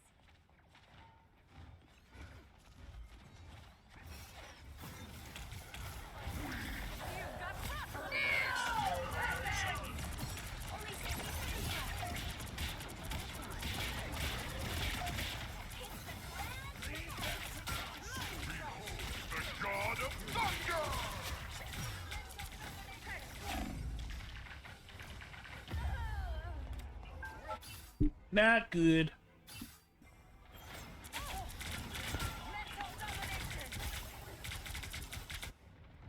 All they did was make me angrier. Down to 30 seconds. Yep, that did it. I'm glad I switched to Emma. Luna. Luna. Took me a second. I'm like, wait, what? Same person.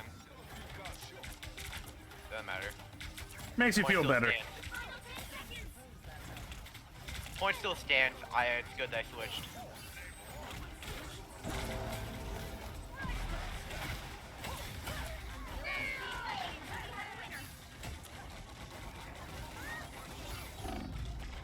Ah, fuck.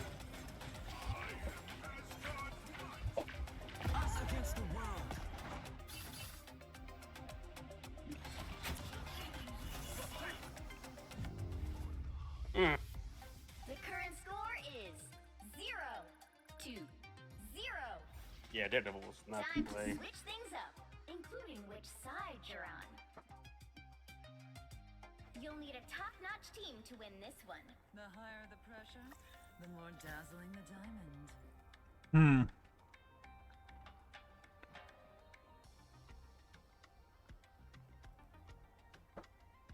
Actually, if they keep up what they're doing, this actually might not be a bad idea.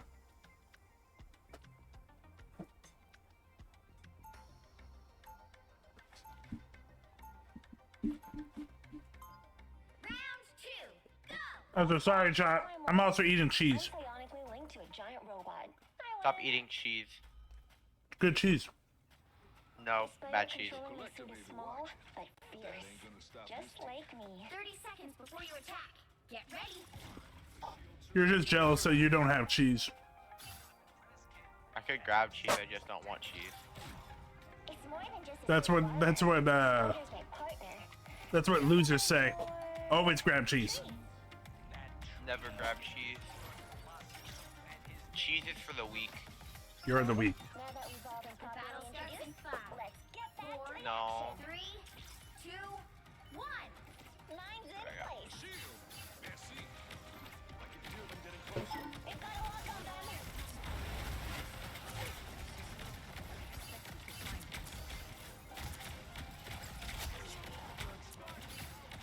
Oh my god.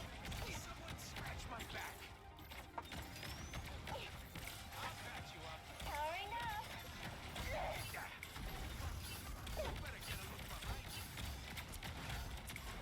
Time for some fireworks. You got my back, I've got yours. Oh my god. The fucking tanks are so annoying.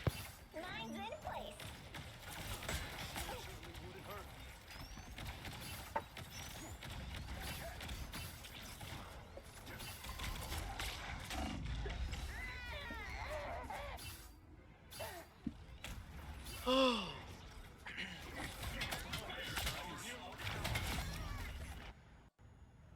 Ready for another go, Spider?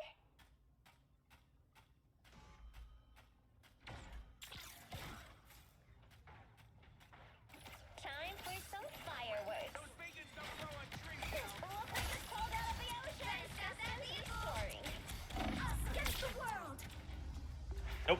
That was quick. Score 0, 2, 1. Oh, Jesus.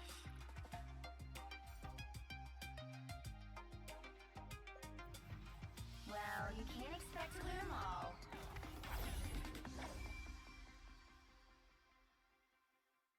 Yeah. Ocean man, take me by the hand, take me to the land. That sucked, but no, that just It's sucked. okay. I'll just keep going tank because we need it. We needed that second tank.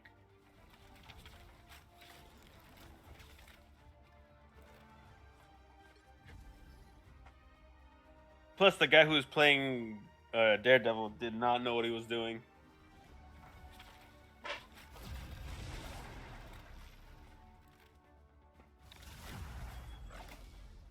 Nah, aggressive tanks and healers that know what they're doing. It's a hard combo for this this rank to deal with.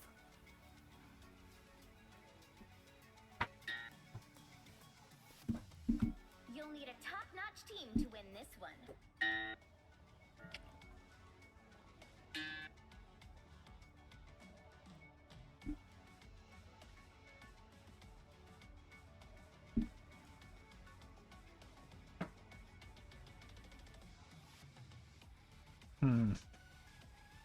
Octavia, What? we're in game. Pick a character. Round 1, go! That'd work.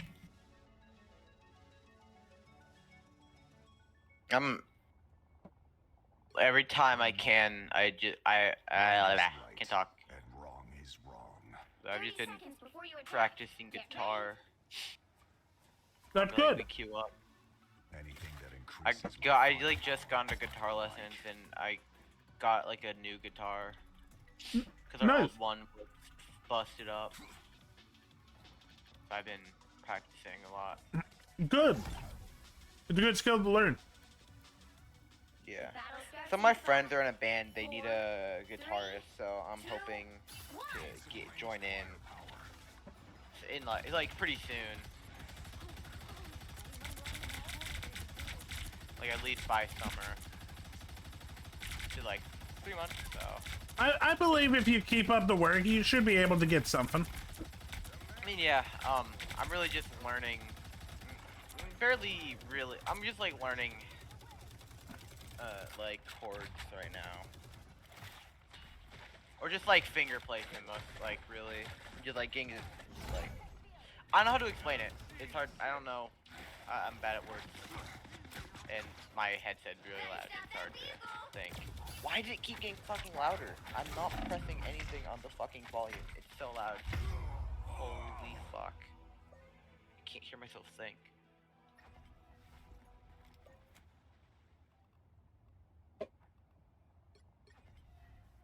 Been doing this a long time. Ain't about to stop now. Rio, I'm doing it. I'm breaking out the Wolverine.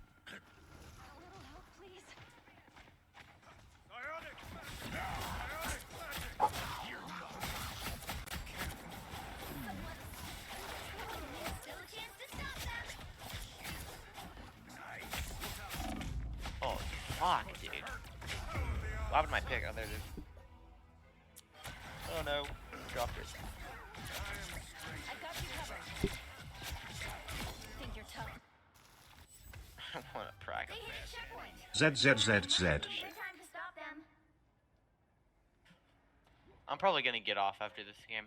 Okay. I'll stay on call, but I just don't want playing more like rivals anymore.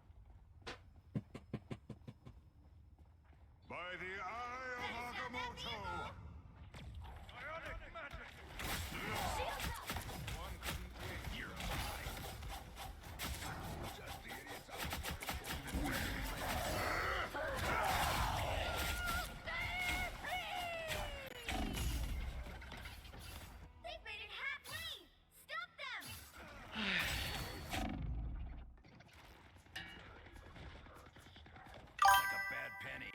Just keep coming back.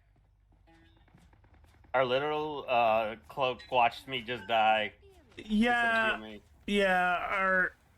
I have a feeling that our cloak is doing some DPS bullshit.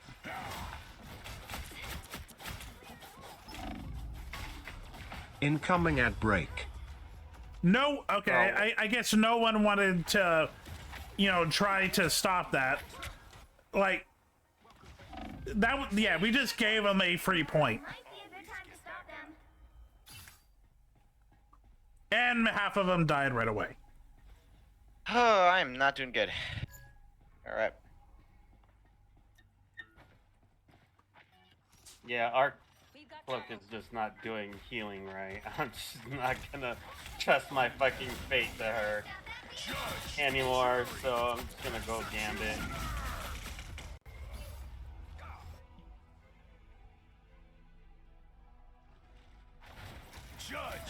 Lord. Executioner! I would also like it if the other DPS just stopped. Still hasn't got a single kill. Marvel rival player that can actually do shit. Hey, Zap. Hi. Harp is out of one suit. Yeah, no. Trying to get me out of silver and gold right now. Shit. You need help? Oh, sure. Always get back up. You generous. Okay. The current score is What are y'all picking the new new character? Oh, she's great. Oh, I love her. She's so much fun to play when you actually like are able to play her. And I mean actual play, because people run to her like crazy. Yeah. What do y'all think of the Atom changes? Haven't seen them really. About fucking time. I think it's too much, personally. And I'm someone that was peak rank is Atom, by the way. Hey, Octavia, you can go DPS. Oh, yay. On who do I go? I'm fine with the movement ability they gave him. But buffing Soul Bond to do it as well, I think was a bit too much. So I don't actually. What did they do with Adam? What did they change? They gave him a fly ability, and then when he soul bonds, he can fly and DPS at the same time. Oh. Yeah. Essentially, he's a semi-flyer. We're already doing bad. On board. Think like this. You know how Iron Man can go into his dash mode to fly? Yeah. Through you to get to the battle. Is it kind of like that?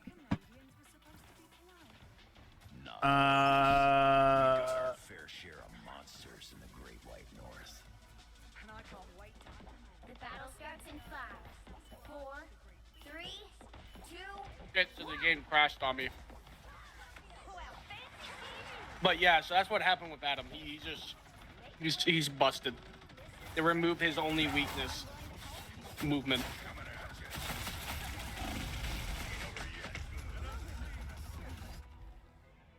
Which is okay.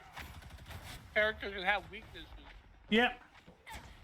So none of them fought to go around. They just waited for the portal to go away. I thought of that, but then I got murked.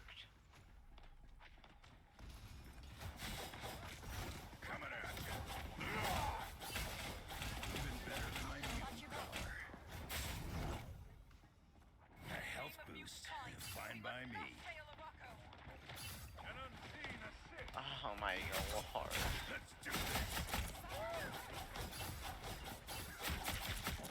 By the way, no, they just made triple support worse by doing that item buff. I hope everybody knows that.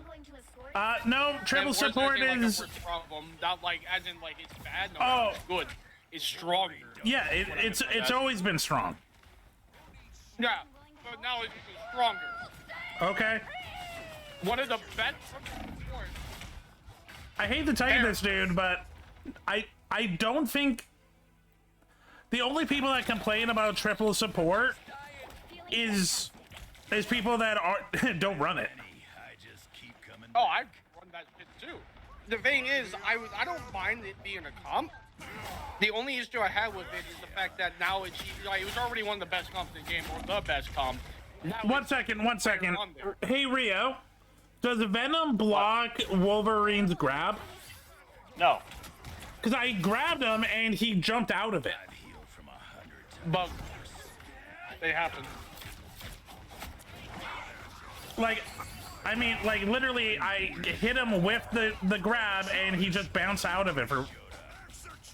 Bugs happen. Probably. Oh, it's a bug. Okay. Most likely, shit happens.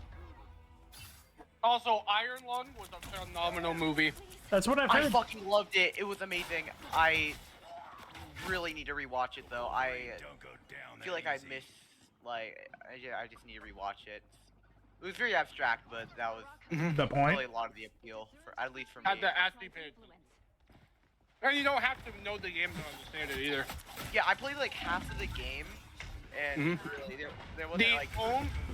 The only thing, this is not spoiler because it isn't scheduled, is you understand the environment, which is you're taking place on a blood moon. All humanity's gone. All the stars and planets are gone. Those are the only thing that like some people were just confused by. Yeah, I can definitely see why. Only 60 seconds left. Because I thought we were on Earth for the first half, and I was trying to pay attention as best I can. Yeah, I do like the I do like. This is minor spoilers, but not really necessarily. But I do like that they said that like the camera is like an X-ray, so you can actually see through the blood. Like I thought that was really like that was an interesting fact. That's never said in the. As you know, like Cosmic Horrors are gonna be a monster. The monster in the movie is different than the monster in the game. Yeah, in the game it's just like an angler, but in the movie it's. No. In the game, it's a frog. No, it's an angler. It's an angler. The creator calls it a frog. Well, it looks like angler, and. The official name of the monster in the game is Frog, and Leviathan. Well, it's an angler. I did fucking awful there. That was amazing. We all did pretty bad though, so. Yeah, we know when you guys are gonna invite me. Get on. I am on. Okay, give me a second. I need to play more Mutagenics. I need to get out of Act 1 if everybody else is way ahead of me. So I'm just fucking ass at the game.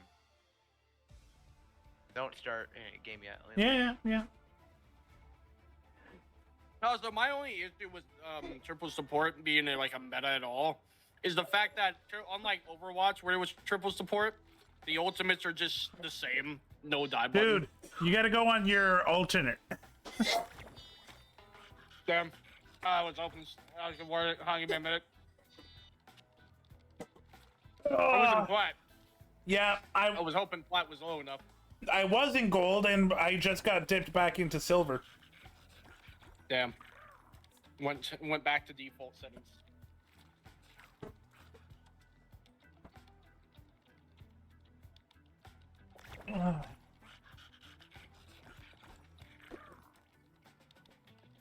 Chad, I hope you're having fun.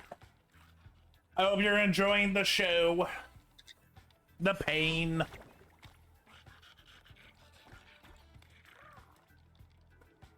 I hope my cries give you joy.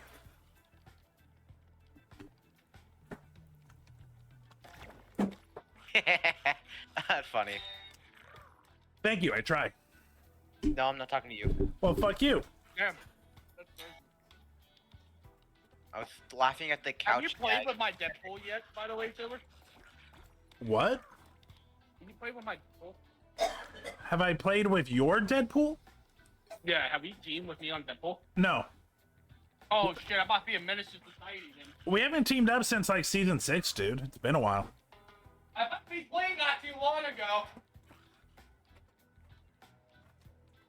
I remember having a semi-recent playing session not too long ago. I think we talked while one of us played, but I don't think we played together, Maybe. dude. Maybe. Anyways, you're about to witness peak. As long as you work with the team, because remember, half the team is going to be pretty bad. Yeah, but I'm support Deadpool. You're fun. Ugh. Hey, look, I'm number 1. Perfect. I could probably do 2 more games, maybe 3, if they're quick. All right.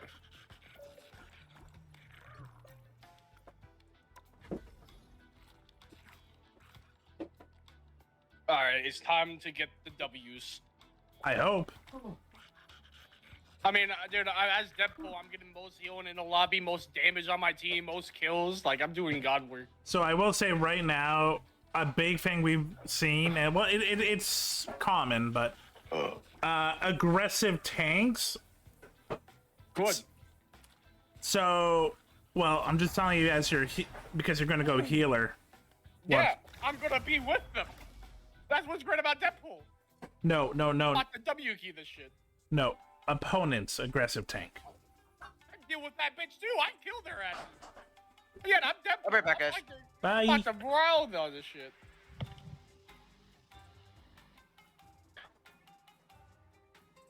I'll fill. You'll need a top-notch team. I mean, to I win can this feel one. too. That's the funny part. Yeah, but you really want to play Deadpool. Yeah, I know. I can feel as all Deadpool. 3 though. Yeah, that's the joke. Oh, that's the joke. Oh, sorry, I didn't get that. Yeah. Oh, look, I'm trying to ban me, bitch. Okay. Well, do you want to go DPS or tank, or do you want to go healer? I'll go either. I'm going to support pool. You're a better DPS than I am. I'll go tank. Alright. Wait, we're in comp? Yeah. Oh yeah, there's no ban. That's why I was so confused. Yeah, too low. Which is a real pain. 30 seconds before you attack. Get ready. I don't really care about banning anyone in the CeeLo. I'm gonna Don't start worry about kidnapping me. people, so just know that. Who are you going? I mean, why don't you run? We have a Hulk. Why don't you think? We Yeah, me on can Deadpool. So. I mean- yeah, there's a thing. There's a team up with Thing, with Thing now with Hulk. You get more damage. Yeah, we can do that. 3, 2, 1.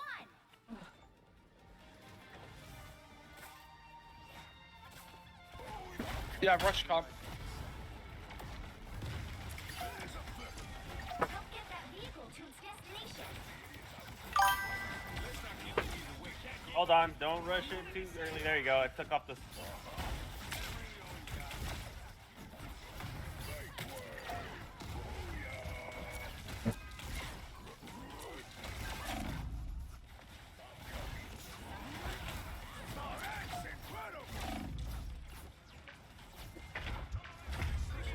Okay, now that I have a second, let me.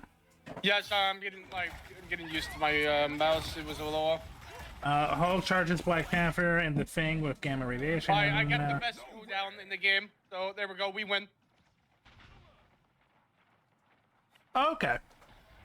All right, their team is so just all over the place. That's Silver.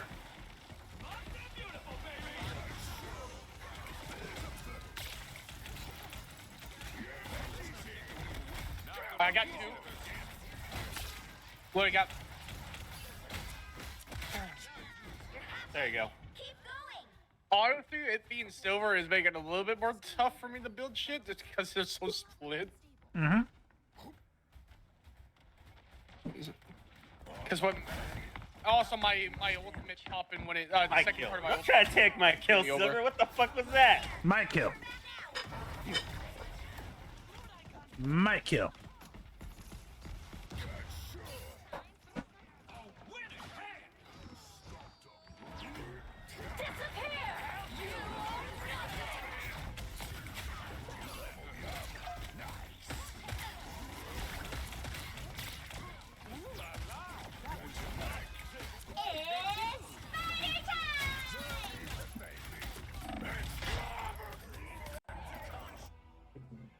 I got my ult again. I'm not gonna lie, I haven't played Fang in a couple of seasons, so it's taking a little second for me to get back in my groove. My kill. I'm not even there, but I will kill it. My kill. I don't know why, but plugged in my mic is throwing me off. Also, their invis is doo-doo.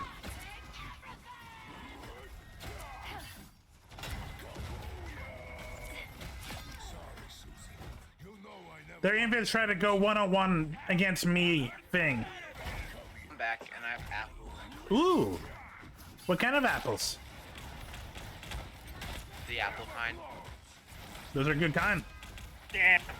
Like I could have 1v1 or 1v2 the Squirrel Girl and the Phoenix. It was a lie. My kill.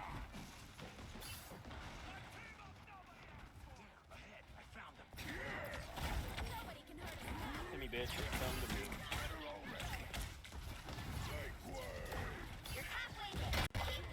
Oh, I gotta have my ult. I am here.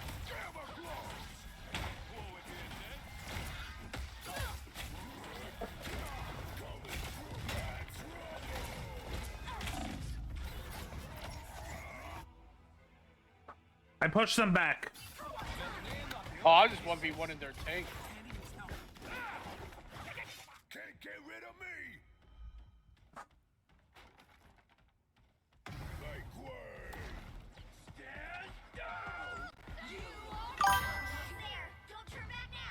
No, fuck!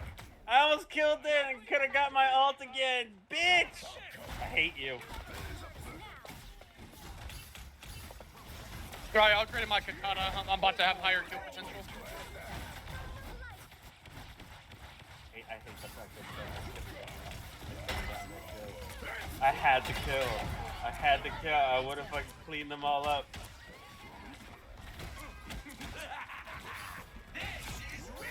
Got their gambit.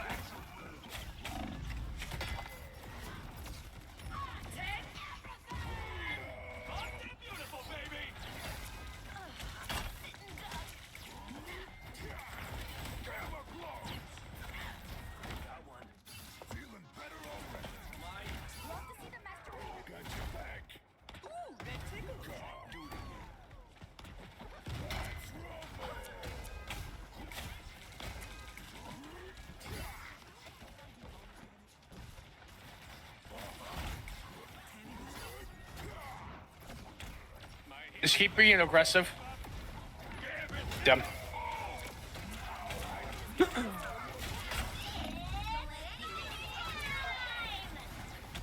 So, how you liking my Deadpool? It's a pretty good Deadpool.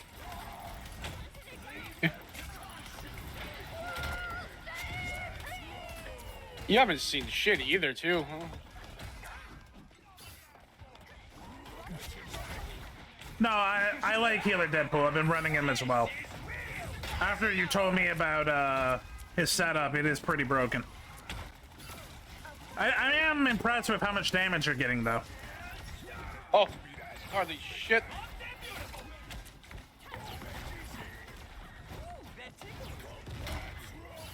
It'd be more damage if there were more group up. There you go. There you go. Like, for reference, they're not. I'm doing so little compared to normal. I haven't even maxed out my level tree. Normally, I would have had my book skill book leveled, maxed out by the halfway point. Team to win this one. When you got one like me. But because they're so split, I'm not able to get as much damage and heal at the same time. It's taking me longer to level up my abilities. Yeah, no, they're not working well as a team.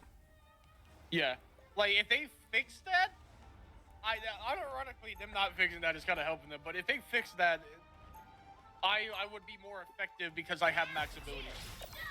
So, normally I would disagree with you because I think you sometimes overestimate, but no, you're right.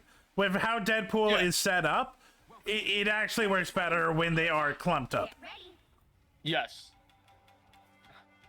Because I just drop so much more healing and damage off. Yeah, a lot anyway, we gotta play safe until I can get my my cooldown off. The first thing should always level up Deadpool is his icon throw. The lack of icon throw is the main reason why I said heal pull is better than tank pull. Honestly, take away his shield bubble and put the icon throw, and I think tank pull will be more effective in the game. The icon throw is great. I agree with you. I love the icon throw. Well, especially on the support. You can't. The reason why it's good is because it's guaranteed the second for me to get my ultimate touch whiz off. Because each person hit counts as a requirement. Yeah, I say play slow until I get icon throw. I know. Because the heal, yeah. But it was too good to back up. It was too good. Alright, I got icon throw. And ultimate.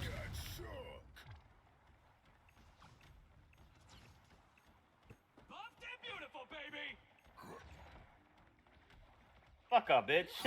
The fuck you think this is? This is Fight Club in here. You think you can 1v1 in a room, Phoenix? I'm Bucky, bitch. Hey, call me Brad. Do that shit to me? Call me Brad Pitt. I'm gonna call you Jared Leto because you just got your ass beaten. If you know Fight Club, that's a good joke.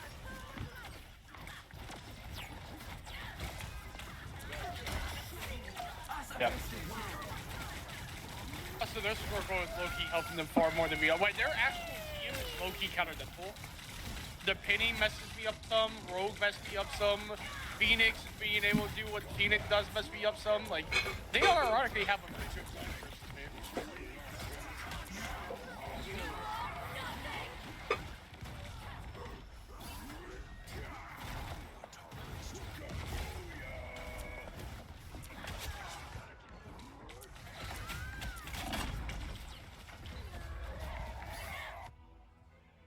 I'm gonna have ult. I also have my ult. I killed their tank. Yeah, It's fine. no, I got I ult. lost my ult. I got ult. I'm about to clean them up.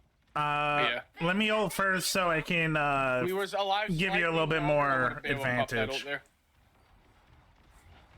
mean, bro, if you could get if you could get the healers out of the way, we can really clean them up.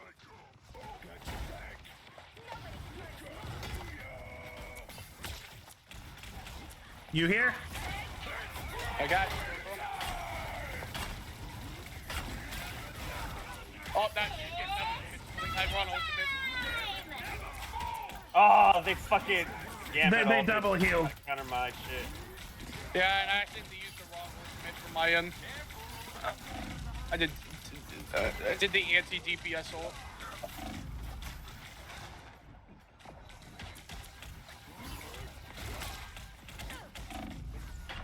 Damn, Phoenix was one. Damn, I upgraded my blades. I would have had the bitch.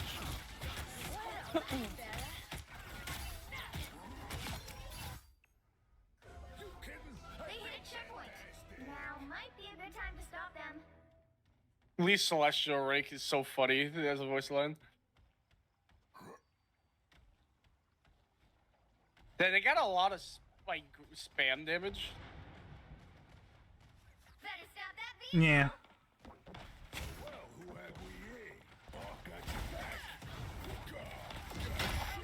Go in, I got my cooldown, I'm gonna have my ult in a second. Squirrel that's girl! bullshit, I pressed- Fuck! Squirrel Tsunami, yeah. That was, So their Phoenix is actually semi-smart. He's actually, like, shooting me. The thing ain't going nowhere. their Fang. Yeah, their Phoenix is smart. They Oh, actually, Phoenix, like, yeah. Yeah, they're Phoenix. No, their Phoenix is actually competent. Yeah. I mean, I'm almost beating her in 1v1, but she just, combined with the, like, her aim is not best, but the fact that she can heal by gimmick and spam damage assist from Squirrel Girl, yeah, is helping her. Yeah, that bitch is just running middle for me. On. Alright, I gotta lock in. This Phoenix actually doing her job to focus me.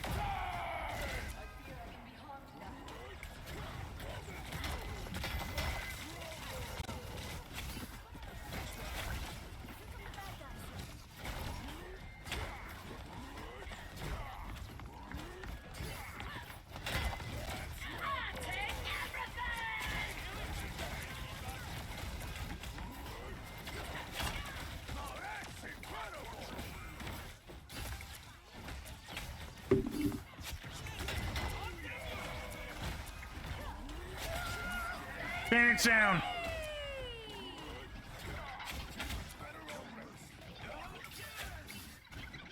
The bridge got in my way. Bullshit. I want to redo. We're doing okay. We're doing okay. And I got fresh cookies. ZZZZ. Oh my god, my icon broken.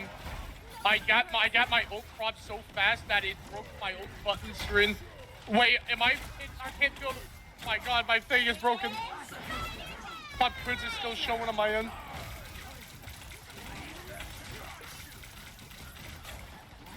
I'm on hitting, I'm just nuking her best I can. Yeah.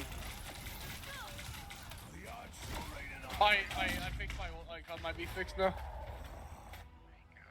What the?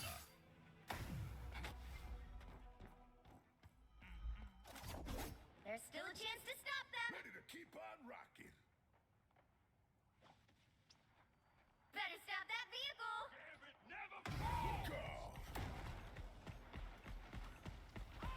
Down to 30 seconds.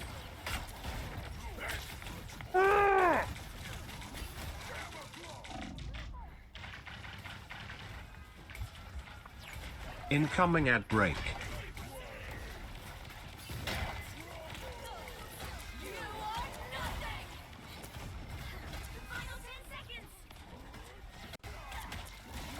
Alright, let me like hard lock in. Oh wow, that's crazy. I didn't break it. I was shooting with everything.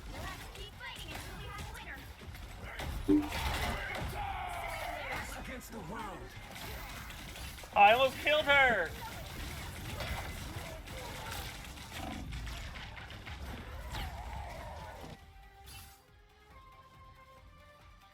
Damn.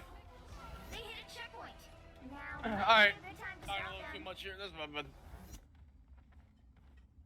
Ready to keep on rocking.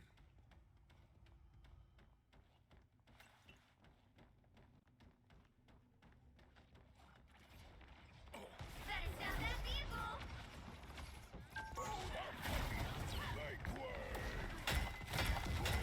Bitch. Alright, now they're getting wiped from my crack. Okay. We're gonna... Get the Cajun. Get the Cajun. He's very bouncy. Get the Asian. Get the Asian. Rogue is coming by the side. It's a summoner.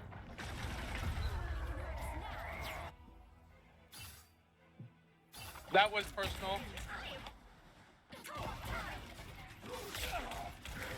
Benji's back, baby.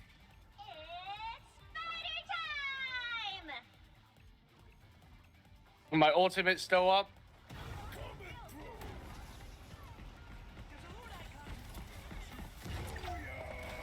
I got your back.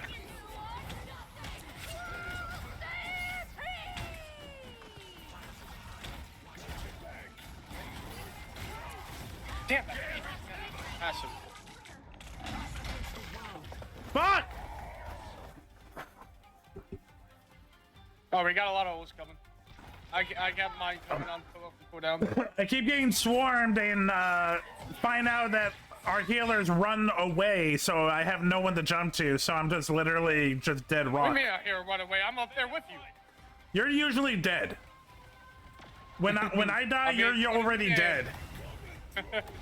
Alright. To clarify, I go down after you go down usually.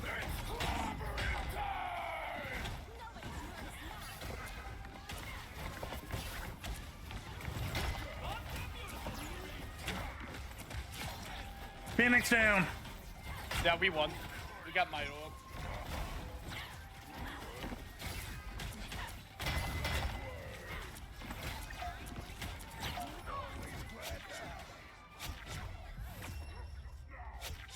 There we go. 3, 2. Oh my god. That was a rough ride. Alright. Some of them, yeah, no, some of them knew how to adapt. Yeah. Let's go. Yeah, that was. I will warm-up game for me hydrate. for sure. Thank you, Blue. So Yeah, I'm another going to feeling was say off Twitter for the rest of the night. That's probably smart. You should stay off it for a week. Forever. If you can help it. No joke. I didn't use Twitter until I started streaming. Where I put my phone? Okay. Oh, hon. Oh. Yeah. On. You going to start? I'm just gonna be muted. Okay.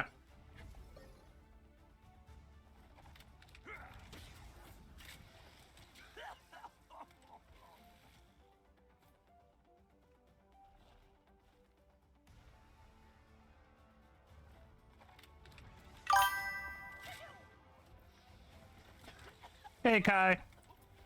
I'm gonna hang out with you adult-shaped people for a bit. Oh, are you hanging out with your niece and nephew and now you need adult conversations?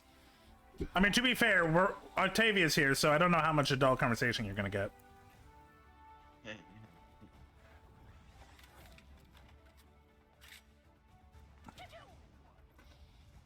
I wish it was that.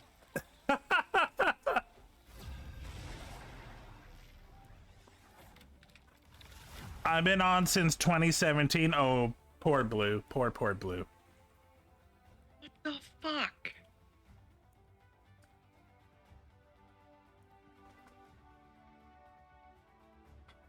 Oof.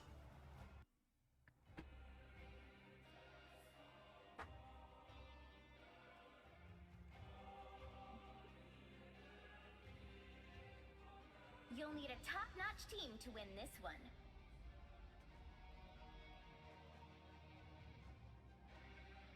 Eat nuts and kick butts. I'll be honest, Rio, I was thinking of doing that too. What, the new girl? Yeah, but I'm like, no, I haven't put in enough time yet. It doesn't feel right to do it in rank. Oh, I have. She's fun. She's not actually that hard to play. No, not at all. Like compared to like, let's say Daredevil, where you actually have to know his combos. Yeah. This one doesn't. Her combos aren't like super hard. No. All you have to do is just throw mine, make sure it grabs somebody, and then you just run in and just go down your queue. Like, Yep. actually just go down the line. Her mobility is also good enough where if you get caught, you can put some damage down and escape, back yeah. out. Yeah. No, I like her. I like her a lot. It's just like I hate it when people jump in with a character they have no time in.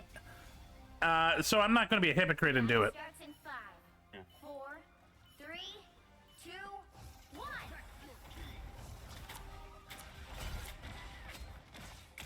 Oh no, the fucking leg!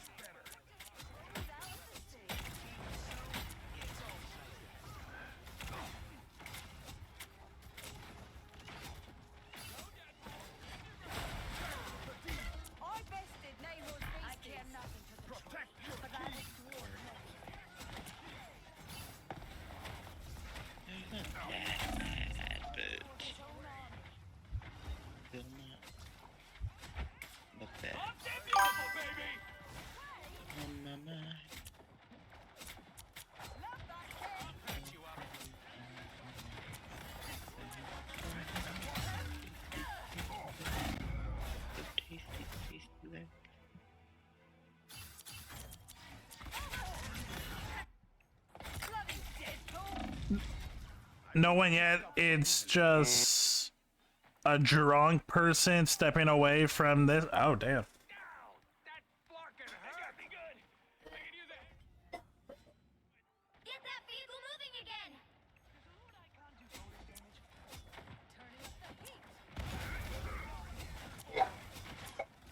Denizens of the deep. You're welcome. How refreshing. Extermination!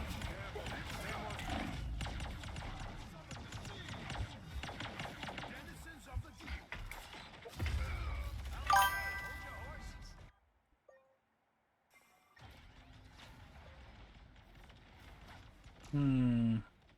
Alright, I'm back. Can you hear me?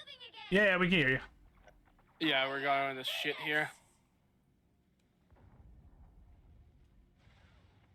I got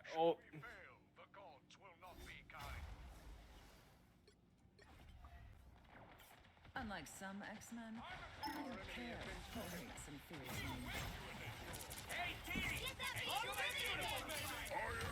Us against the world.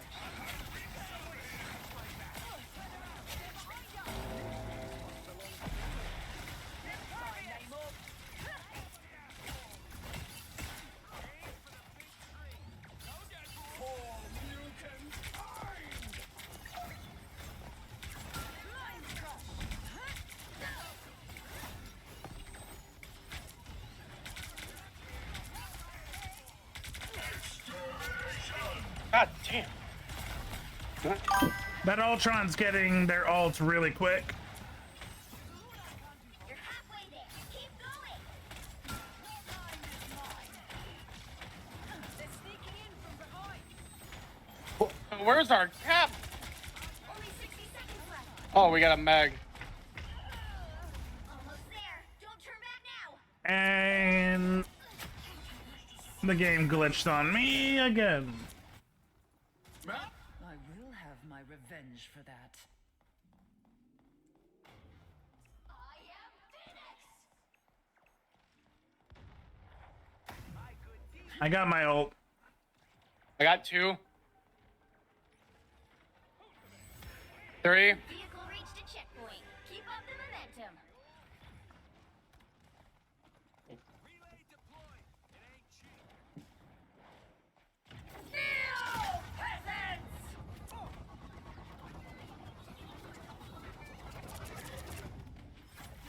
You might die. I'm not gonna lie, I thought there would be more of them.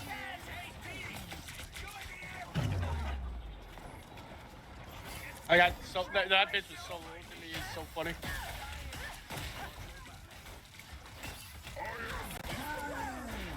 Damn. They're dropping all their ults. Yeah. They don't like me in their face.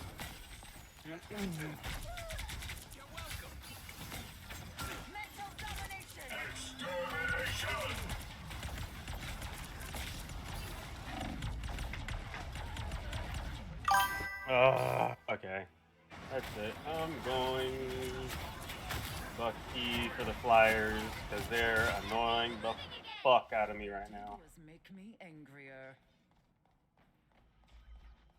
I got a Daredevil. Yep.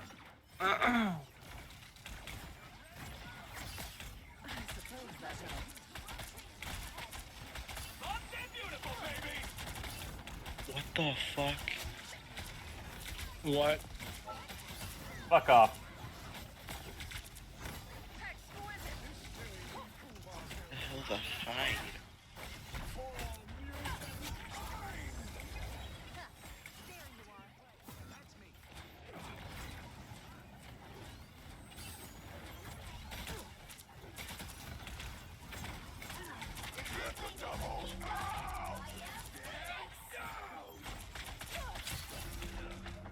Yeah. Should have popped it. At least push them back.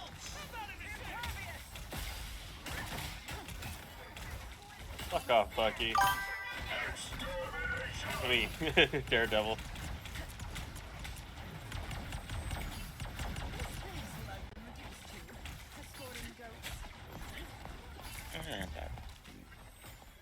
Hard to deal with. I got followed by their team in circles. That's so funny.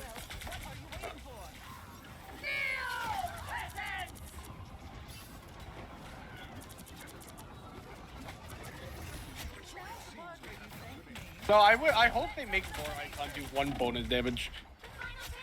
Because it'd be funny. Can we stall?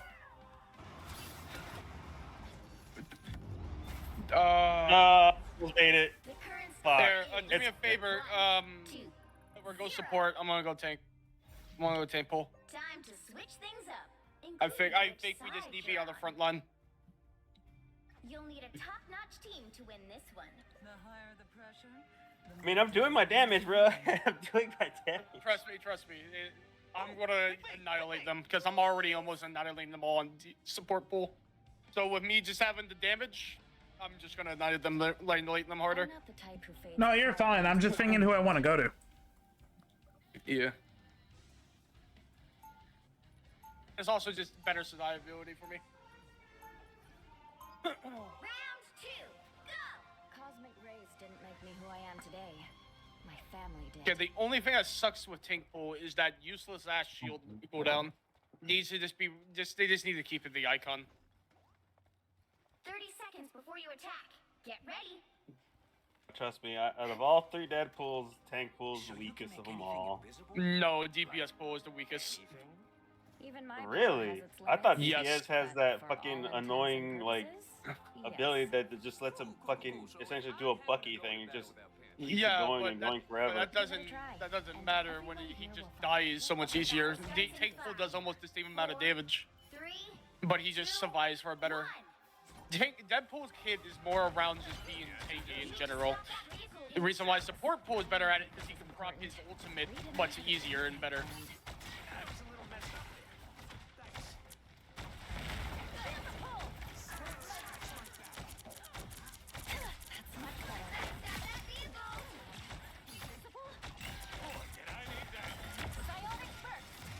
Oh god, Emma's gonna be the bane of my assistant.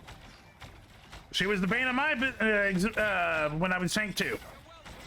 Actually, no, it was the fucking Ultron.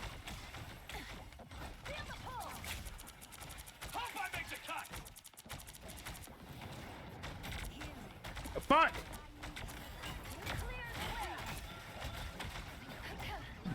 Oh my god, I got kicked into a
fucking world, bro.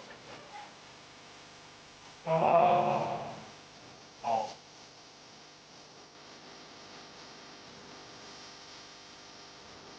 Fuck our Phoenix! I'm back. I stayed alive.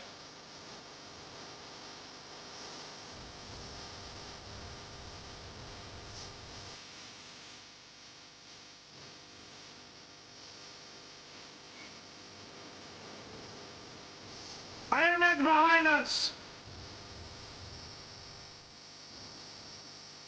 I'm going on.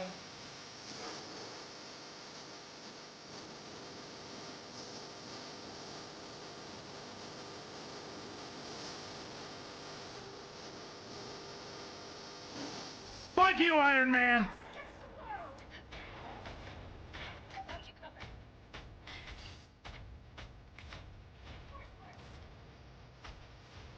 I'll give you a shield.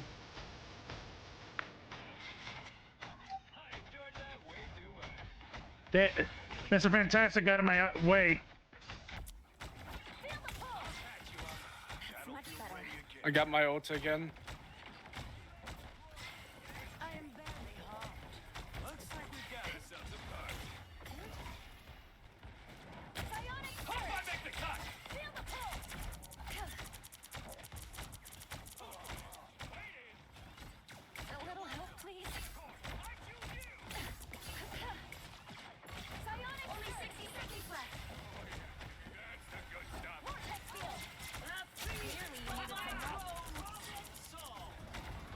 Iron Man trying to go behind.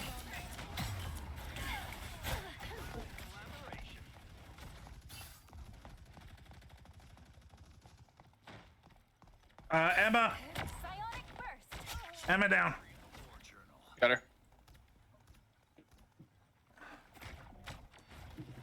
her. They're coming.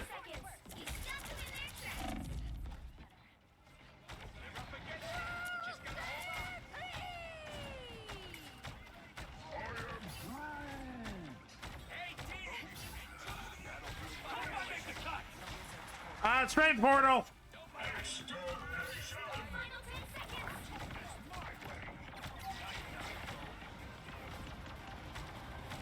Maximum pulse. I pushed him away from you guys, but he got me. Fine. We won this.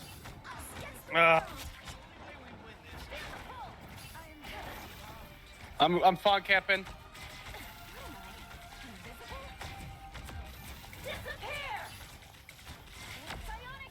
Forfeit, I fog camp this range. He ain't gonna touch. Just kill the poke. Yay. Yay! I might be back in gold now. I know, right? Fucking. The thing is, it's not us playing that's bad. It's the fact that our teammates don't know what they're fucking doing. Thank God you got my Deadpool, am I right? The problem is. Thank God I switched to Yeah. Punisher for that fucking that group. too. Yeah, no, that was also good. Who was playing the Phoenix? Fan of Corn, that's his name. Fan of Corn, yeah, the Hella. Yeah, the Hella did a little bit better, but the Phoenix was bad. Yeah. Oh no, not that Phoenix. There was a second Phoenix. Sylvester. Yeah, Sylvester. That. He was not good. All right, I can now play with you guys on my main. Nice. I can do one more game. Sure, give me 1 second to swap onto my main. Wait, can Diamond players play with Gold players? Yeah. Not really, right? Yes. Wait, well, they can? It was Plat. Oh, yeah. I always get Platinum Diamond mixed up, but yes. Yeah. Diamond and Gold, You see play Silver with not Plat. fully.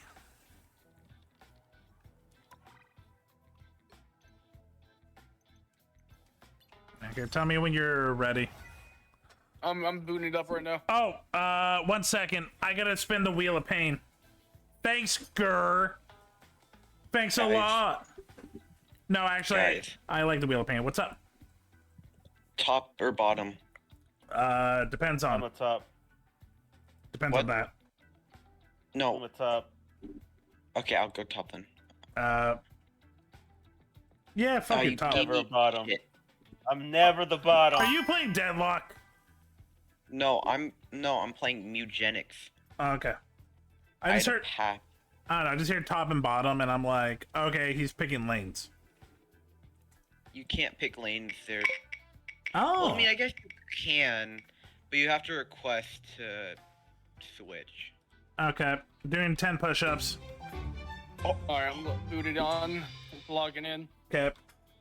Now it's time to only lock in Iron Fist. Okay, now chill. That works for me. Alright. 1, 2. I request invite. 4, 5, 6, 7, 8, 9,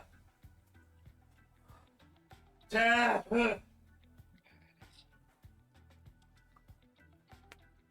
There you go, 10 push-ups. Thanks, girl. Ah. Chris Can was kicked out of furry convention.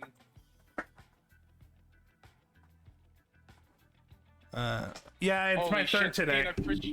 I actually Chris Can slide in 2026 is. Believe it or not, yes, it's called the Wheel of Pain, but I actually enjoy doing the workout. He's lying. No. It gives me an excuse.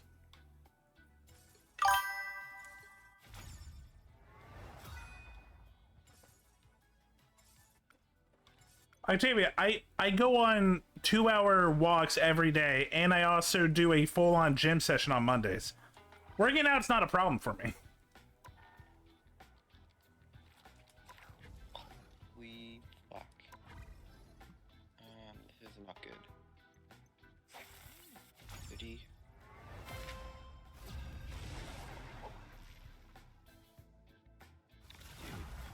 This is awful. Holy. Blue, are you literally linking Tubi? I understand that you really like Tubi. Tubi's cool, but don't link Tubi into my stream. Hero or villain, I'm not judging. Oh my god, no. No. Why did he fucking send that to me? Actually, shit, triple support. We do the funny. Okay. Holy Jesus. So my friend, like he's also a Deadpool main on this game, and he sent me like, oh look, this is the console version and the PC version. There's two different costumes for Deadpool, and it's Deadpool in a fucking banana hammock. Hey Silver, look at me. 30 seconds before you In like a thong, and it's just like showing like everything. This is the on Adam PC Fly. version. It's funny. Yeah, Okay. like yeah. You saw that fly Silver? now. I did. Don't be rash. Oh. I think this Pokemon part is just too. This is too much. The battle starts in 5, It just feels unnecessary. 3, Are you guys getting any lag? Because I am. 92 ping. Yeah. Wonder what monstrosities await me in I don't need too much accuracy for Penny, luckily. Great. This is gonna hurt. There you are, you cheeky gits. You know what to do, spiders? Anyone willing to help?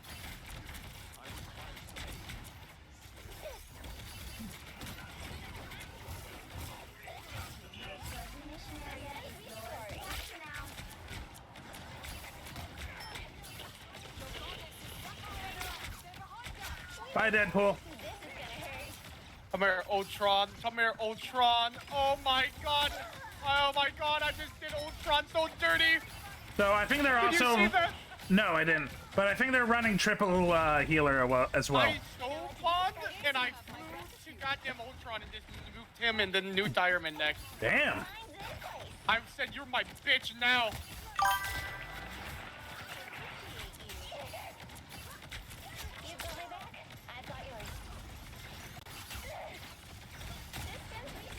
So yeah, they're running triple heal.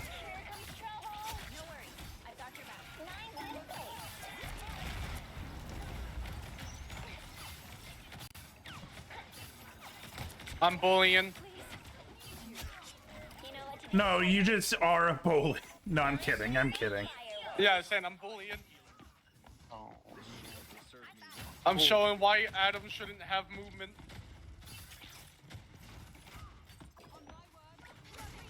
Incoming ad break.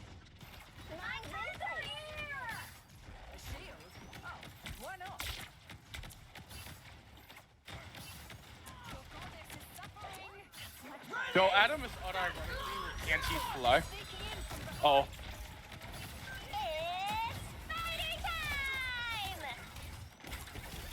Bro, they made him faster in his dead mode? What the hell? Rise, my friends.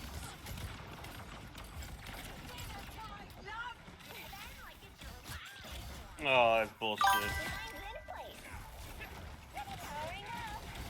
Oh, I'm by myself, aren't I? Yep.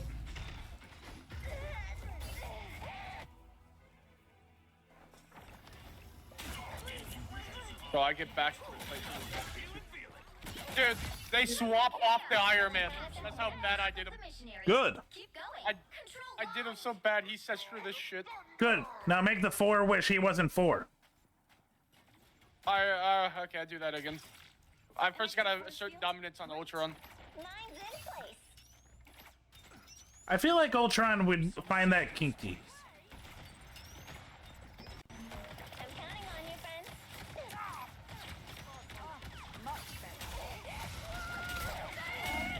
Going down.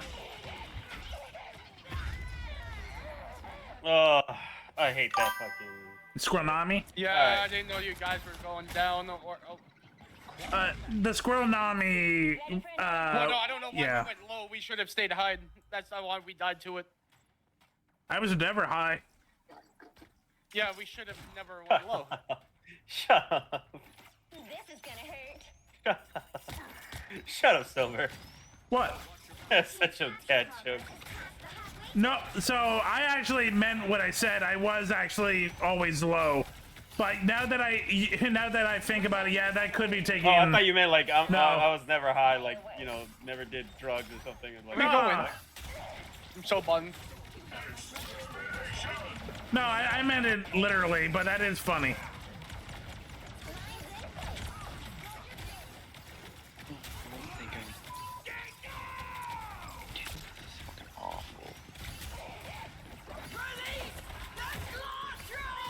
Quatra got me.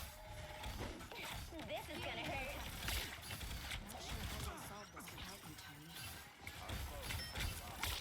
Oh. Alright, that's it. This dude's pissing the fuck off. Systems restoring. Man, I did. You'll have to keep fighting until we have a winner. I'm pulling out Flylock now. Better when we work together.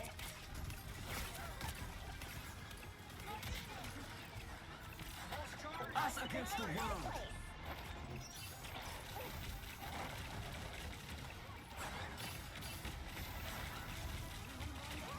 You know what to do, spiders? This is gonna hurt.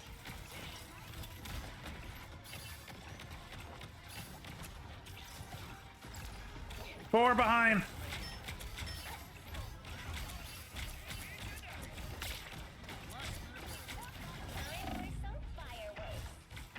Four still behind.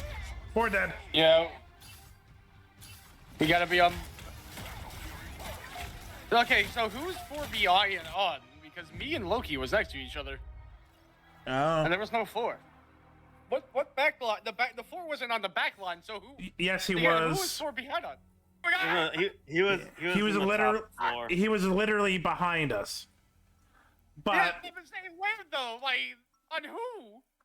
The back line is he's not on the back line. technically he would have been behind all of you, but I was distracting him. Well, like, I cut what him I'm off. saying is, well, my point is like if he's not on the supports, then it doesn't matter if he's behind. Let him waste time. We needed to fight on point there. Well, if I didn't, he would have pushed you guys, and then he would No, have. that's why we're doing bad. Our squirrel girl is just throwing. Listen, don't worry about 4. He's a free headbutt machine for me, where I get my heal fast. Don't, because the 4 ain't shit. I've been nuking him every time he walks up me. 5, 4, Dude, 3, we gotta play point. 1. All you need to do is capture the mission area. Got it? Oh shit, we lost a heal. I'm still on that, and I'm not good. Alright, I'm gonna switch to Deadpool after I die.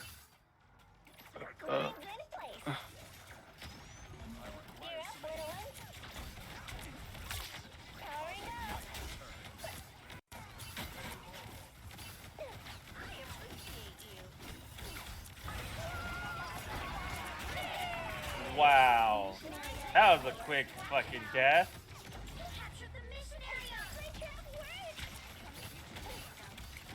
Fucking Squirrel Girl decided, fuck it, we're not gonna let you live. Oh, don't worry, you're back. No, I'm not. Yeah. I'm just not gonna revive. We swap.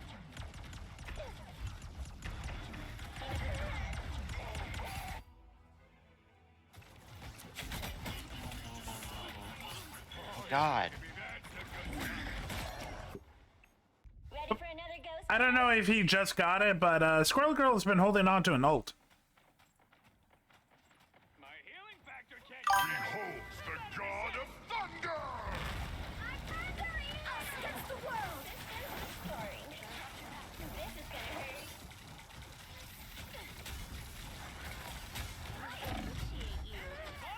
Their team's capture progress has passed the halfway point. So close.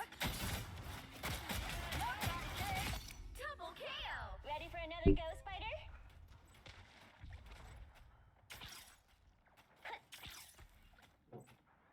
Okay. Let's try this. Okay, I can't do shit against that fucking Thor because he keeps chasing me down. Now you know what I've been dealing with. We're not surrendering. No, fuck that shit. Going Emma, going mommy. 6 eyes right now. Why did we portal? I'm doing this my way. Extermination!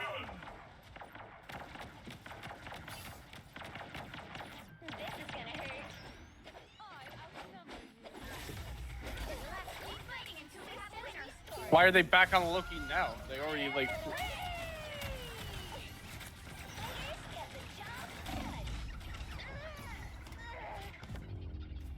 Oh my god. Yeah, a lot of yeah. I don't know, man. I feel like we got some dumbasses on our team.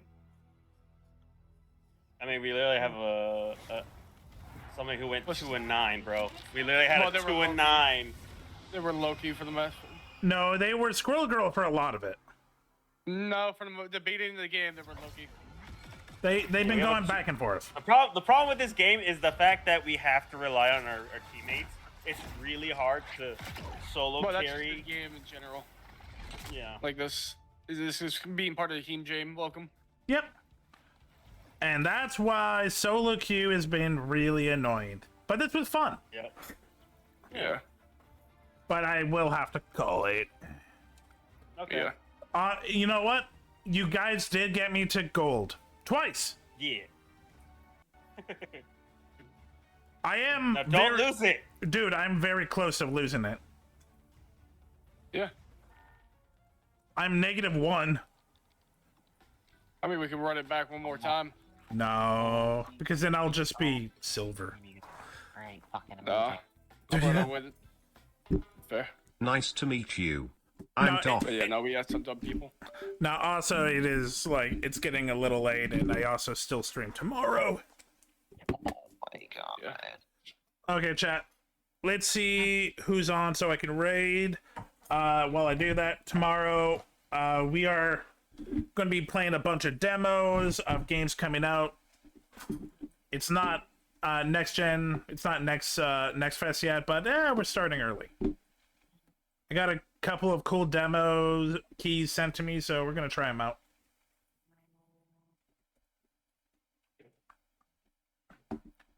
That's something I'm gonna have to do tonight. Is just set up all of the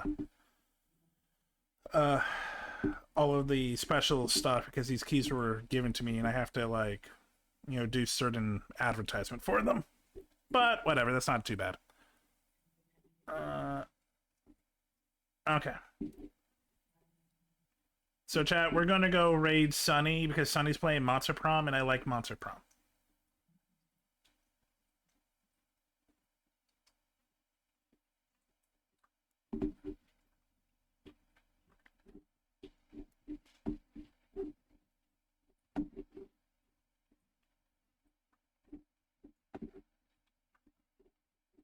Eventually, if this will work, come on. Okay, there we go. Raid Sunnily. Okay, so I will see you guys tomorrow, 4 p.m. We're going to be doing a bunch of demos, and then we're going to play with Shy for about a little bit. I will see you guys tomorrow. Have a great night. Peace. And I'll say bye to you too, guys. I'll see you later. Bye.